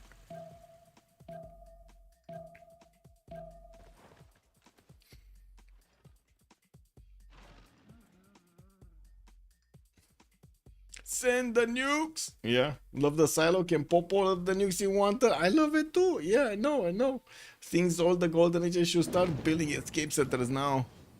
Yeah, I mean, we're going to need to see the nukes flying. And of course, we're going to need to see if Byzantium is going to manage to pass through Scythia. If he does manage to pass through Scythia, of course, next one is going to be Indonesia and also India. Not going to be easy to actually hold on Byzantium when he keeps on getting going. Getting his artillery soon to be in range of Pokrovka. There we go. The first one can actually shoot down the city center. We got a second one coming in. And did not manage to put that city under siege. Governor Victor actually did get repositioned from General Sin to Pokrovka's borders, and we do have the military engineers managing to finish up the pathways there. He even made a fort here? No, that was the former city, never mind. Kick. I was thinking, when did he build a fort there? But he didn't. Okay. Bob shows synthetic materials. Hola, ¿qué tal, amigo? Steel 3 turns out from combustion, and I do see JR is milking everything that he can from the borders of Scythia. Did you notice there are no more units? Like, all of the units of Scythia just melted. It's like they got deleted over here, because it's not that much damage on the Byzantine tank armies, you know? Yeah, that's a problem. That is a serious issue. We got Japan managing to get to helicopter corps, which is going to be a strong unit to actually help defend against the tank corps of his opponent, even against the tank armies. And we're going to need to see how he's going to choose to actually get those nuclear devices going against his opponent. We do have fighters here deployed, quite a few of these cavs getting pre-built in Fukuoka, while the nuclear devices are still going to need at least 2 tens for 2 of them. We need to wait. We're going to need to wait. Aircrafts, aerodromes coming out from also Bounty, and I do notice he keeps on getting his industrial zone logistics working on Hermitage there, while I do see Napoleon Bonaparte did get picked up by India for one of these modern generals. Samori Ture is going to be the next one for the more atomic bonuses. American Catherine Goddard is going to be also the next merchant, extremely valuable for Mongolia, and I do see both India and Mongolia are making some projects for this. We do need to see Mongolia, yeah, look at that. 1, 2, 3, 4 projects are coming out next turn. 4 projects. He's getting in 5 cities, 5 projects, but 4 of them are coming out next turn. We did jump into the new era. We got 10 more seconds, and we're gonna need to wait for them to actually get through the Congress. Jargonat also, good evening, sir, and welcome. Does a player with nukes need to have vision? No. What is it? It's just enough. Well, he does need to have at least it open, right? As in seen it once. Doesn't need to have actual vision when he sends the nuke. Still laser station. Nobody's gonna get that. And recruit partisans. I go B.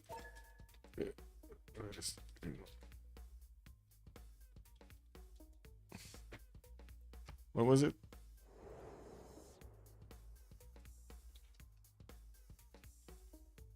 Okay. And be right back 2 minutes. Yeah, it is so annoying. It is very annoying. Very annoying.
What's the nuke? Oh my god, I heard the nuke. I was like filling up my glass over there. Oh, Where's the nuke? Come on.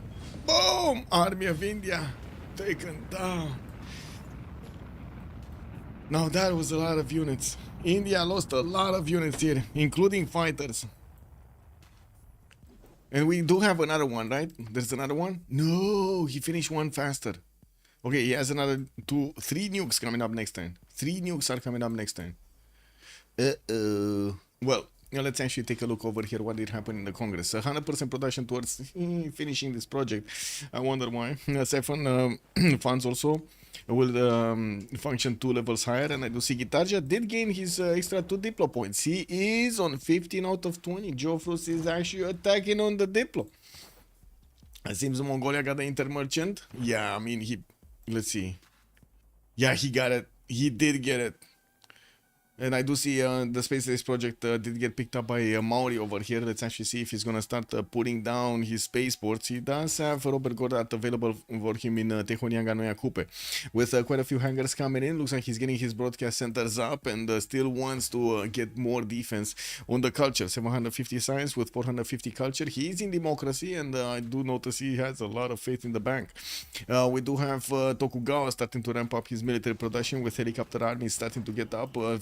Fighters are also going to have the ability right now to start attacking into the tanks of India. I'm actually surprised he's not doing a quick run on them. Or at least, this tank core over here is quite damaged. We do have a few more helicopters starting to get out from Fukuoka, getting upgraded from his calves, which will kind of get India by surprise over here in the city of Trivandrum. We do have also Byzantium managing to take out one of the cities of Scythia, working on the next ones, and I do see Scythia still did not manage to get to his combustion. Still 2 turns out with, I guess he does have 2-3 units available to upgrade, and he's trying to save them as much as possible. India did get a tank army on the side of Hyderabad to try to help fend this off, but he's not going to have the damage to take on a +6, because remember, taxi trade, right? Religion. He got the religion of Pokrovka converted. That's +6 taxi trade activated on Byzantium.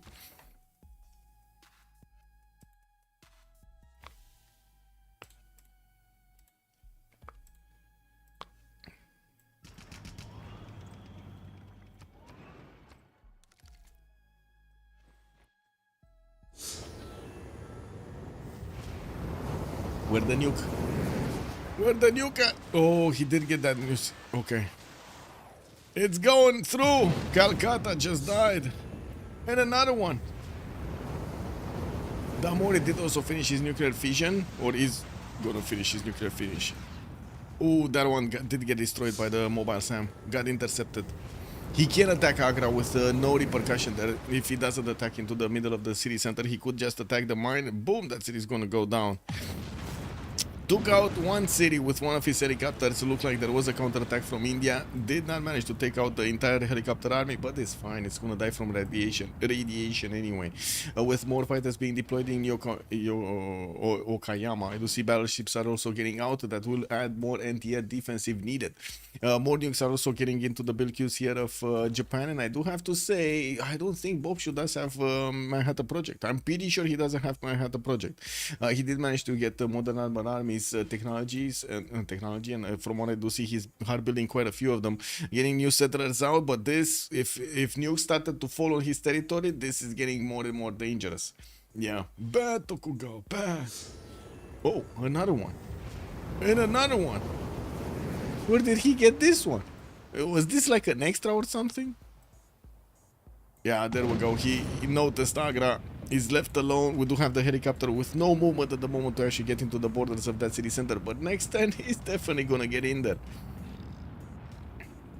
And looking at what's going on in Byzantium's territory, we do have him taking out another city center from Scythia, going for the next one, Dniprovska and Neapolis, while of course there is still generals to take out. He has units lingering by on the way to actually reinforce the front line to take out this city center slowly. It's only 64 defense strength, not that big.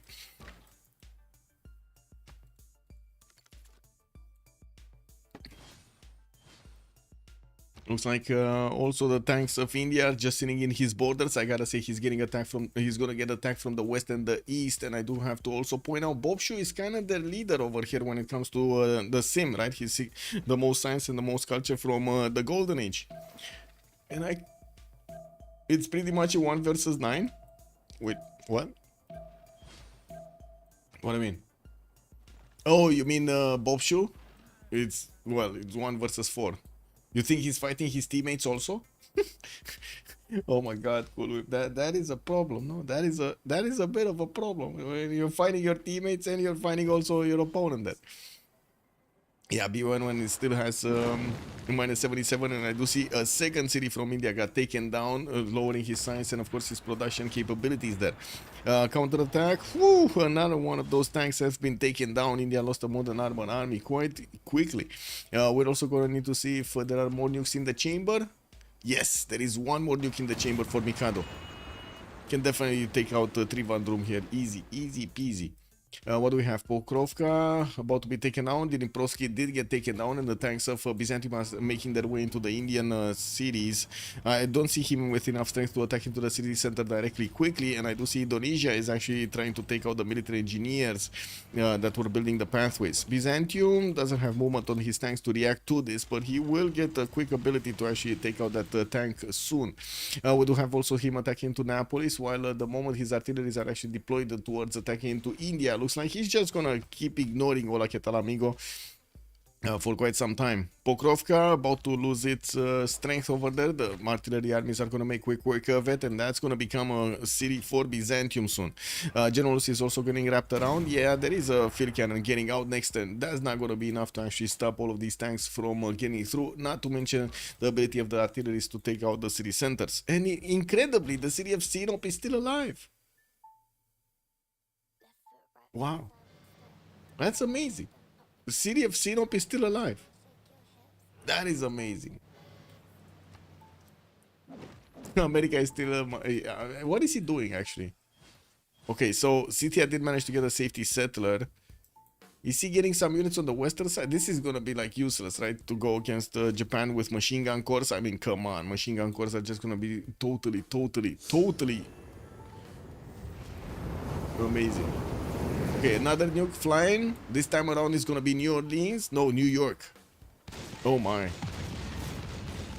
That's a long way for the nuke to go, but he did manage to plug it in New York, taking out also one of the American crown jewels. That city, man. That city with the 3 geothermals.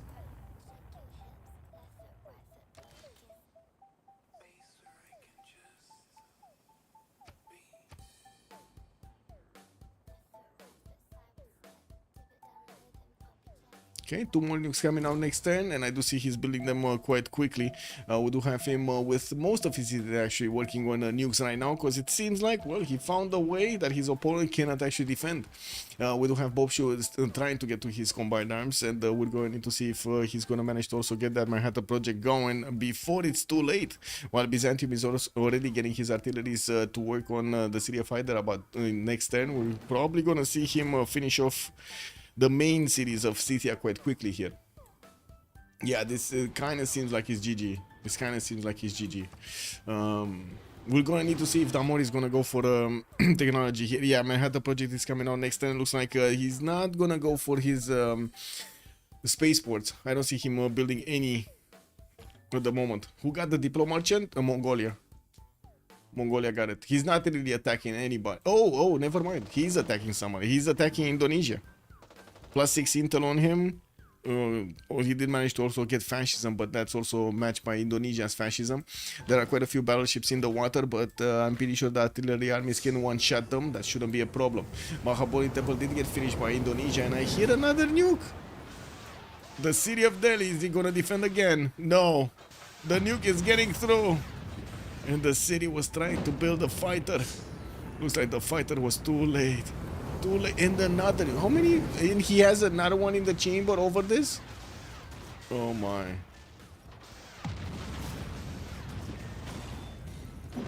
Okay, well, no, that was the last one. Okay, that was the last one. I don't see any in the chamber right now. Well.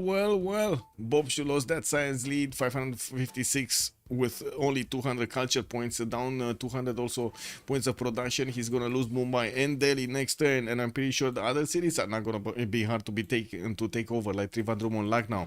On the right side, Byzantium is starting to polish his mines, and yeah, India is defending himself with some modern armors, which are gonna be successful of actually shooting back against the Byzantine modern armors. And we do have his artillery is actually positioning to take down Annapolis, while Scythia did finish his upgrade on tanks. He does need to actually click on a tank to upgrade it. He would also get the gold, right? He does have 1,000 gold points, so it shouldn't be a problem. In the Ills tab, I do have to point out Damori is still 13. Oh my god, he got to the elite level of gold. We got Damori 1,337 points of gold per turn.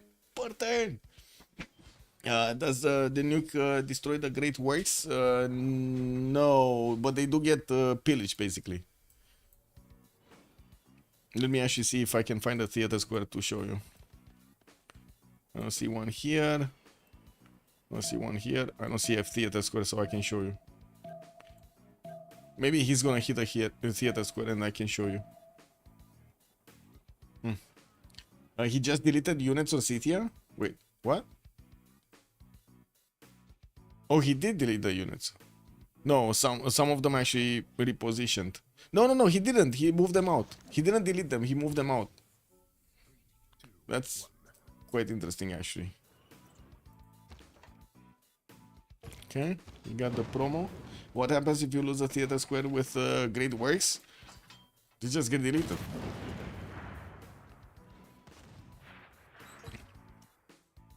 Actually, well, it depends. If it gets raids, they get deleted. Ideally, you should actually keep them, as in the taker would need to actually keep it. The attacker, the conqueror.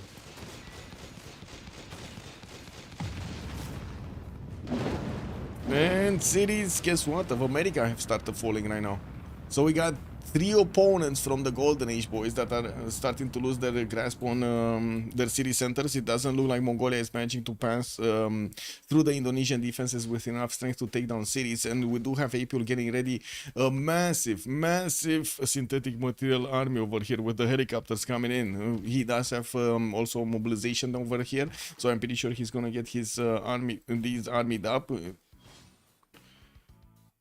Getting it next turn. Anyway, Byzantium gonna go against Chertomlik by the looks of it. That's another city from Scythia. Did take down Generals Pokrovka and Neapolis, and I do see his armies repositioning to maybe take Ahmadabad and Parna.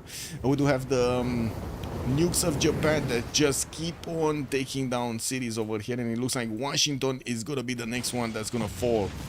Even with the anti-air gun, no chance for that city to stay alive. Now, the biggest question is, are they trying to get the Diplo? Like, what is the goal here? Because it does seem like they do have the better Diplo favor, right? In the bank. But there still are 50 more turns. And 50 more turns to stay alive while we're getting nuked every turn by 2 or 3 nukes at a time. Doesn't seem like it's gonna be survivable, no?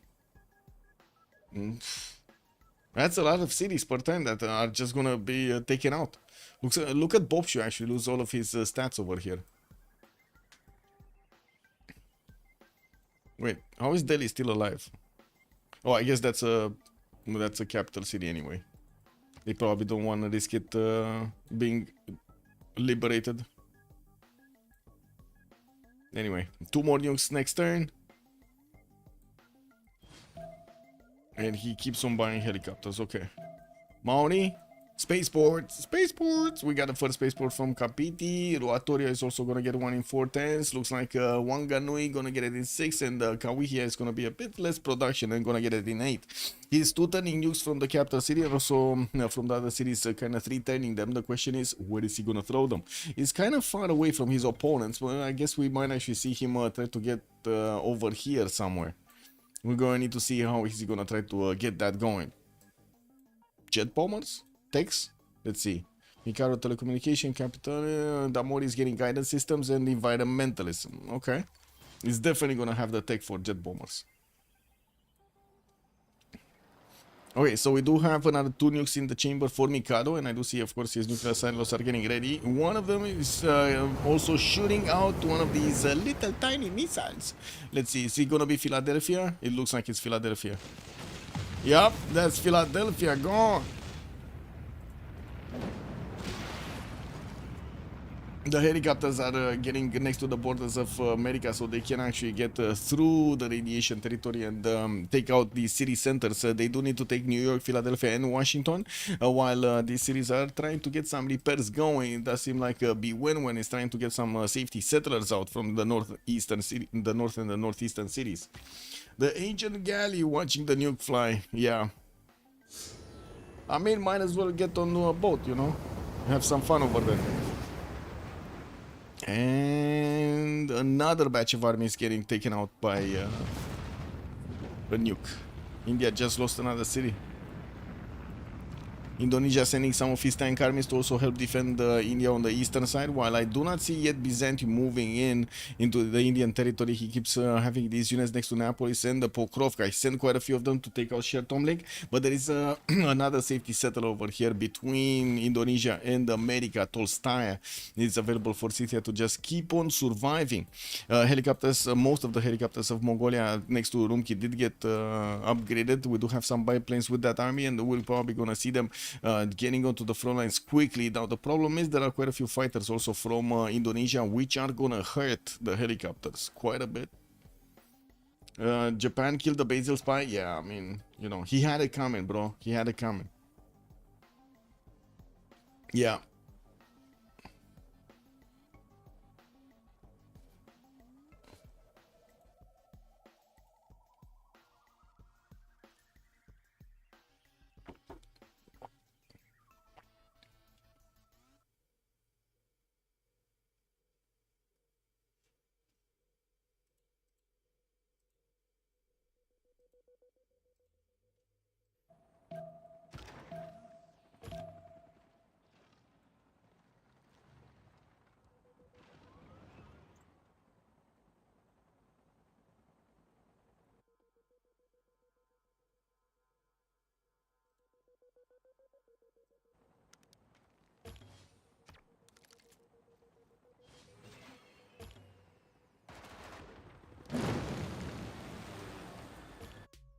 Okay, another city got taken out. Mikado doesn't have enough movement from this night, but I do see the helicopter. It's just gonna be 110 away, 1 tile away from actually taking Philadelphia.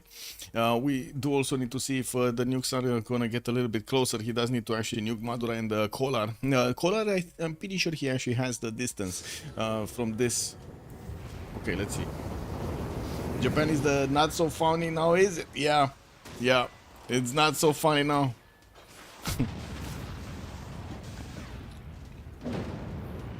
That's another city of India. Wait, did Scythia just put his cuirassier corps and his heavy chariot corps? Oh my god, he wants to get the mutants going. He wants some mutant tiny ninjas coming off from the cuirassier corps.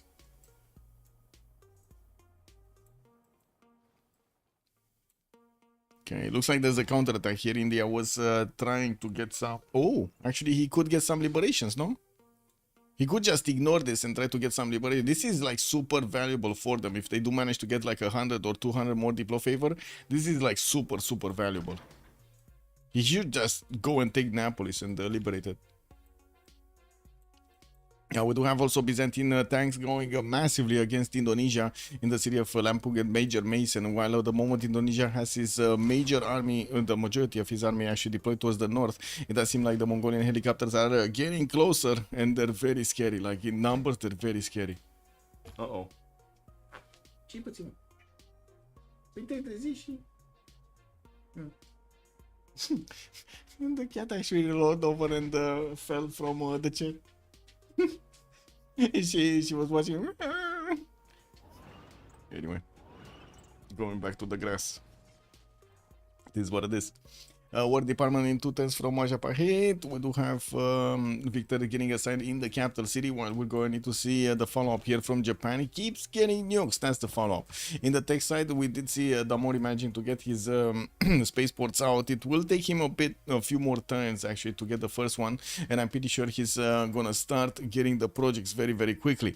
Now the question is, can they get the projects faster? Can they stop the Diplo victory from happening in the next World Congress? So there are like 13, 14 more turns until the next World Congress, so they can win the space victory. That's the biggest question. With how many nukes they're getting, I'm pretty sure that might be the case. That might be the case. The production of Mikado does look like it's awesome, and he's not losing enough. Like, he's not trading these units, he's just destroying his opponents.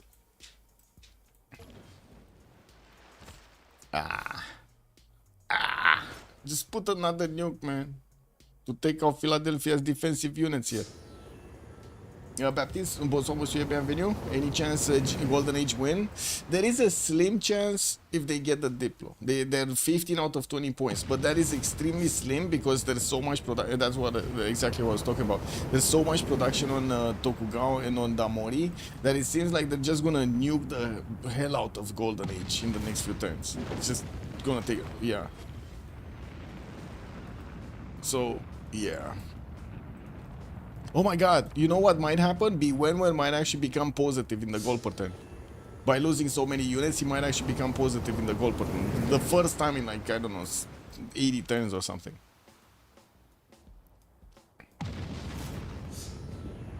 Ooh. Wait, he sent a unit there or not? Because that city is -1. What? Kick W. Yeah, he did send a helicopter. Never mind. Okay, so got the capital city of America also. They don't have Madurai. They do have Pokrovka, right? They do have another one. It looks like that city did get liberated. So, no, it didn't get the liberation. JR was too quick on the buttons. Bovshu could not get the 100 Diplo favor. Oof. Well, I mean, he's down.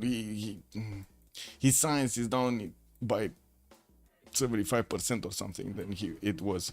Byzantium also getting his artilleries to train on Lampung. Did not get yet a balloon. We're going to need to see when he's going to get that. Oh, give me a second.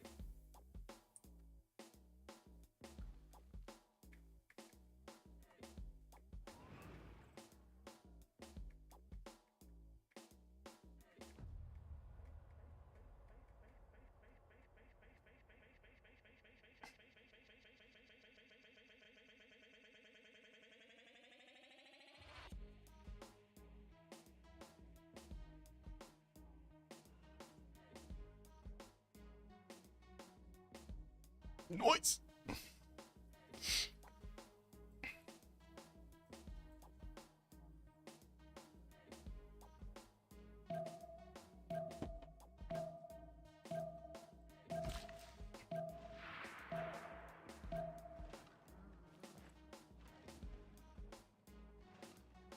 Man, they're fighting until the last breath. We got another Japanese settler that is going to move closer to the American border, so he can put one of those missile silos down so he can shoot closer.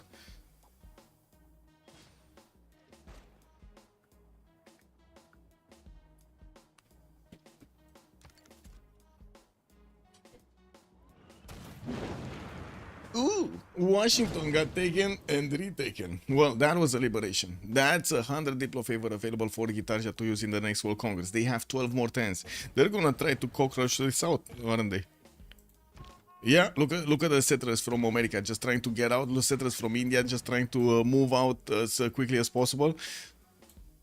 We got some also jet bombers coming from India. India just lost another city. Ooh, these Japanese helicopters doing whatever they want to the Indian cities.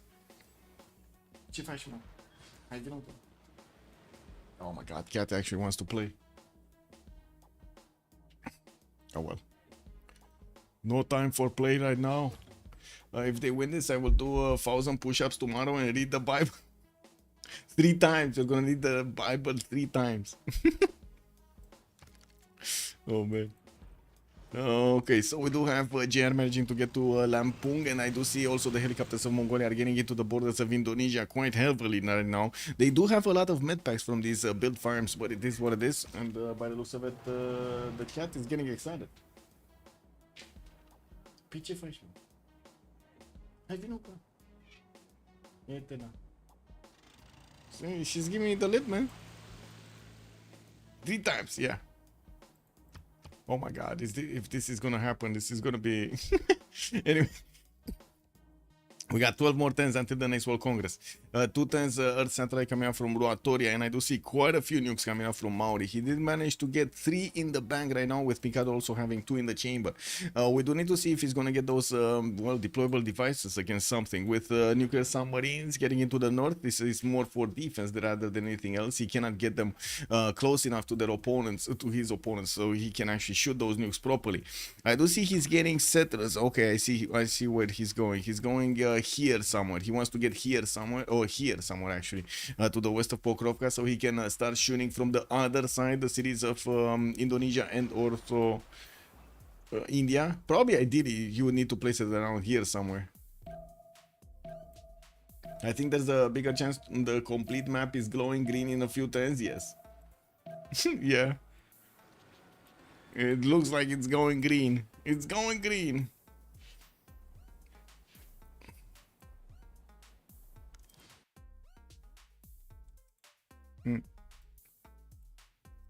Oh, ping.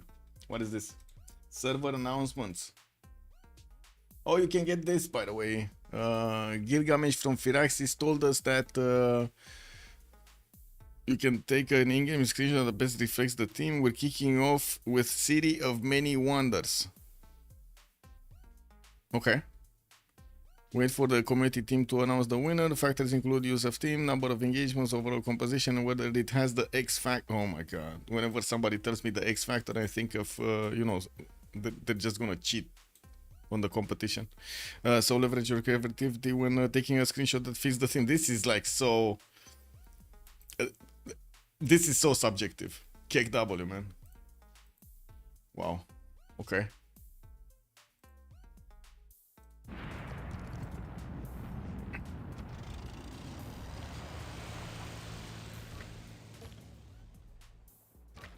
Well, looks like Mongolia is punching through the Indonesian defenses, and from the south, Byzantium did manage to take one of the cities down of Indonesia. He didn't push into India anymore, while we do see Japan is bringing a settler closer to the Indian capitals. We're probably gonna see it getting settled soon.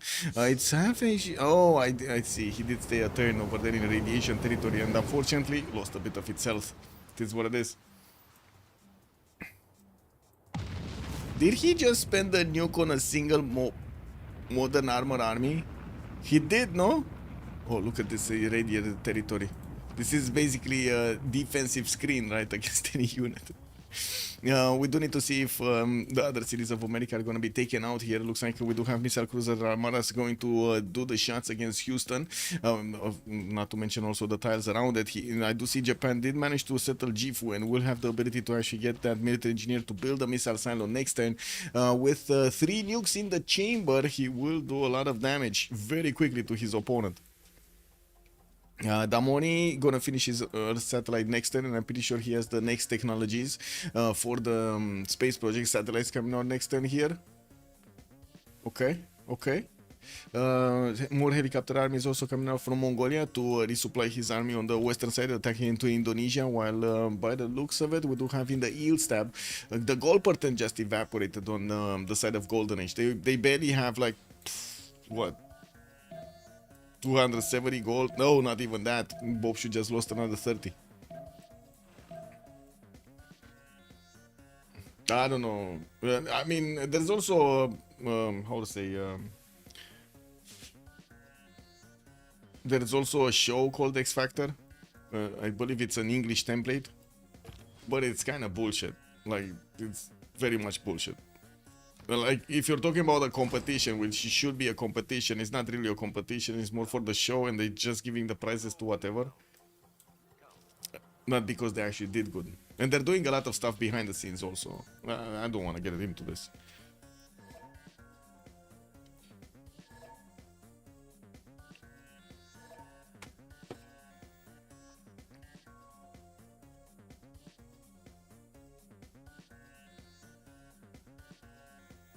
Well, looks like we will need to wait for Mikado, or yeah, I'm pretty sure actually we will need to wait for Mikado, because it does seem like Golden Age do want to give this another 10 turns. Oh, never mind, he didn't fix his crash. Okay, it's fine. He probably got just, you know.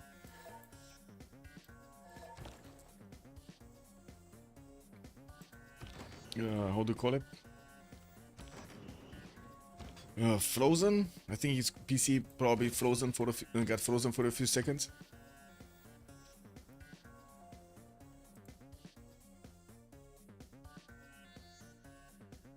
What's going on here?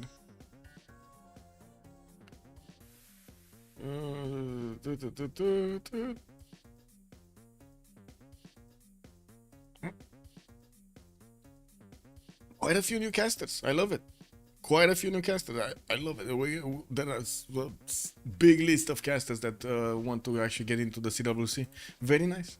I do have to say, there's no limit on restreams. Just anybody can stream these games.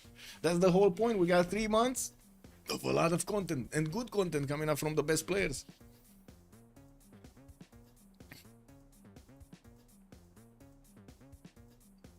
Oh, I think Apul actually went away from his PC for a few seconds. Okay, there we go. We got a team plus.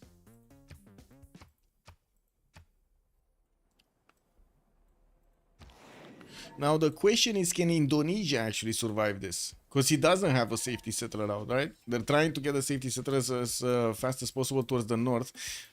Doesn't look like it's fast enough to actually take out all of the cities of his opponents. Mikado did manage to get another one of those nukes on his side. Four right now. He does have the ability to build a missile silo in this turn on the city of Gifu. I should say actually on this turn. Wait, what? Oh, he got Nagano also. Okay, so he's sending the first one to take out one Indonesian tank. Sure.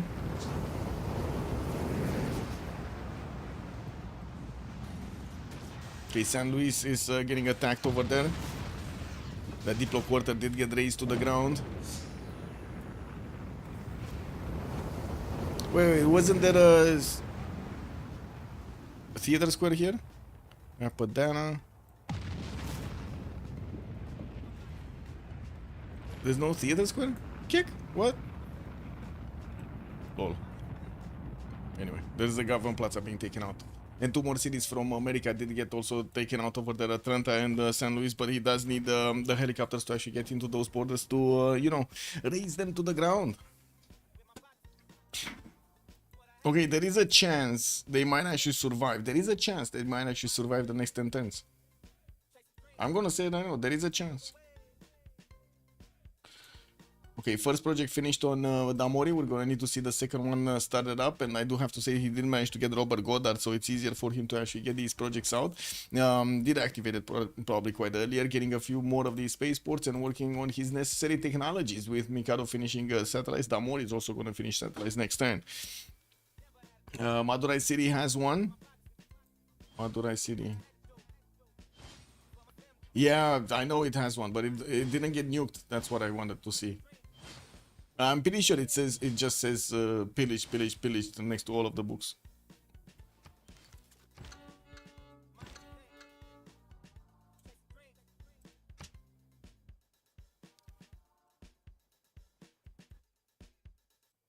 Okay, we do have rocket artillery armies also coming around from Mongolia to get into the borders of his opponent here, Indonesia. And I do see he's getting that support help from Byzantium from the south to take out Major Mason. They will need to take these cities very quickly. Start rolling. What's going on? You crazy? What do you mean?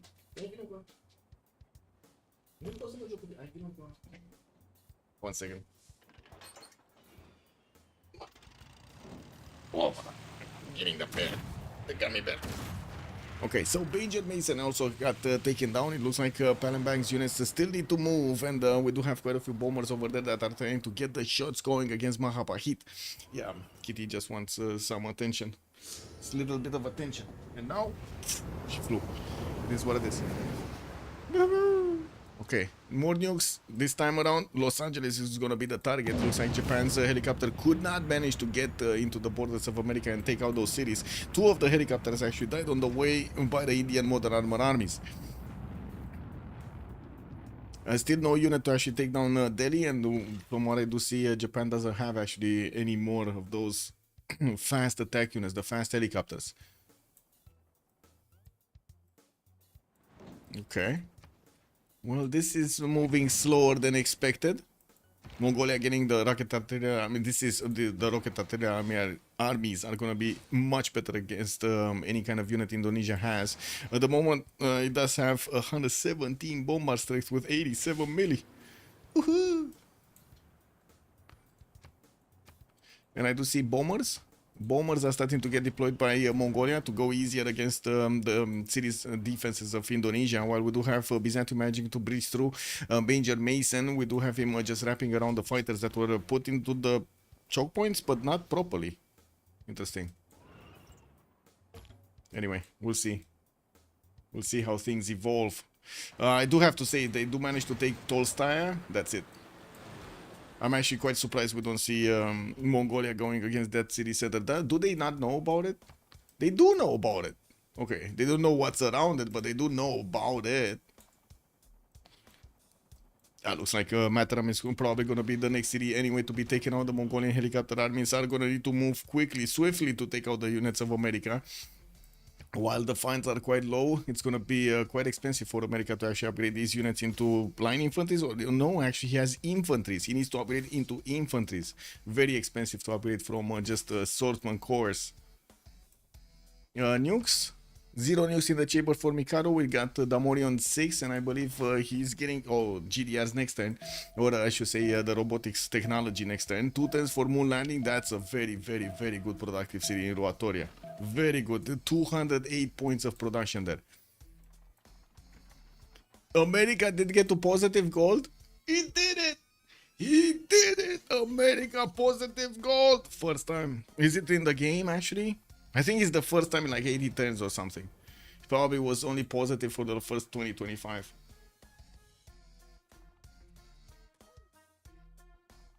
Give me a second. Heads again.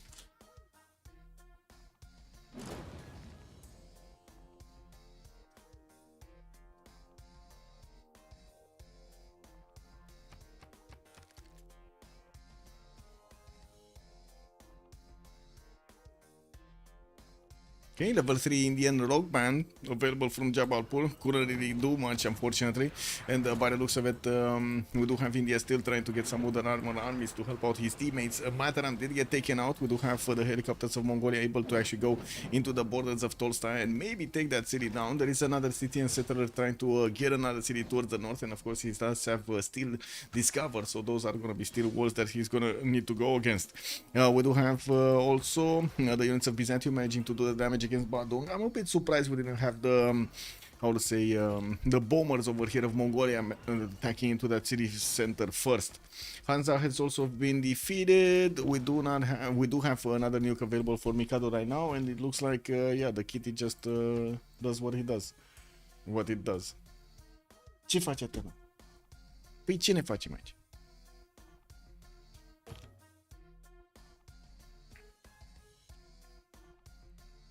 He came out hunting.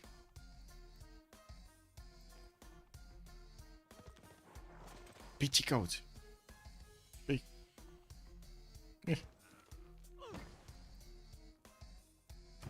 This is what it is, man. Cat tax. Yeah, basically cat tax. Did Golden Age lose Diplo points? I don't think so. Let me check. No, he actually gained one. He's 16 out of 20 for Jofrus. Did he get Noble?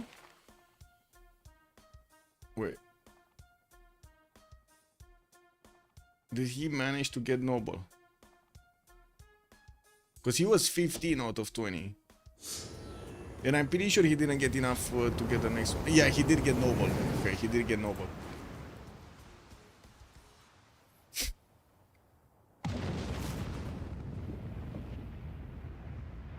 I'm sorry, cat is destroying stuff around me.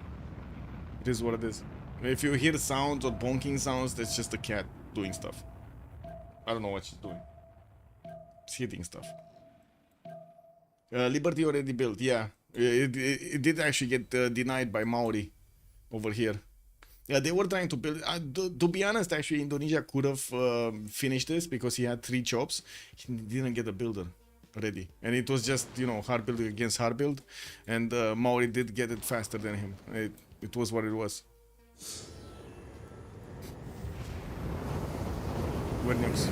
Oh, okay. Washington is gonna be the next one. Looks like the nuke is going through. It's going through. Took out the mobile SAM, and of course the defending, defending infantry there. There is a helicopter that could take that city at the end of the turn. And looking at here, we do have Mongolia managing to get through the defensive, the initial defense of the Sortman Core next to the city of Tolstyle. The helicopter armies are going to have decent damage to get against that city center, and we're going to need to see if he will manage to take it out quickly enough. We do just have 7 more turns until the next World Congress. And if they do manage to get this into a 4 versus 3 situation, the game is over. If we do have Scythia managing to actually stay alive, and you do see all of the settlers in the north over there trying to stay alive, they might actually get it through. They might get the Diplo through. Check please amenities in Japanese cities. Okay. -3, -3, -3, -3, -3, -3, -3, -3. Yeah, beep boop. Is NTR percentage based? Huh? What do you mean? I mean, all of the shots are kind of percentage based on that side, but I don't know what you mean with NTR percentage based. It's just how to say, the strength of the NTR gun versus the strength of the attacking stuff. Oh, to take out the nukes. No, it's still strength versus strength, and you still have the chance of high rolling or low rolling. I guess that's what you see over there as basically a bit of a wiggle room, a flexibility. But no, where is the mobile SAM? This is 90 NTR strength over here, and we do not have a mobile SAM anywhere. Anyway, the thing is, if I remember correctly, the missile silo attack is based off the higher strength range unit that you have, and if I remember correctly, Japan did manage to get his what was it in the north over here? The machine gun course. Actually, he didn't manage to get this into an army. This is extremely strong.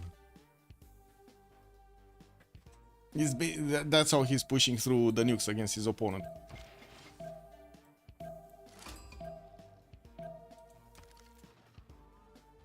Not as strong, I do have to mention, it's not as strong of the nuclear submarines. Nuclear submarines still stronger. Ooh, okay, Apule, this is your chance to shine, Apule. You do see the other city in the north, Miriv. You got 4 helicopters. Okay, he can do it.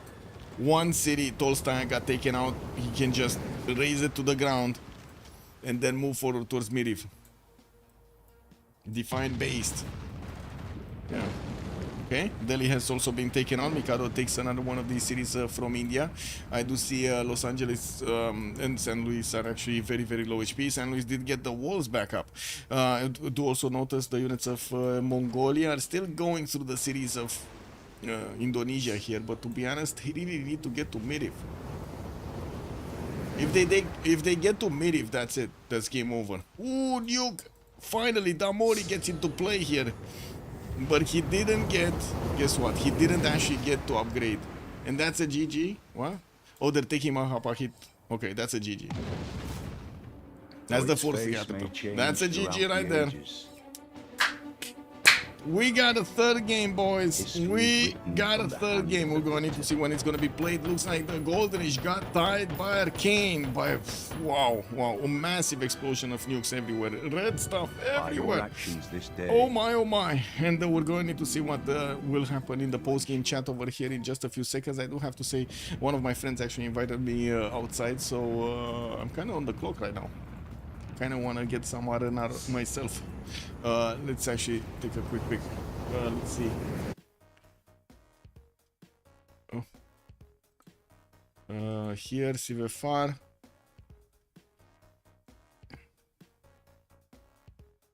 Actually, I'm gonna send you to the others. How to say? What was it? To Chaka. Chaka is a new streamer, by the way. Say hello and be very kind to him. I'm gonna send you for the post game chat to him. Ask him questions. He does know English. It's pretty good. It's pretty fine. Also, we'll stream quite a few games from, how to say, the CWC. So, thank you so much for everything. Much appreciated, of course, for the subs. Much appreciated for the gifts. Thank you for following the channel. And hope we're going to see each other in the next games. Tomorrow, we're going to have the first game out of the CWC. Yuli's going against their opponents. So anyway, you're going to find every information you need on the Civ6 WorldCup.com website. If you do see any mistake over there, just let me know either in the chat over here or sending me a message on Discord. I'm going to fix it or try as much as possible to fix it. Have a great evening, everybody, and see you in the next streams. Bye bye.